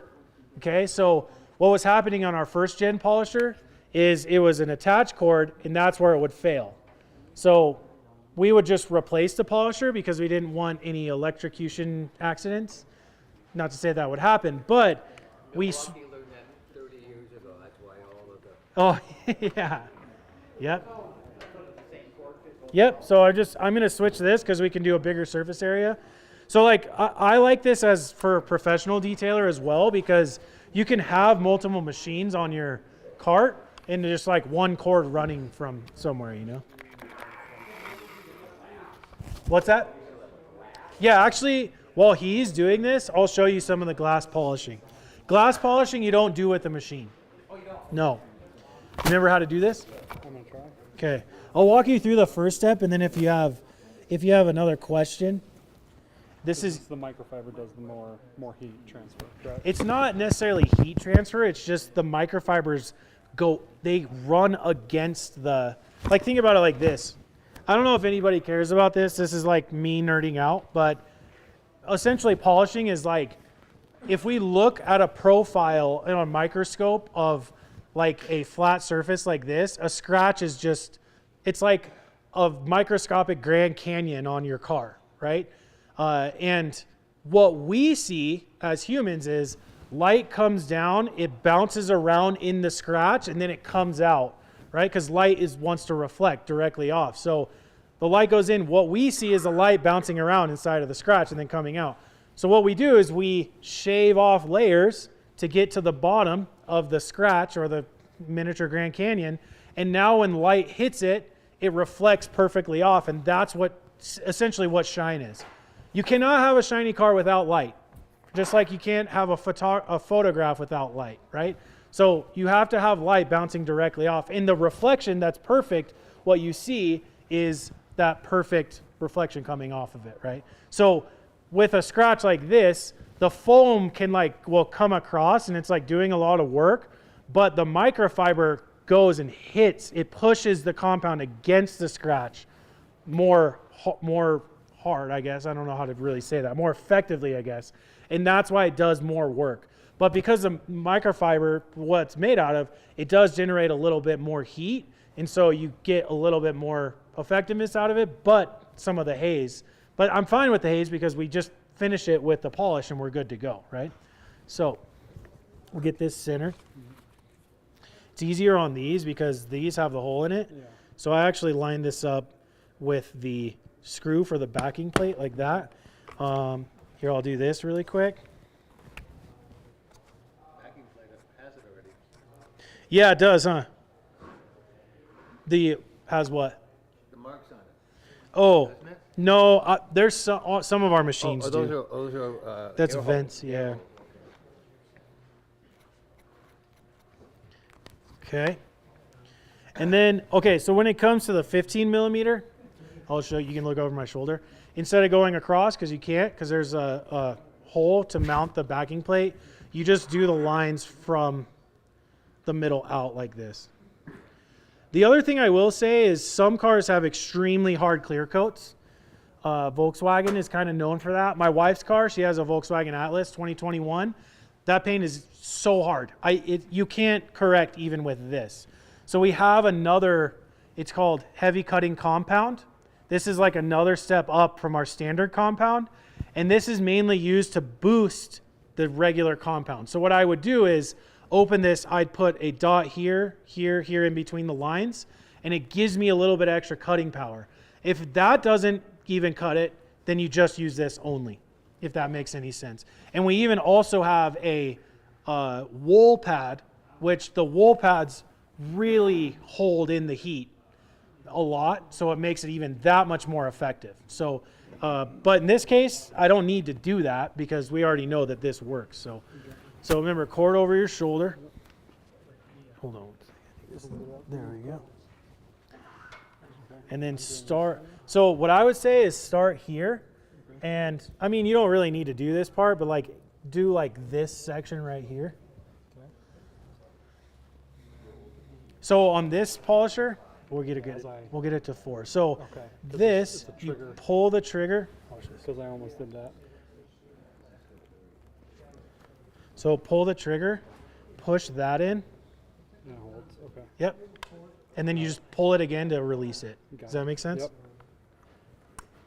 Okay, because I was looking for a button. So what I like to do, like this is called a pistol grip. Yeah. So like right when you pull the and it starts going, I kind of hold it back here to do my tilt and turn to keep it flat, and then pushing and pulling. Right. And then your thumb goes on that to how hard you push. Okay. So yep. Just rub it around. Yeah, yep, exactly. And if you want to, like you can wrap these fingers around the front right here. Yep, like that. And then, not to say you can do it during, but that's the light. So what you can do is like after, let's say that you would like corrected this, instead of grabbing a light, you could just push that button, hold the polisher and see it. Yeah.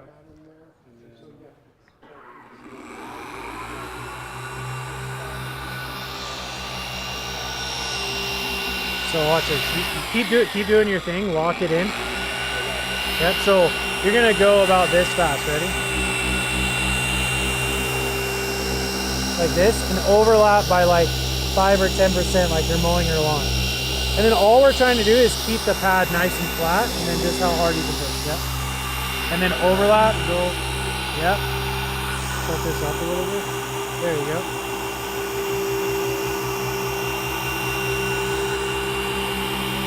And then go this way. And then up and that way. Yeah, there you go.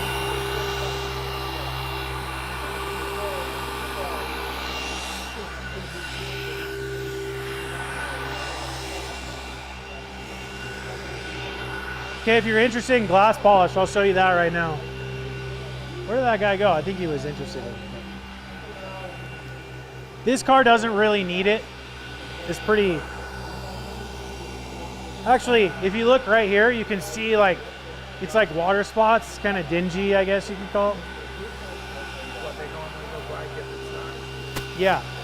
So glass polish has a specific kind of abrasive in it, and it also has some water spot removing chemical in it. So what you do is I shake it, and like if I'm doing like a big window, I could put it all over the whole thing, but I'm going to be working in like a little bit smaller of an area. So I'll just put like, I don't know, like 3 lines like that. And what I like to do personally is I like to wipe it in like that. Okay. This is about how many times I go over it, not how hard I push. So it's kind of like almost the same kind of pressure as that, which is like, 2 pounds of pressure, call it. But you just go over it like this.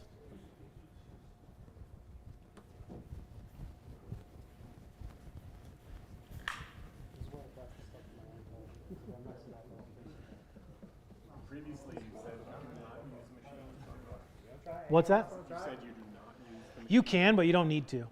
The formula is designed in a way that you don't need to do that. Yeah. And what I see, I don't know if you guys could see it, but I could see, like when I went over, I could see the shape of the water spot, and I went over it like 2 more times, and then it started to go away. So I'm going over as many passes to remove all of that, essentially. I've got a truck that I bought used. It's got a bunch of pretty significant water spots on the back of the glass. Yeah. This right here. What's that called? Super creative name. Yep. This is a wealth of information. Yeah? Okay, good. I appreciate it. How was it? It was a bit strong. Yeah, you can feel Took it. me a minute to get used to it. Yeah. Once I got used to it, it was moving it around, keeping it on. Yep. The more you do it, the better. Yeah, dude. Thanks. I gotta go back to my lady. All right. So then if you were doing that step, then you would just switch to the white foam pad and the white polish and don't change anything else. Okay. So then when we wipe this off,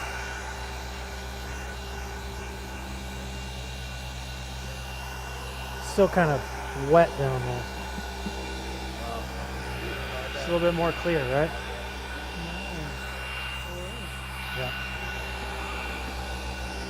So yeah, this is kind of one of those things. It's like, again, like if the car needed it, like you could either do this first or you could do this first. So you're just like fixing the glass, going around, then you go do your correction process, then you clean the trim, then you ceramic coat. If that makes sense.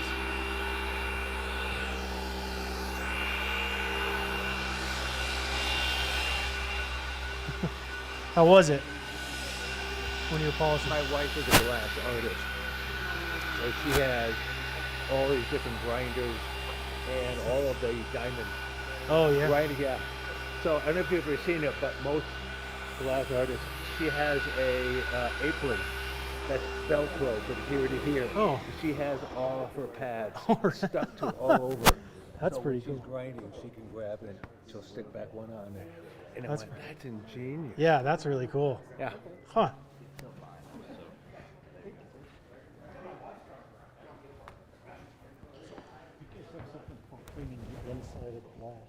Yeah. Oh. Film with Okay. Let's see if he has it. He may have it. He may not.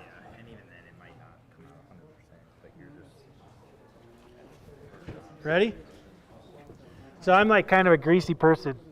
Okay. You gotta really screw this up. So does that look? Okay. Good.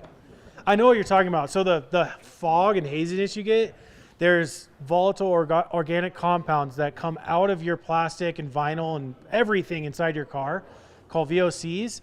And then it gets incorporated into your AC or HVAC. And then it hits your windshield, and then you get this like layer of haziness. So I'll show you.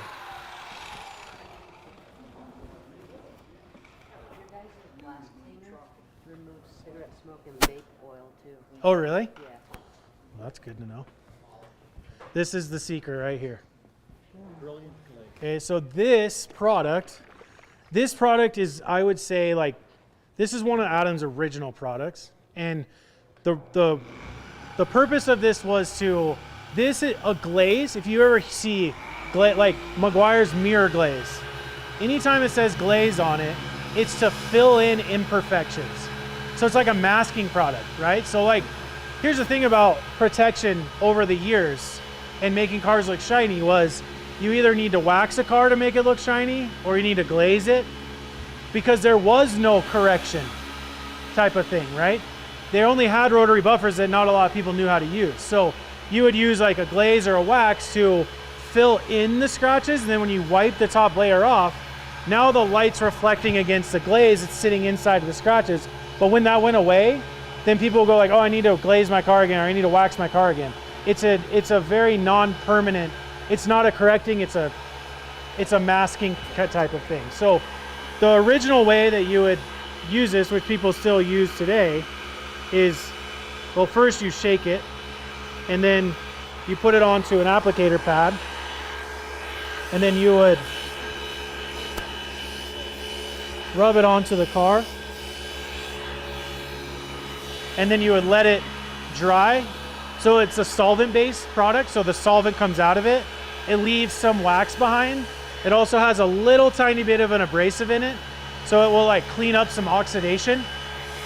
And then once the solvent comes out of it, take a microfiber towel and wipe it off. But same concept here of like cutting through fingerprints and all that other stuff you do on the inside. So it's really hard to just like spray a product in here, right? So instead of spraying the product, you put some, you don't need a lot, but I like to get it like into the corner. So I'll make like an outline and then kind of fill it in like that. And then you just apply it to this. So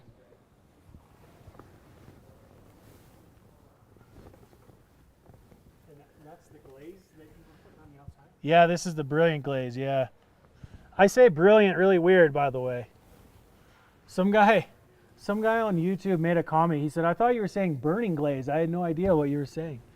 But And what is that supposed to do on the inside of the glass? it clears up the fogginess, as well as like, you know, I would say like even any, sometimes you have like coffee or Coke that like splashes up. It will cut through all of that. You can use a glass cleaner, but this is like more effective. And the other thing that makes it even that much more effective is that it leaves kind of a layer of this wax on there. And so it leaves this like wax film on there. So the next time this gets foggy, you just take a microfiber towel and it wipes off really easy. Yep. So there's a lot of solvent still in this, so like I need to let that come out. And then when it turns like yeah, if you look out there, it's like almost white. Well, I've used the old glaze and stuff before. Yep. But you know what? And you just do that to the interior. What you do on the inside so your windows Yep. don't fog up. Yeah, exactly. I mean, they will over time, but like it makes it easier to clean the next time. But this just like really cuts through the VOC fog that's like on here. Yep. And I'll even like I do this again, like I have this kind of routine. When I clay my car, I do this process on the inside, including everything. So do that. When I wipe this off, I'll show you a technique because I think it's kind of cool. You cool to do the ceramic coating part? Sure, yeah. Yeah? Yeah. Okay, so who wants to try wiping this off? You can just weight of your hand, long, fast swipes. It comes off so easy. It is like ridiculously good. So we all have another video on YouTube called what do you do before a car show and what do you do when you get there? And that Brilliant Glaze is like one of the big things I use. If I'm going to a car show, I have to have that in my bag. And I'll be honest, that so funny. This guy, his name's Brad Mazzoni. He has an old original Lincoln Continental. It's burgundy, and he came here and I like taught him everything. He started doing it at his house, and almost every car show he goes to now, he wins best of show, because the Brilliant Glaze adds this layer of shine on his car that's like unbeatable. So he calls me it's like all summer. Hey man, I got another award. I'm like, God. So when you wipe off the Stop using California brushes. yeah, oh my gosh. Another Hot August Night story. People use those religiously out there.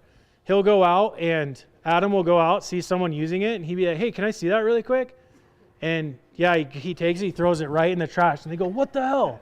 And then he hands them for free a bottle of waterless wash and waterless washing towels. And he goes like, here, this is how you use it. I see people doing that like just here. Yes. Well, the thing is, yeah, you get the dust off of your car, but where does it go into? It goes into the brush. So then the next time you do it again, where does all that dirt go? Onto the paint. So it creates these very obvious scratches all the time. But you can use that one brush forever. Yeah, exactly. Yeah. Use that in your house, you know. But when you wipe off the brilliant glaze on the glass, instead of folding the towel like we've been doing into squares, I fold it into a triangle like this, and then I usually do this inside, put it on my knee. I fold this to here. I fold this to here. And now I have like a glove, kind of, but this loose triangle point, I can put all the way into the corner. So you can kind of see, I can take this, push this into the corner, and now when I wipe, I can use the back of my hand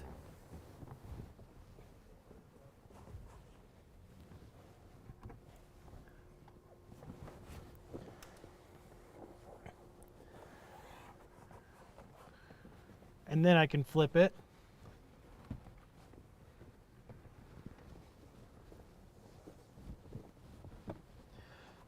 Like so. And by the way, I always miss a spot every time. Yep.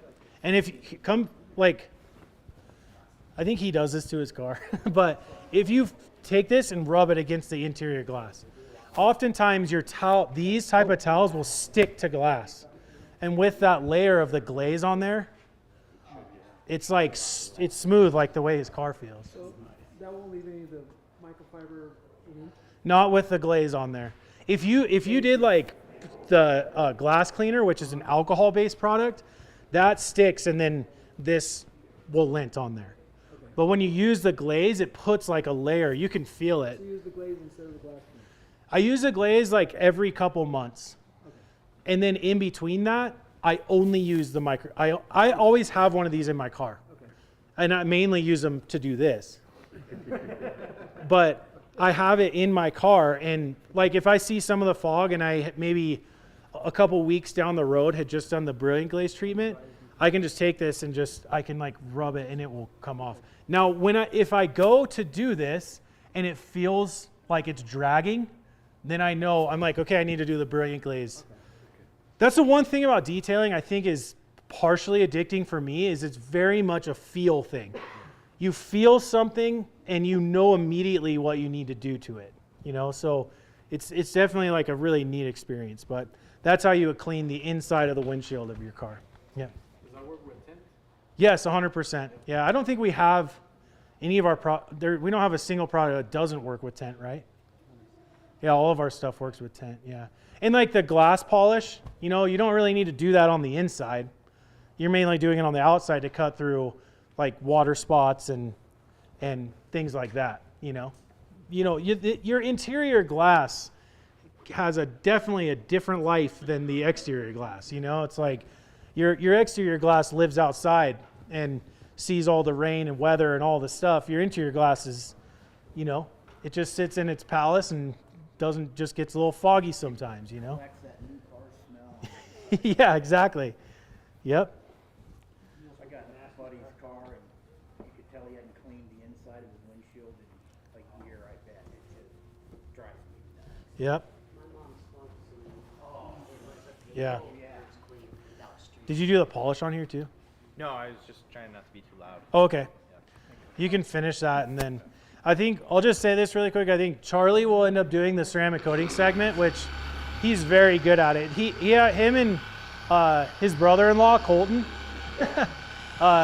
they do a lot of side business here, like after work. So they have a bunch of clients that bring their cars here to do what he's doing now, as well as ceramic coating. So he's very, very good at the ceramic coating piece. But I have a kid function that I got to be at, so. And I also talk too long anyway, so he'll be more fast than me. We'll get you guys out here in about 10 days. Yeah. Yeah. You guys have any questions for me at all? Do you have a card? I don't, but Joe at adamspolishes.com is my email. Yeah. Yeah, I bought the polishing kit and I just wanted to figure out how to use it.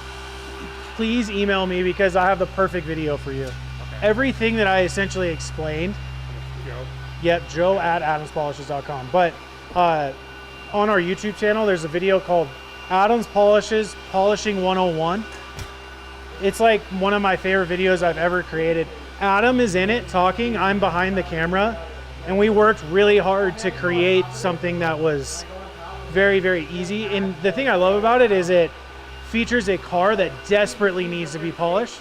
It features a new car that has like 19 miles on it, and it features a car with original paint. I have a 6-year-old Lexus that I need to spend some paint Yeah. protection on, and I have a brand new Ram RHO on a frame. Oh, sweet. Oh, no way. It's hard. So I've got new handles. That's cool. Okay. This edge, I can get it. You're gonna love doing it. I can already tell. Like it's I like it. yeah. Yeah, that's cool. Yeah, if you email I put me. graphene on everything. I put on my computer Oh, monitor, my really? phone, my glass. I love that. Yeah, I do it on my golf club. So yeah, yeah. But yeah, email me and I'll just answer any questions. But I'll send you videos that you can reference. Okay. Yeah. I'll do that. Thank Yeah. you. Unless they want to watch the ceramic coating, I could do that. Inside of my snowblower. Huh? Yeah. Unless, I mean, is it fine to keep going? I'll sign off really quick. Whose camera am I talking to? Huh? How do I look, Tyler? That's great. So, everyone who's on the live here, thank you guys for watching and hanging out. You know, I know it's kind of a long, extended time. That's because I talk too much, so I apologize. But Charlie's finishing up polishing the side of the car. They're going to get into applying graphene ceramic coating, both the spray and the ceramic coating advanced, graphene advanced. But what I would say is go on our YouTube and check out our videos about applying graphene ceramic coating. A little bit more in depth than what you're going to get on the live, but just wanted to say thank you everyone for watching, and you know, I hope it was a unique experience. You know, this is something we tried, and hopefully it's something you guys like. So we're going to try to keep doing these more often. So thanks for watching, and I'll see you on Wednesday next week, 1 o'clock Mountain Standard Time. And don't forget, 25% off on the website. Plus, if you buy Mystery Box, you're entered for a chance to win a $12,000 Mystery Bucket. You're entered to win a chance for a $12,000 racing simulator, all Adams branded and everything. So make sure you go check that out. Thank you guys for watching. See you guys on Wednesday. How long is the anniversary sale going on? To the end of the month. March? Yeah, yeah. So our anniversary is like March 1st. So we said, you know what?